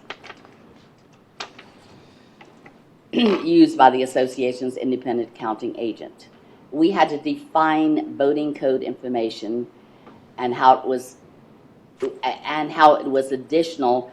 And in addition, we had to take measure to clarify, delineate on the ballot that obliterated codes would render the ballot invalid. The new rules helped to address the matter, however. The request for individual member voting participation data never went away. Last year, however, was unique. Not only did the association receive a request from one individual, but also received similar requests from 3 other members. That's 4 different requests for either election voting information or the air conditioning covenants referendum or the Tetra referendum. The Elections Committee originally took up the matter we were considering this evening in September 2014, over 1 year and 3 months ago. This is not a new issue attributed to one requester. Instead, it is an ongoing matter that requires the board's consideration before the start of our next election process. Recommendations of the Elections Committee were first brought to the Board Operations Committee in October of 2015. The BOC affirmed the recommendations of the Elections Committee and without objection directed staff to prepare a draft policy on referendum results consistent with the policy on election results represented in the Elections Committee draft amendments to elections and referenda Resolution 4 and returned to the BOC at its November meeting. The BOC reviewed proposed changes to the resolutions with legal counsel and directed staff and legal counsel to further review and make necessary edits to the resolution presented and include final draft versions of the resolutions with the board materials on November the 19th, 2015. Specifically, amendments were made to election and referenda Resolution 4 and 6 as recommended by the Elections Committee, which delineate that individual members' voting records shall be kept secret and only aggregate voter turnout statistics should be released for election and referenda to the Reston Association. That proposal has been in the public domain since October 2015. Before I turn the floor over to our Elections Committee to provide us with their input, Mr. Fleischman, thank you very much for your time, and I would like to invite the Elections Committee to please come forth. Thank you. Well, hello again. Always nice to be scheduled last. Say it again. Always nice to be scheduled last. You're not really last. Best. You're the best. Let me frame the short answer is we're recommending you adopt the resolutions. That was the unanimous opinion of the Elections Committee. Let me frame this with a few facts. As you're well aware, Reston Association is not a political entity. And so even though we conduct what look like elections, these are specified referenda that are governed by the Reston Deed and the bylaws that were last amended, about 10 years ago. These resolutions are policy and procedure things that the board votes to control itself. So let me point out some major differences. There is no registration, there's no qualification to vote in Reston referendum, except that you be a property owner as of the record date and in good standing, meaning your dues are paid up, and that you be a resident. So there is no language requirement, there's no citizenship requirement, you don't have to be of majority age, and you don't have to register. And we do not check in our process, which hopefully in my lifetime will be all online, and will drive up somewhere in the 30% range.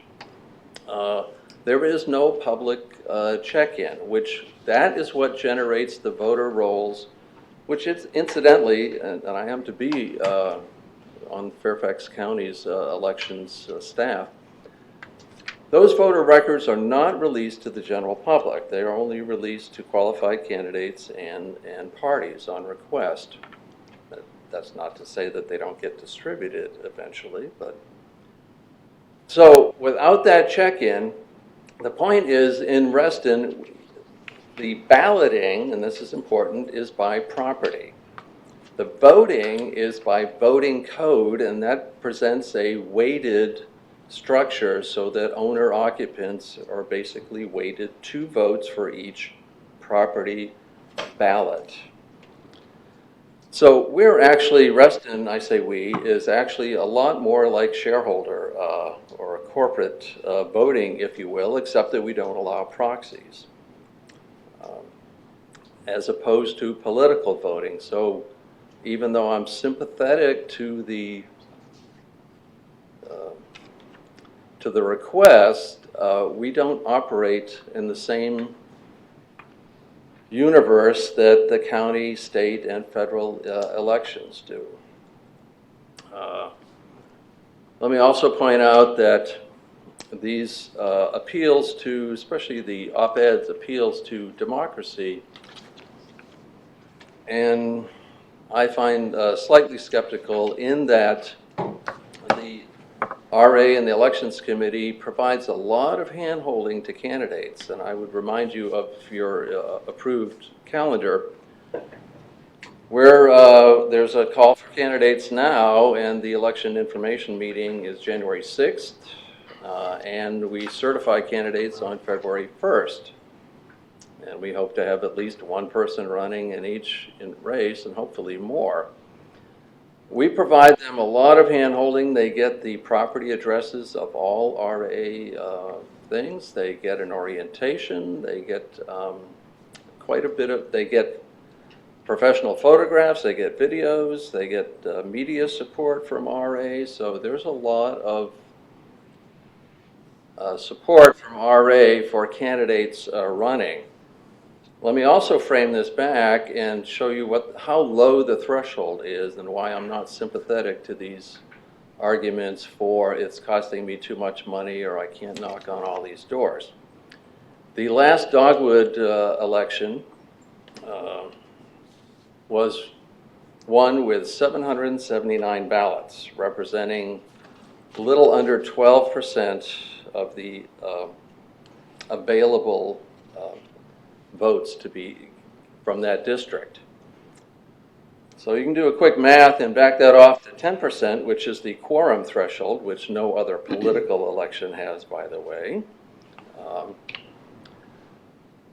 And you can see that if that were a contested election, and we hope to have multiple candidates in every district, then you would really only need, assuming you made the quorum, you would only need about 350 households to vote in your favor, because it's 50% plus one to win.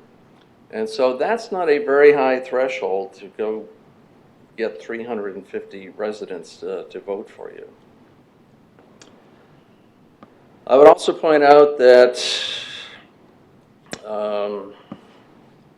we do provide analytics recent and developed in the past 2 or 3 years, so that we can, and based on that is kind of my basis for recommending that we not release the voting records, because I think it will only serve to drive down the voter turnout.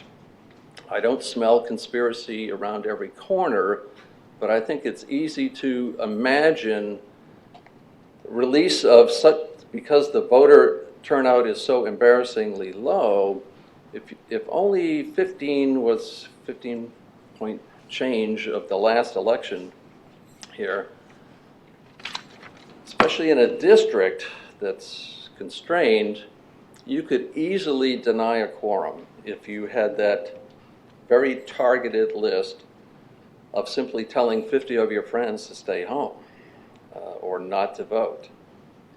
What we'd like to do, and what RA and the Election Committee are attempting to do, is to drive up voter turnout, because particularly using the analytics that the staff has developed, we know that the apartment renters are vastly underrepresented, and the single-family homeowners in the, let's say, wealthier districts of Reston are somewhat overrepresented.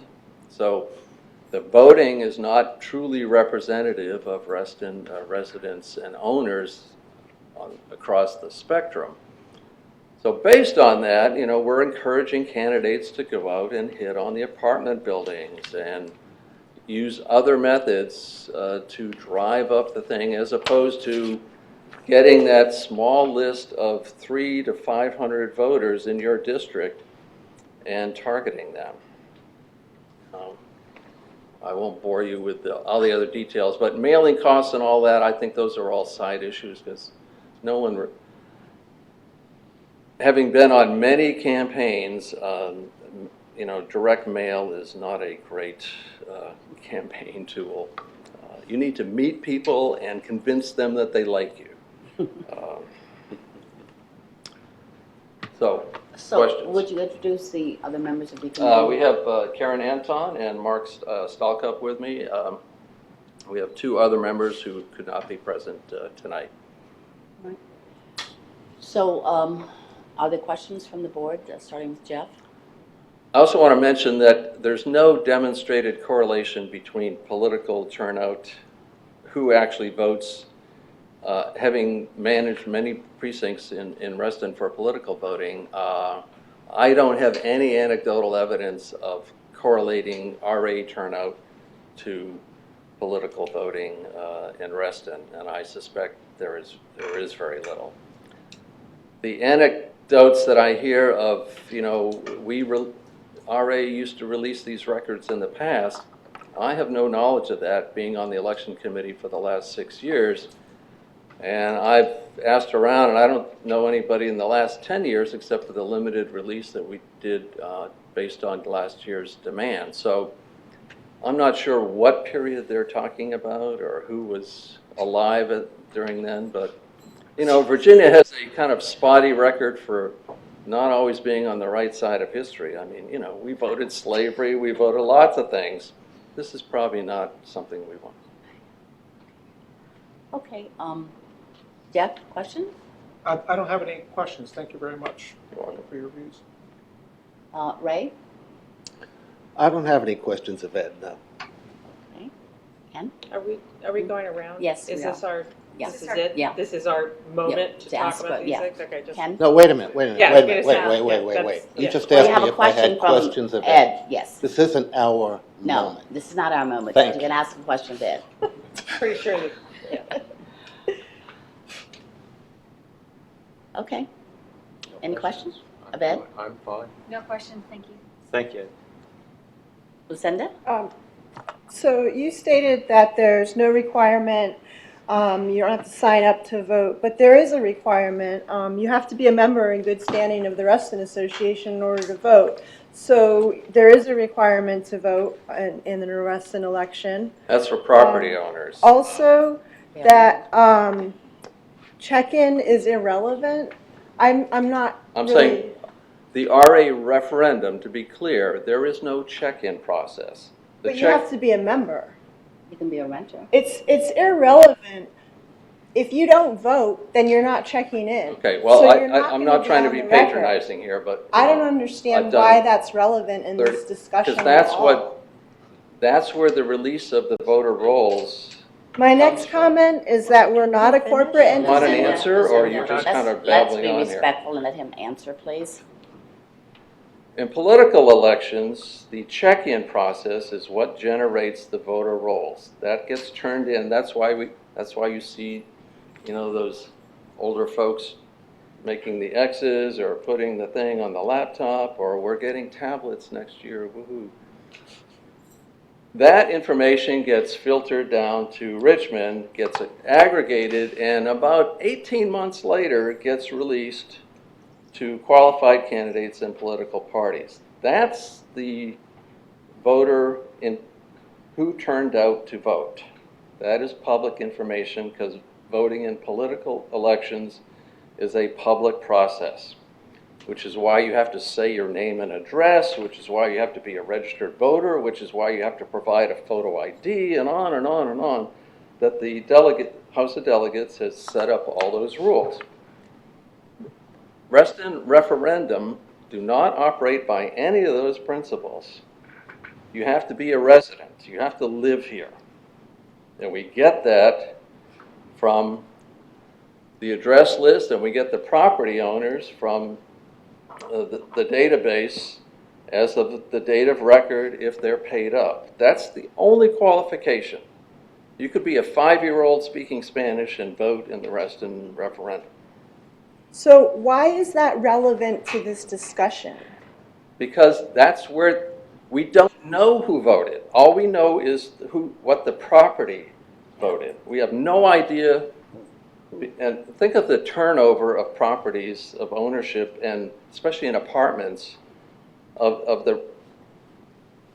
we have no idea who that person was, especially, after a 12-month period. Wouldn't that So protect that people's information- privacy? I don't understand why that would be a negative thing or a reason not to hand out the list of properties that voted. Why would that be a reason not to share that information with the membership? because it has very little practical value. You know, we're considering the election, the committee considered what's the general good, if you will, for the most amount of, for Reston residents versus what is the selective maybe good for a few qualified candidates. This release of the rolls has very little practical use for candidates, despite their claims to the contrary. Well, that's not a reason not to give the information out. I think, but- well, He's here now just to we're answer talking questions. philosophy. So we're done with that Lucinda, question he's because just I to have more. answer questions. Yeah. Okay. Okay. Our position So- is, unless there's some demonstrated common good need to release that information, we don't see the point. Well, what if, Now, you're going to vote on it, and you can do as you like. I do see a really good need to have that information available to the public and to the rest of the board and the staff and your election committee. You had the analytics that you used to identify that apartment owners were underrepresented. You got that information from the voting records. Lucinda. And I don't understand how you would be able to get that in the future. If this resolution passes, how can we use that information to measure the effectiveness of your committee's efforts? Lucinda, may This I is a just good say question. this? I'd like Yeah, to. well, the association Lucinda, is wait, going to hold have on a that minute, information. Lucinda, we're going to do a motion, and then we'll open it up around the. No, I have No, I questions think she for has this a right to committee. ask the I question have the she's asked, and I specific think these are questions good for this points. committee. I listened to Ed's presentation and I have questions. Continue, Go right please. ahead. I'm interested in hearing. Excuse me, Ray. Lucinda, please go ahead with questions, please. So you mentioned that you used analytics to identify the underrepresented groups in our community. How will you get that information to measure the success? Same way we have in the past, from the voter turnout. But we won't have those records. We won't have those records if Our we counting pass this agent will have resolution. those records. The election committee does not examine ballots, nor do we examine the voter rolls, and nor are we recommending that we release that to RA residents. We will still have the counts and all the property correlations. But you won't have the list of people, the addresses who voted. The counting agent will, or that's the whole point of But these you won't have resolutions, access is we're not, to it. You won't have access to it in the future? But they don't have Nope, access we now. don't have you access. don't have access to it now. Okay. You stated that we're like a corporate entity, but we're not. We're a homeowners association, and our members, a corporate entity, the members But I'm would saying buy the voting stock. They would referendum- select to buy stock in the corporation. But the homeowners association has the right to charge property owners dues. Property owners have the right to see our information and the homeowners association's books and records to ensure that their money is properly spent. And by, Is this a question or debate? Shut up and It's not let a us debate. speak. Yeah. Do you have a by question? Go ahead, not Lucinda. allowing, Continue. Ray, You're on a very Ray, good line of Ray. by thought. not allowing the membership to. Ray, excuse me. Lucinda, please put your comments in the form of a question. No, I'm objecting to that. She's on a good point here. She's making excellent points. I'm not sure he can adequately answer this, and I'd like to see her continue. It's going to determine how I might want to vote. Would you please put your comments in the form of a question, Lucinda? Thank you. Okay. How do you think that our members are part of a corporate entity? I didn't say that, and I'm sorry if you heard it that way. I said the referendum are much more similar to a corporate shareholder election than they are to a political election in the process, policy, and procedures that dictate how those are carried out. Our members are required to pay dues. A corporate election, people opt to buy stock in the corporation. How is that the same? Counselor- Again, I don't know how I can Ed. explain this Ed, clearer. excuse me, let Counselor answer that, please. We are a corporation. We're a Reston community association. Reston Association is a non-stock corporation existing under the laws of the Commonwealth of Virginia. Member owned. It's member it's a owned. membership, it's not member-owned, it's membership in the corporate entity. It's not member-owned. You don't have, as Lucinda pointed out, you don't have a share of stock. So we're It's a going to make a membership. fine line here because in this case, it fits our purpose to say we're a corporation and we don't have to abide by states, what the county does. We do have, Or what we do common have to abide sense by what says the, that what- we should do. we do have to abide by what the law says for Okay, non-stock please. corporations.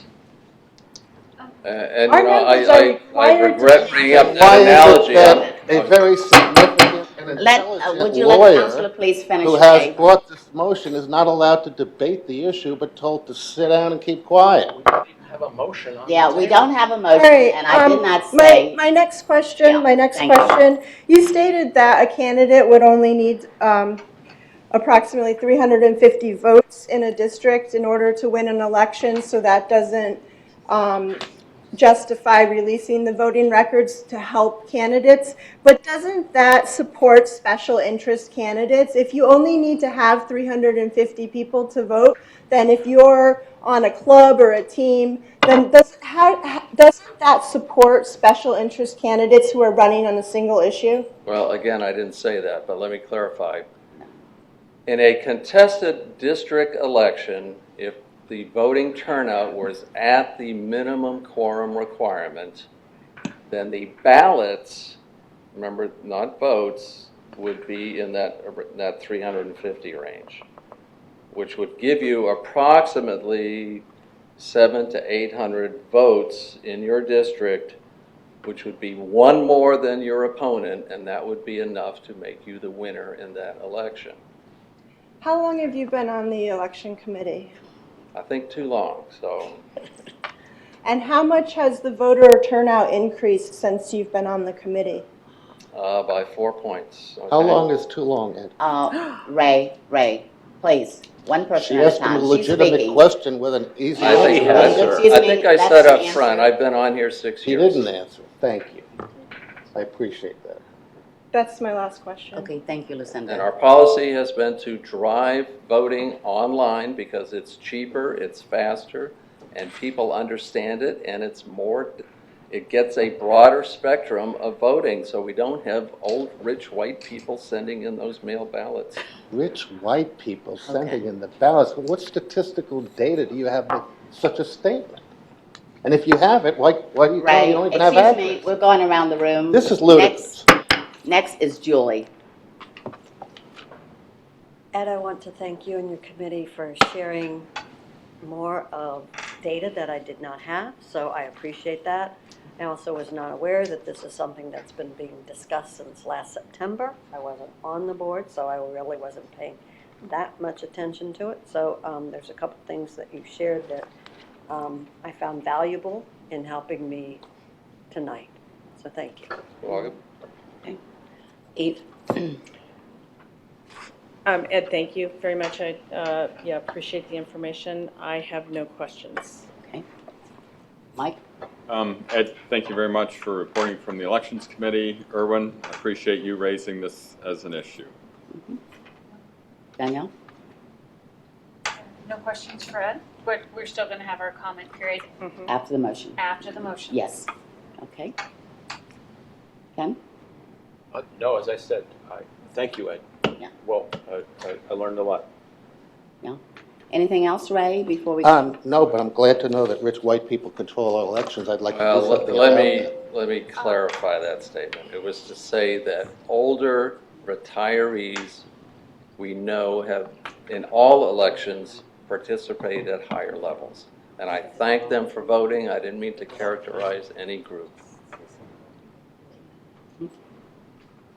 Okay. I have no further questions. All right. I would certainly like to thank the Elections Committee for all of your hard work. I know it has not been easy. And thank you so much for your patience, for sitting tonight, waiting for your supposedly allotted time. Thank you. And have a happy holiday. Oh, yes, you too. I think several people want a health break. What? Should we complete this? Sorry. Can you hold it? Sure. I'm sorry. No. Never mind. A couple letters we received for the record. And Counselor, I would like to ask you a question. Should I read the letter in its entirety, or should I just give the name of the individual who? Well, I think for the benefit of the board in making the decision, that information should be presented. In its entirety. I also have a hard copy of the comments that she made. Okay. Still would be good for All right, good.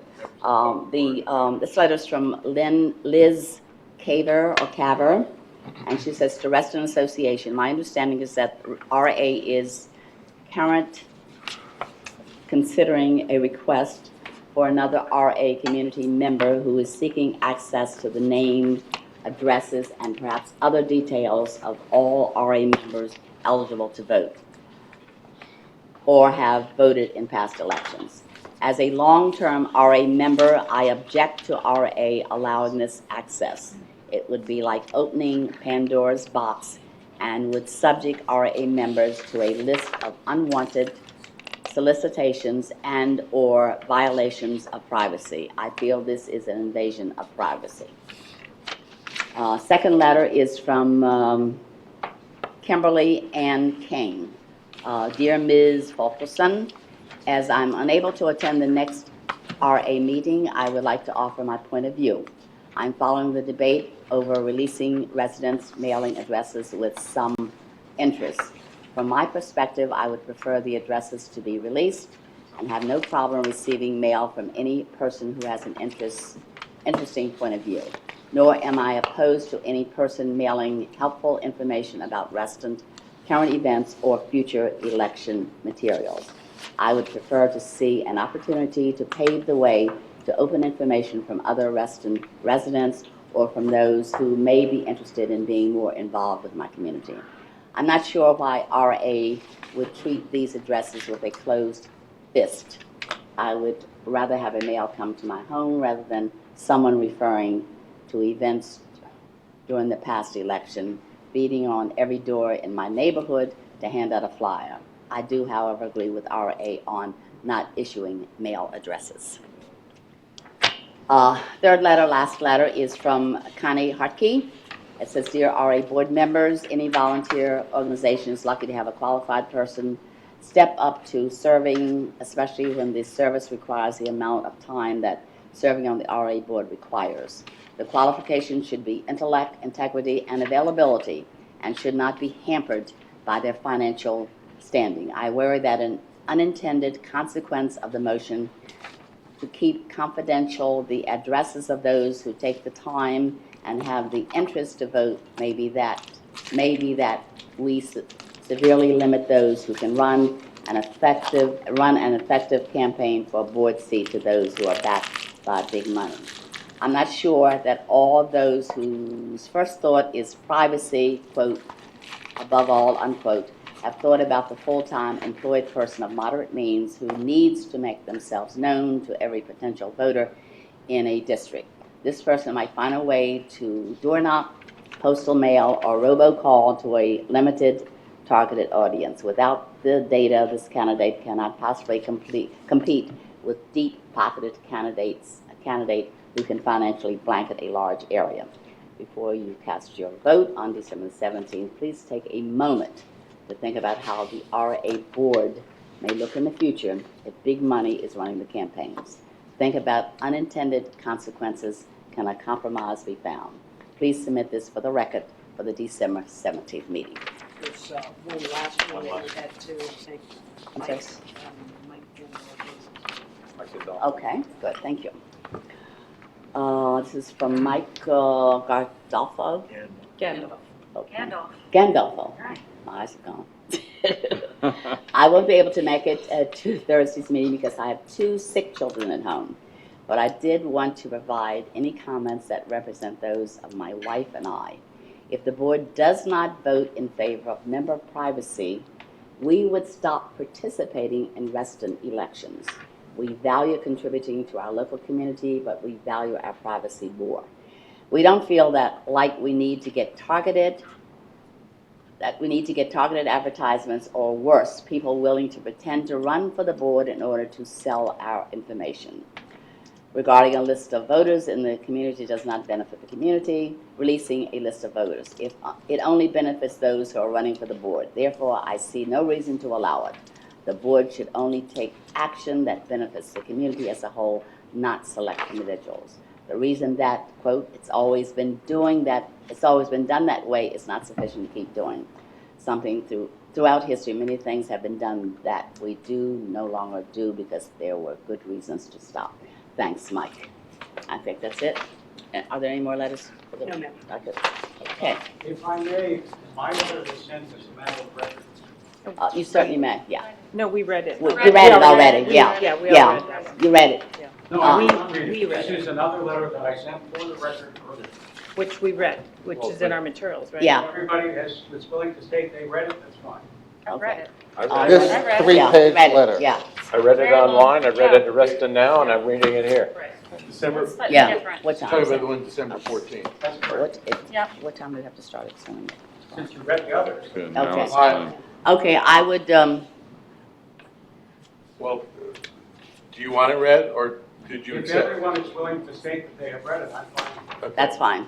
Is everybody willing to state that? I read Yes. the letter. Yes. Do we have a copy? Does Sabrina have a copy? Yeah. Yes, you have it. I have it right here. You guys Okay. are, We've all read it. I've read it. Have you read it? Everybody, yes, we all said, we already. Julie, have you read it? Yes. Lucinda? Yes. Yes. Jeff? Yes. Yes. Mike? Danielle? Yes. Ken? Oh, yeah. Ray? Okay. I would urge all of us on the board to deal with each other with the utmost respect. This is a discussion of a very, very important matter, and it should not take any personal nature at all. So please. I apologize if that's an accusation towards me, because nothing that I said earlier was on a personal nature, It's nothing. not personal. Okay.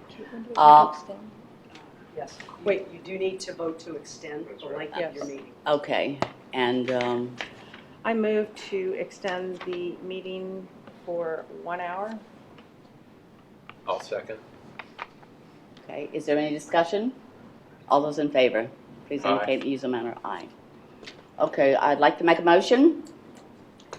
Move to approve the attached draft amendments to elections and referenda, Resolution 4, form of election ballots and tabulation, and elections and referenda, Resolution 6, referenda procedures, which delineate that individual members' voting records shall be kept secret, and only aggregate voter turnout statistics should be released for elections and referenda of the Reston Association. Do I have a second?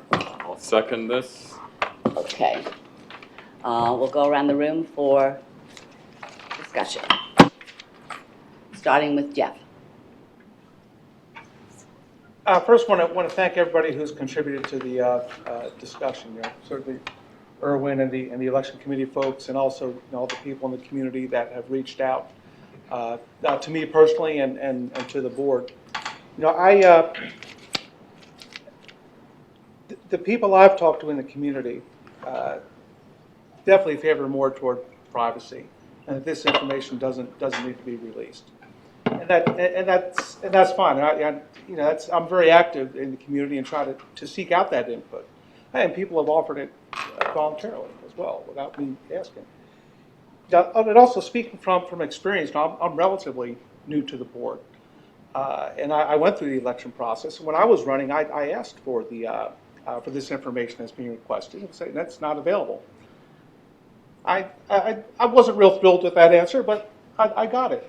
But as I went through the process, and I'm an at-large member, so I have to cover all of Reston, which is even more challenging. But as I went through the process, I realized that I needed to reach out to people. I needed to talk to people, and I had to engage people. I had to talk to different groups. And so I really feel as if it made me a stronger candidate. Because when I was talking to people at the grocery store or whatever, I didn't ask them, did you vote in the last RA election? It didn't matter to me, because whether they did or not, I was running for the office to represent them, whether they vote or not. So I wanted to get their input, wanted to get what was important to them. So I feel as if we create a targeted pool of people who are going to be contacted during an election, we're really doing ourselves a disservice by not reaching out to the broader community. And that is going to be the results if we do that. If we say, okay, here are the 2,000 people who voted, those are the only 2,000 people who are going to be talked to. And that's a disservice to our community, because we should be trying to reach out to as many people, as many organizations, and as many community groups as we possibly can in order to get that number up and to find out what's important to our members. So I'll be voting in favor of the motion for those reasons. But I do appreciate and thank everybody for their passionate input on this, because it's an Thank you important very issue. much, Jeff. Ray? Yeah, I have a prepared statement that I'm going to leave for the record, and I spent a lot of time on it, and I've done a lot of research on it, so I'd appreciate the time to read it off. I want to preface this by saying that we have a quality board with diverse talents. We have the ability to accomplish great things. We can move forward in terms of open communication, member involvement in key decisions, and we often succeed in doing this. Unfortunately, in this case, I believe we have failed. And from some of the things I'm hearing, we failed miserably. We can and should do a lot better. Much has been made of the Reston Association's proposal to protect the privacy and individual by disallowing release of information. I researched both sides of this issue and like to address my conclusions in two parts. Part one will outline my voting decision and the rationale behind the vote. Part two will discuss the methodology used to inform Reston members of this vote and the disturbing way in which an organization, RA, that should pride itself on openness, honesty, and fairness has been anything but in regards to this issue. Part two is perhaps the more important of the two, since the long-range implications of using an RA pulpit to promote a political agenda or personal preferences needs to end immediately. Part one. I vote against the RA proposal and in favor of the request for more information from Erwin Flashman. Simply stated, the Reston Association claims that it seeks to protect the confidentiality of members who vote in association elections, and that's a quote. And this is a red herring of the highest order, as is so much of the stuff I heard tonight. And none of this information, if it's released and used, is stopping anybody from going to their grocery stores and reaching out. In fact, they're smart if they do so. Besides using this list is an A-plus list for anybody who knows marketing and sales that somebody should have access to and use. Beyond that, you have an A list and a B list behind that, and people you meet, and of course you're trying to expand it, but it's you as an individual, you're putting up the time and the money that's doing this. So to say that by releasing these lists, we're going to stop people from shaking hands, and going to stop people from pressing the flesh, that's nonsense. Nobody's asking the content of any of these ballots, nor are they seeking email addresses, phone numbers, or any other such data. They're simply asking for mailing addresses. The information is made available by the county upon request in their elections and the state in their elections. And the few people who have been goaded into responding to these RA surveys regarding this confidentiality issue might as well never vote in any election if this is really their concern. Simply stated, there was no member outcry over this issue until RA created the outcry. Even now, the outcry is really a whisper from only a few people. Mr. Flashman's request is one of simple common sense for the good of the Reston community. It is legally, logically, and morally the right thing to do. Under the current system, well-organized private groups, like several of which Mr. Flashman has participated in the past, have the knowledge and expertise to organize a campaign to give their candidate a distinct advantage in these short campaigns. So in many regards, what Mr. Flashman is supporting is a position which is right, but also against his own personal interests. Claims that he is doing this simply to satisfy a personal agenda could not be further from the truth. This information released would be released to any and all candidates, truly leveling the playing field and bringing more member confidence in the RA governing structure. Yesterday, one of our best-known members sent an email to the board, requested that it be included in the record, and it was. I refer this email from to this email from Connie Harkey, who has unquestioned knowledge and integrity on all things related to the betterment of Reston. I have attached her email and encourage all to read it. In summary, Ms. Harkey points out the obvious. Not allowing access to mailing addresses severely limits the ability for those people without money or connections to effectively run any sort of meaningful campaign in an RA board election. It is a member's service to allow the person of average means who may have a full-time job to have the ability to state his or her position some sort of mailing to probable voters. For those who have been claiming privacy above all, they could simply throw the mailing out.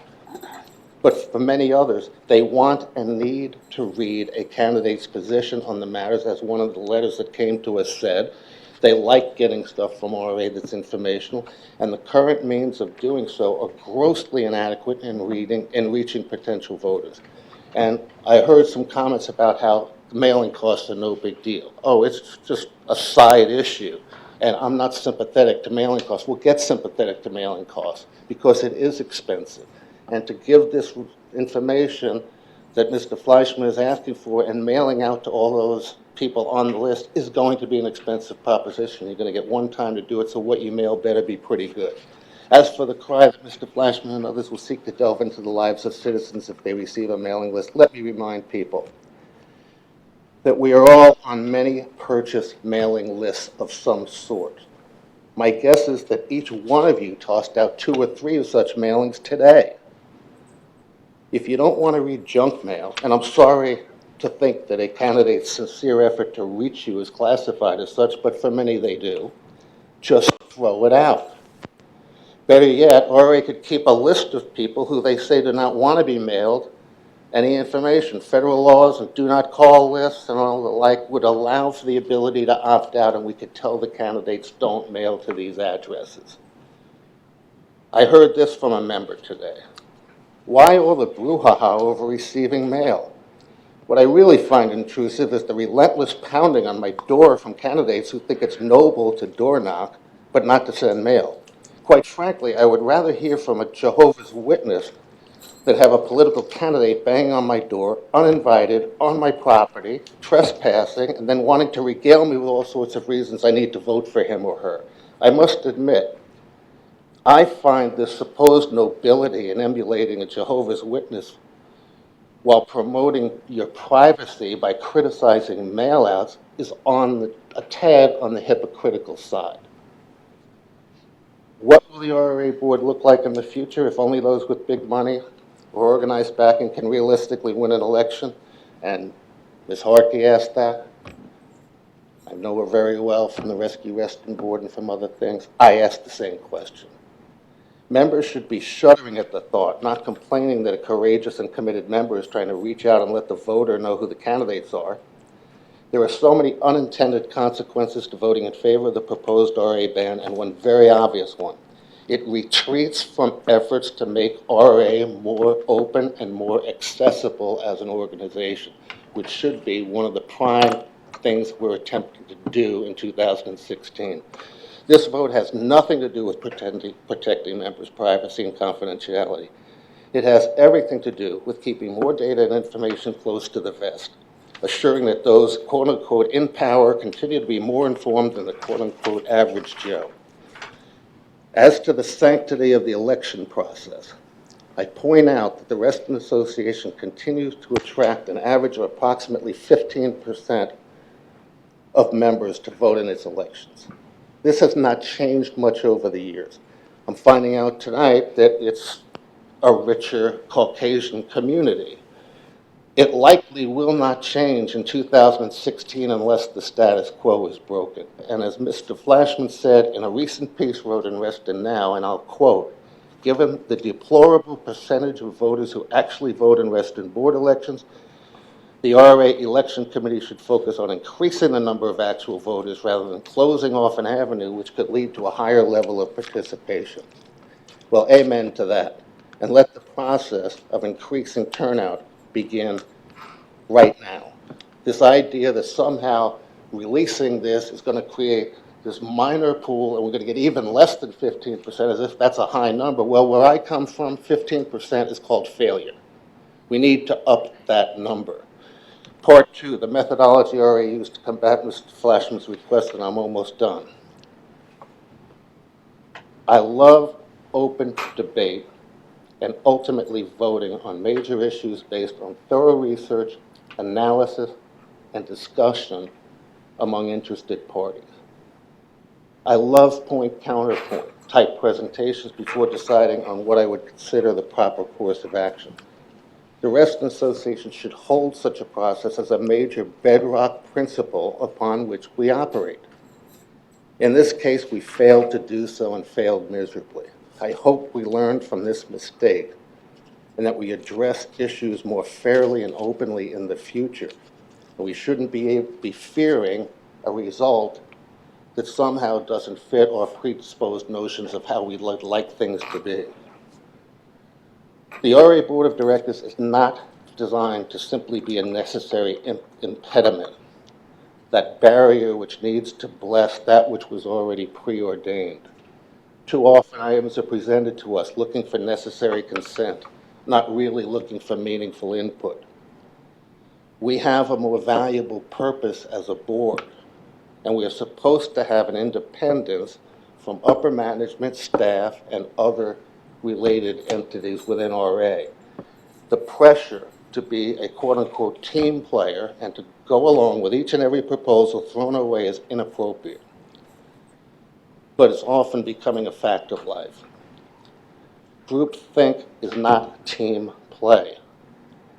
Quite frankly, from the outset, the RA Board has had this issue framed as an us against them issue, complete with executive sessions, which should have been public, and press releases using fear tactics to ignite members to support RA and go against Mr. Flashman.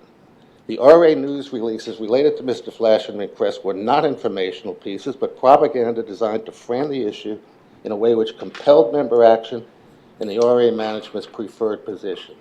An issue which has nothing to do with confidentiality or privacy was positioned in a way to brand Mr. Flashman and anyone else who agrees with his logical position as enemies of member confidentiality, as selfish ogres trying to manipulate precious Reston data, as people fighting to have the right to intrude on citizens' lives.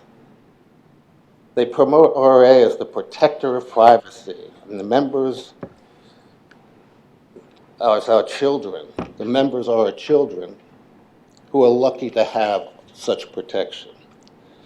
As one who supports Mr. Flashman's position, I resent attempts to place me in this box, and I believe we owe Mr. Flashman an apology for such depictions.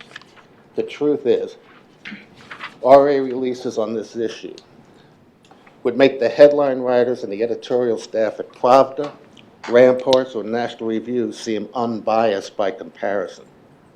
Rather than try to frame an issue in terms of good guy versus bad guy, we should stop denying members the opportunity to hear real debate, fair and open debate. News releases and meeting notifications should be bland and vanilla, not biased and framed. I assure members that the RA Board was not privy to any of this, and I recommend any future release of such information be sent to the Board for editorial approval before we post it on our website. And as an election committee issue, we need to be sure elections will not be biased by supposedly innocent headline writers framing things the way certain people want them to read. For the record, I have been on the opposite side of debates with Mr. Flashman in the past, most notably the Tetra purchase, which I supported and he didn't. At no point, then or since, has our vigorous disagreement led to personal attacks or personal negative commentary. We simply disagreed and accept that. We both want what's best for Reston in our minds. I'm not one of his guys, nor is he parroting me. On this particular issue, Mr. Flashman is correct, and I support him.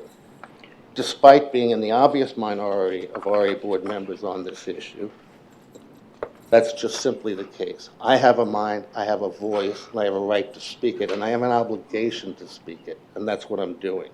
In the future, I assure you that both Mr. Flashman and I will share common opinions at times, will disagree vehemently on issues at times, but both will seek common ground. As a board and as an organization, RA needs to be much more open about encouraging debate and ceasing personal commentary. Rather than demand common and universal opinion, let people speak and try to seek common ground. Conclusion, and I thank you for hearing me out. I fully realize that this RA motion is likely to pass tonight. I have no doubt that we will hear how some members will say it was a tough fight, but in the end of the day, I'm going to go along with the RA motion. I know that's going to happen.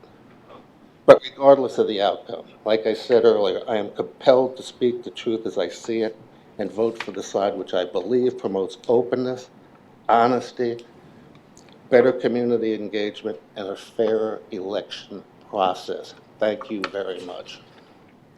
Ken? This guy? Okay. I had a lot to say, but I'll keep it short.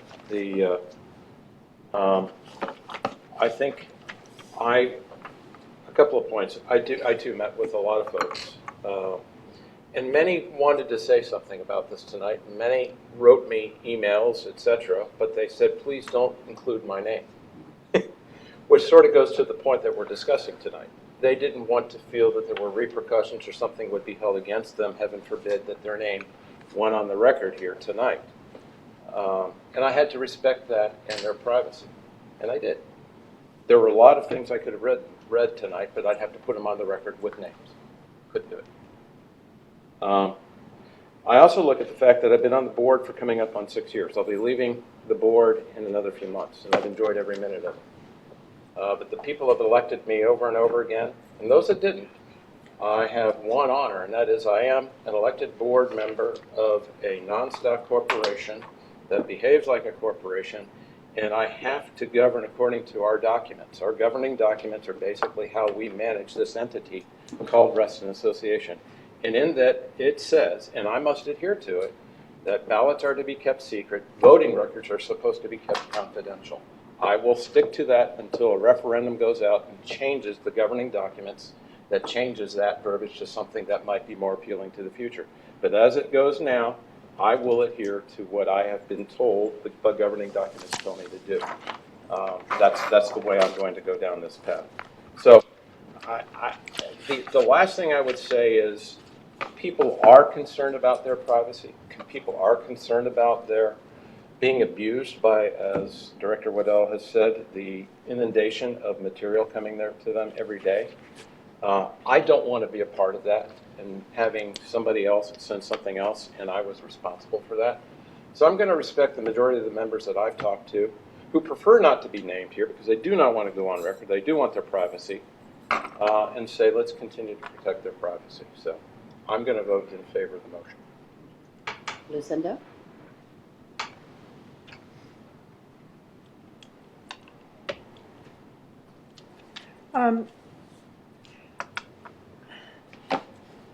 It's frustrating that as a board and our leadership, our staff and our attorneys and all of our resources, we spend so much time trying to control information and disengage our community.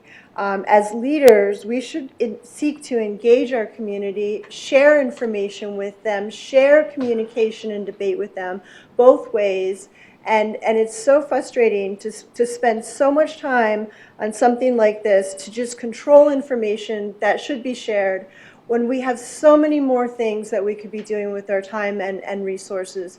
We could be engaging the community, we could be helping improve the covenants issues. There's so many things that we could be doing with this time, and instead we have to change resolutions so they suit our needs to keep things so close that we never get to engage. If you don't share information, you can't engage with the rest of the community.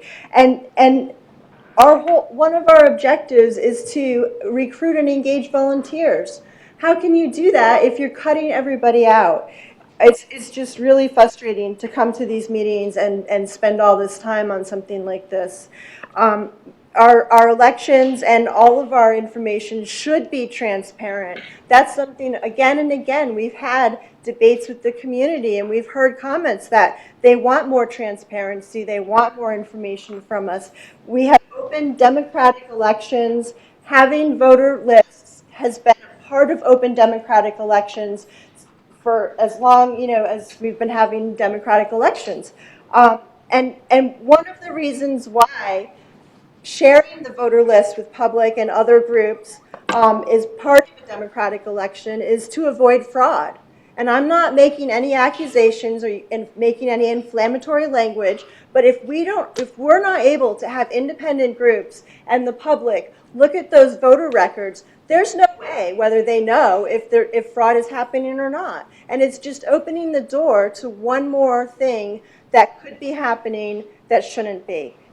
I don't see any reason in it at all. And also, if our rules dictated that we were not supposed to be sharing this information, we would not be here tonight trying to change our resolutions in order to not share the information. So I suggest that we delay with this vote until we hear from the Commonwealth and hear their decision from the higher ups in the state on what they think is the right thing to do. I don't think that we should vote and change our bylaws before we know what the decision higher up is. I mean, I don't think we should vote on it anyways. It's kind of ridiculous. It's like using a rock to kill a mosquito. I mean, you don't just go changing your bylaws because you're annoyed with somebody or you don't feel like, it's safe to share information. Anything else? That's all. Okay. Julie? Okay. I am sorry to my fellow board members, but I feel a need to elaborate tonight. My personality is one of compromise and consensus building. This topic has caused an inordinate amount of confliction and agony on my part. And obviously that impacts my vote tonight on resolution number 4 and number 6. So I'd like to elaborate on that. My own informal survey of all ranges of political persuasions, from liberal to very conservative, of vocal, non-vocal residents, concerned and active versus passive members, has resulted in this. I want to share this. So my question to them has been, if you have a choice, if there were no legal issues directing one way or the other, would you choose to have your voting records made available? I shared the reasons stated for record access with regard to increasing voter and candidate participation, and discussions ensued then regarding members' experience with public campaigns, targeted calls, messaging, the increased infringements we're finding in our world and of our privacy and our lives, whether we're letting member data, basically the cat out of the bag, and then how do you put that back in the bag if the information is used improperly. One might say that my informal survey was anecdotal, but it also included, as we heard tonight, members who submitted comments who were willing to go on the record. The majority that I spoke to or had interface supported not to release their voting records, yet we know that there are some who support the release. Sorry, as I write on my notes. My own campaign, and I thank Jeff for sharing his experiences, and I reflect on how I went about campaigning and those who supported me. I was an admitted neophyte Restonian, as I would call it, one who enjoyed the benefits and environment of Reston and the preservation of our vision of live, work, and play. But I relied on a committed team of volunteers, friends, and involved residents, many who had more knowledge than I about our residents and our neighborhoods. Granted, I personally spent countless hours campaigning, whether it be at a shopping center, door to door, there were a lot of doors, cluster and community events. I spent time creating my campaign literature, my messaging. I researched and learned about the board to which I aspired. I did benefit from my outreach to all I met, and I didn't ask if they voted in the past or if they were going to vote in the future. It was simply getting to know them, me getting them to know me. Would access to records of who voted and thus who didn't vote change the election participation or change a referendum in a positive or negative manner? I don't have empirical evidence to speak to that. To the point of addresses being available, it's not just for mailing purposes. People take those addresses and go door to door. So to say that they're going to only be used for U.S. Postal Service mail is crazy. Have we given this incredibly important policy decision enough time for community input? Although the issue was raised a number of months ago, and I learned even as far as a year ago, which I did not know until tonight, so I apologize for not knowing that. The visibility of this issue has risen exponentially in the last few weeks. So I fear not. I fear that we as a board do not possess the data to reliably understand our member community desires and the impacts of a policy resolution for both general board voting records and for referendums, and whether indeed the two should be treated differently. Should we as a board direct that a member survey be conducted? We authorized 15 to 16,000 for our recent George Mason and Parks amenities survey. Should we consider such a survey on record access? Would that result in any more empirical data that would change how we voted?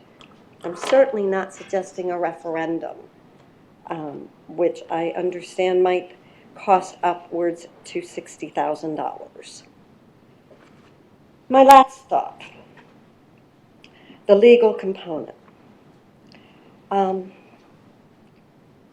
remain comfortable, confident that the RA board has received valid, competent counsel regarding what options are afforded to us as a Virginia State Homeowner Association incorporated as a 501c4, a non-stock corporation. My earlier votes this fall on related actions and requests, even bringing this resolution policy before us tonight, were based on that trust of good counsel and the options that are afforded RA that are not allowed in our political democratic system of government, whether it be local, municipal, county, state, or national. I recognize that there is before the state ombudsman an appeal to our denial of Mr. Flashman's 2015 voting records, both of the general board and referendum. We know not when an opinion will be rendered. Thus, we have no knowledge or indication of how RA's resolution decision tonight might be affected or impacted. Should the ongoing open question be considered in the timing of this resolution decision? I frankly do not know. I do know that we must have this matter of voting records be resolved before the next RA election begins in early 2016, which I now know is 2/1/16.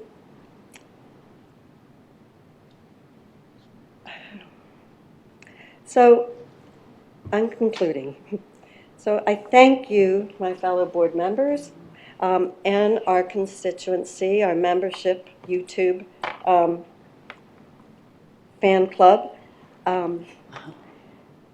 for allowing me to elaborate why I remain conflicted, why I am agonized about this responsibility to vote as the majority of RA membership would have me do.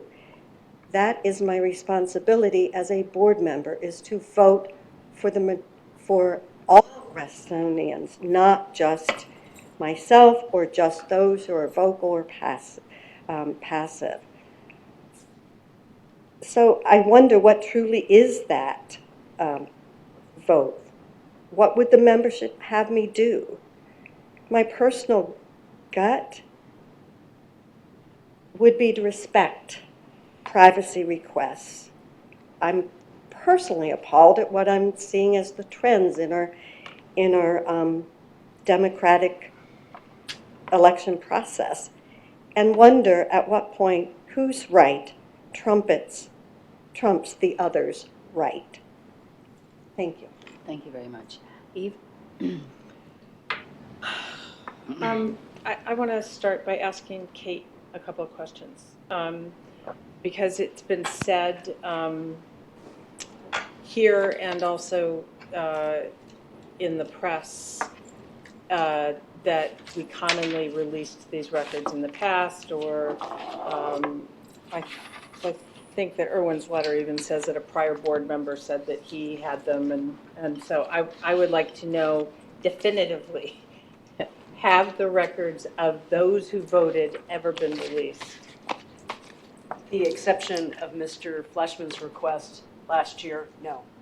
So not for all of the years that we've been voting? Not as long as I've been here. And how long have... If I may, as Mr. Lawless this evening said, that as a former board member, he was aware that these records had been released many times. Okay. Point of order. Yeah, point of order, yes, so the answer, so you're saying no, that the records have not been released? Well, Kate's been executive director for 2 years. Kate, how long have you been? Let her answer, How long please. have you been the? Elections committee, she was on the elections committee before. How many years can you go back?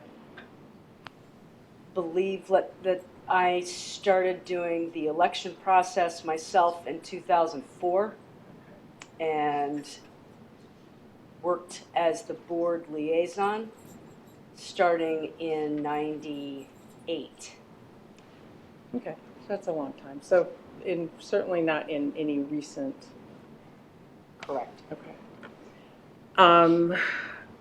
So I am, it's so interesting the way this issue to me is getting couched.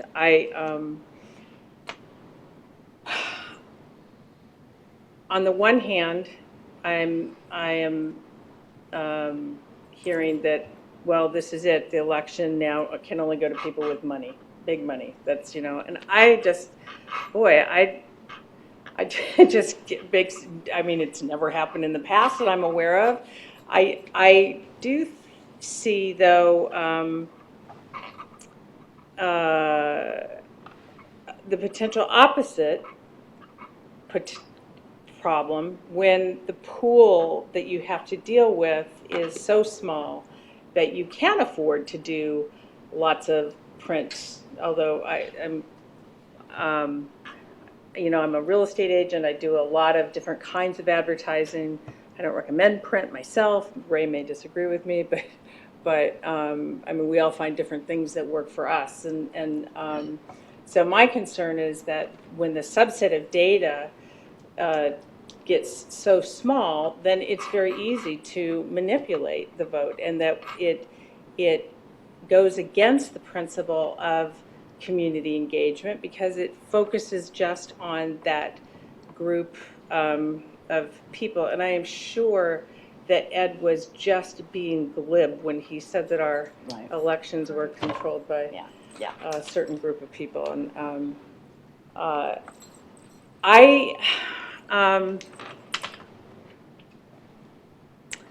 so I am there's the debate going on online. At first I thought, oh my gosh, we have this tremendous debate going on, and then it turns out that, well, it's mostly 3 or 4 people, right? Exactly, carrying on a long dialogue. 2 people by the name of James. Right, exactly. The people that I have spoken to in the neighborhood have, like Julie, been concerned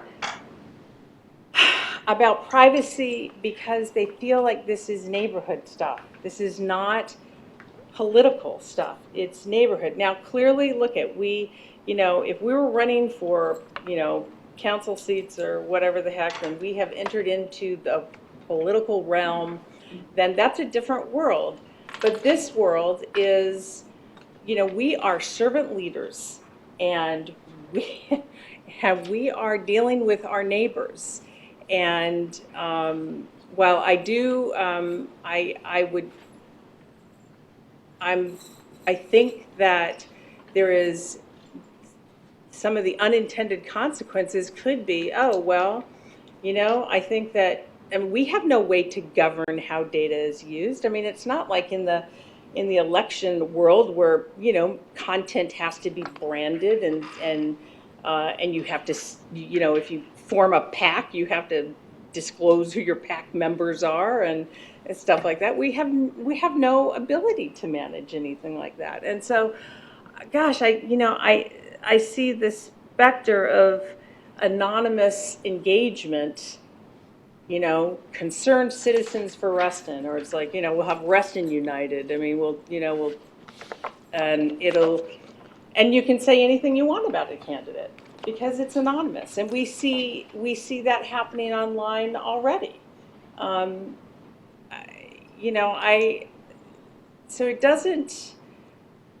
it feels like it doesn't engage the community, and it feels like it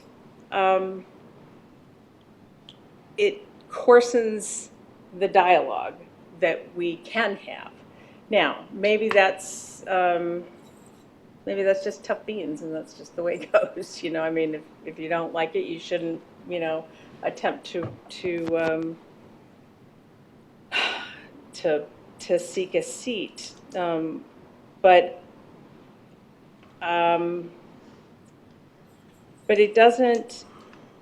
it doesn't feel like we're taking it in the right direction.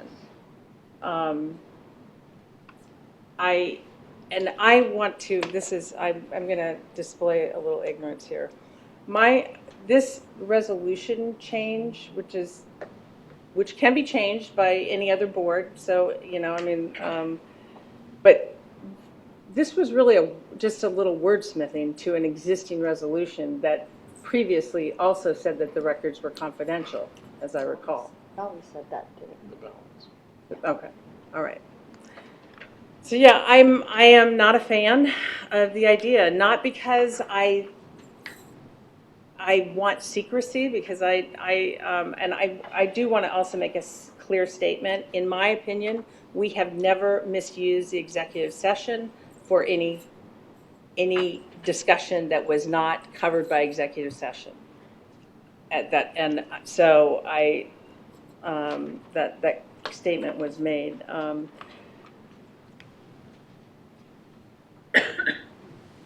That's it. It's late. Danielle? Thank you for your patience. A few things. I think I've heard. First, both sides, awesome, and I'm torn. I really am torn. On one hand, I'm like, what's the big deal? But then on the other hand, when I talk to people, and I don't couch it, there's no, I'm like, here's the pros, here's the cons.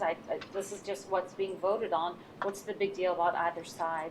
And I have repeatedly received people saying, I don't want my address released that I voted, because it comes down to that it's neighborhood stuff. Maybe it's my friends don't want me to know that they just didn't vote in any of the elections.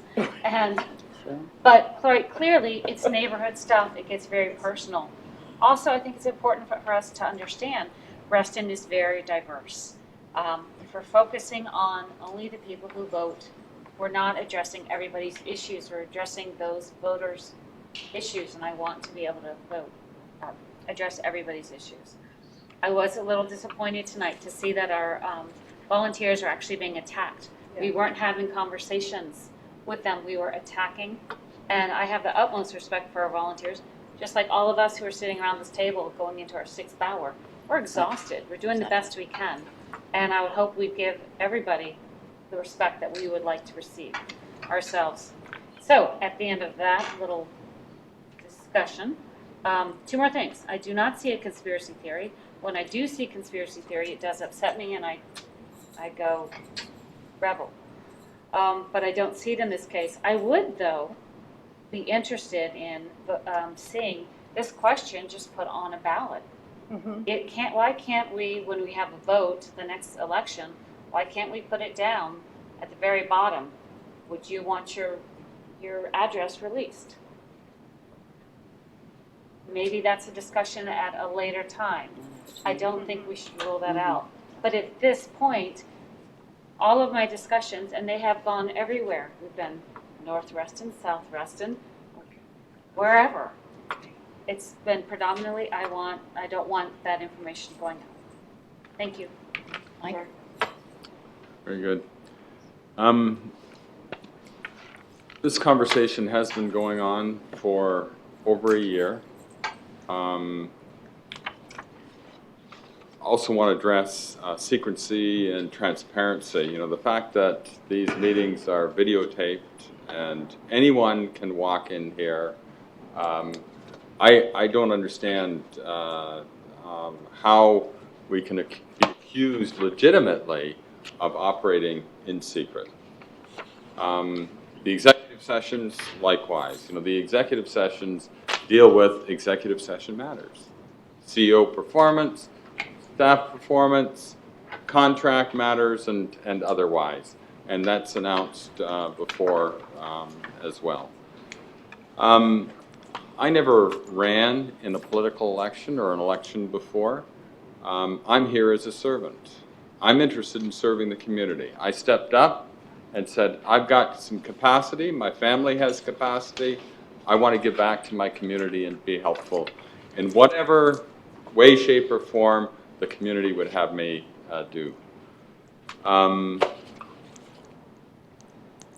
So I did that. I served on the EAC, and someone tapped me on the shoulder and said, you know, you should consider this, you would be good. And I thought, nah, no way. I've got too many other things that I've got to do. I've got a young family. I need to focus on that. At any rate, I decided to step forward and do it. And not running an election before, I walked all over Reston. I ran as a large member. I saw every corner. I was at bus stops at 7 o'clock in the morning. I was at bus stops and there wasn't anybody there. There wasn't going back. There weren't even buses there. I saw you. We went the other direction. Mike's coming. Mike's coming. Maybe that's what happened. Anyway, you know, once you get involved in it, you do your best, and you're really not sure what the outcome is going to be. When this issue came up a year ago, I asked around. You know, what are your feelings about this? More recently, as a result that this was coming to the board or whatnot, I asked even more, and again, open-ended. To the person, they said, no, I don't want folks to know that I'm voting, and I respect that. On the board, I see myself as representing the majority view of the community as I've heard. And the community is telling me, accept the resolution as it's presented, don't share the records. Absolutely, let's find ways to get more folks engaged in a constructive and productive way. Okay. Are we ready for the question? All those in favor, please indicate by raising your right hand. That's 1, 2, 3, 5, 6. 6. Okay. Opposed? 2 abstentions. 2 opposed, 1 abstention. The motion passes. Wow. Thank you very much, and we're almost there. Item L, that's you. Do I have half an hour? Okay, the issue deals with 2016 board officers' positions. This matter was discussed at the November 2nd meeting, and there were two related issues. One are board liaison positions and interests of board members in taking on certain liaison positions. The other was in terms of being interested in officer positions of the board. My experience has been that typically early on when I was on the board, there was a scramble at the last moment about who would take on what position. I think that there's a great deal of value of sharing those expressions of interest very, very early on in the process. So what I would ask is that for those on the board that are interested in officer positions, to let me know by email. I'll tabulate that data and I'll share it with the next board governance committee. And if they're interested, where would they find the responsibilities of the officers? Being your... Thank you. The responsibilities are in on the website And in your packets. and in the packet. Is there any, well, let's do the motion. For the board's consideration during the January 28th, 2016 regular meeting of the board, move to direct staff to work with legal counsel to draft amendments to board and association operations resolution 2, election of officers to reflect the board's position on requirements for serving as a board officer. Can I get a second? I'll second. Okay. Is there any discussion? Jeff, anything? Nope, I look forward to the information next month. Good. Lucinda? This is a 9-member board. We're all elected to represent our communities equally, and this is just one more step down the road of not being a 9-member board. I wholeheartedly disagree with where we're going. Okay. Julie? I'm assuming that Lucinda's referring to the issue of whether or not board directors must have 1 or more years of RA. Okay, just to clarify, because I believe the motion is simply to work with legal counsel to draft amendments. We would have an opportunity to discuss that further and vote on it. Am I correct in that assumption? Correct, yes. I will state for the record that I am opposed to limiting board director positions to those who have 1 or more years of experience. Okay. Anything else? Okay. Danielle? I'm opposed to limiting it to the 1 year as well. But that's not what we're voting on. No, we're not. No, we're not discussing that. Right? No. Listen, was there anything else? Well, I want to make sure I'm not missing. We're directing staff to spend time and resources investigating this? Well, it says to direct staff to work with legal counsel to draft amendments to board and association operations resolution 2, election of officers to reflect the board's position on requirements for serving as a board officer. Yeah, I think we have so many more things that we could spend our time doing and spend our staff time and resources doing. I don't think we need to investigate, how to make it more difficult to be an effective board member. Or board officer. Yeah. Or board officer. Okay, anything else, Danielle? I'm so confused. Can you state the resolution again? Okay. For the board's consideration during the January 28th, 2016 regular meeting of the board, move to direct staff to work with legal counsel to draft amendments to board and association operations resolution 2, election of officers to reflect the board's position on requirements for serving as a board officer. I'm so sorry. maybe it's because it's so late. Yeah. I don't know what the board's position is Right. on requirements I don't either. for serving as a board officer. Well, let's ask Counselor to hear. I'm wondering why we're doing, I'm very Yeah. confused. The intent was to discuss the primary question at the top of your board item summary. I'm going to make a recommendation that you pause on this conversation until next month. Good idea. I hope that's okay. I think that's Without wise. objection. Great idea. Yeah, without objection. I have one question. Sure. Previously, Mike said he wants to hear quickly about whether we're going to apply for board positions or interest in a board position. Is there a time limit on doing that? You did give a time limit. In writing? I think January, sometime Well, in January. wait a second, you've got to, Wait. I'm sorry, go ahead. Go right ahead.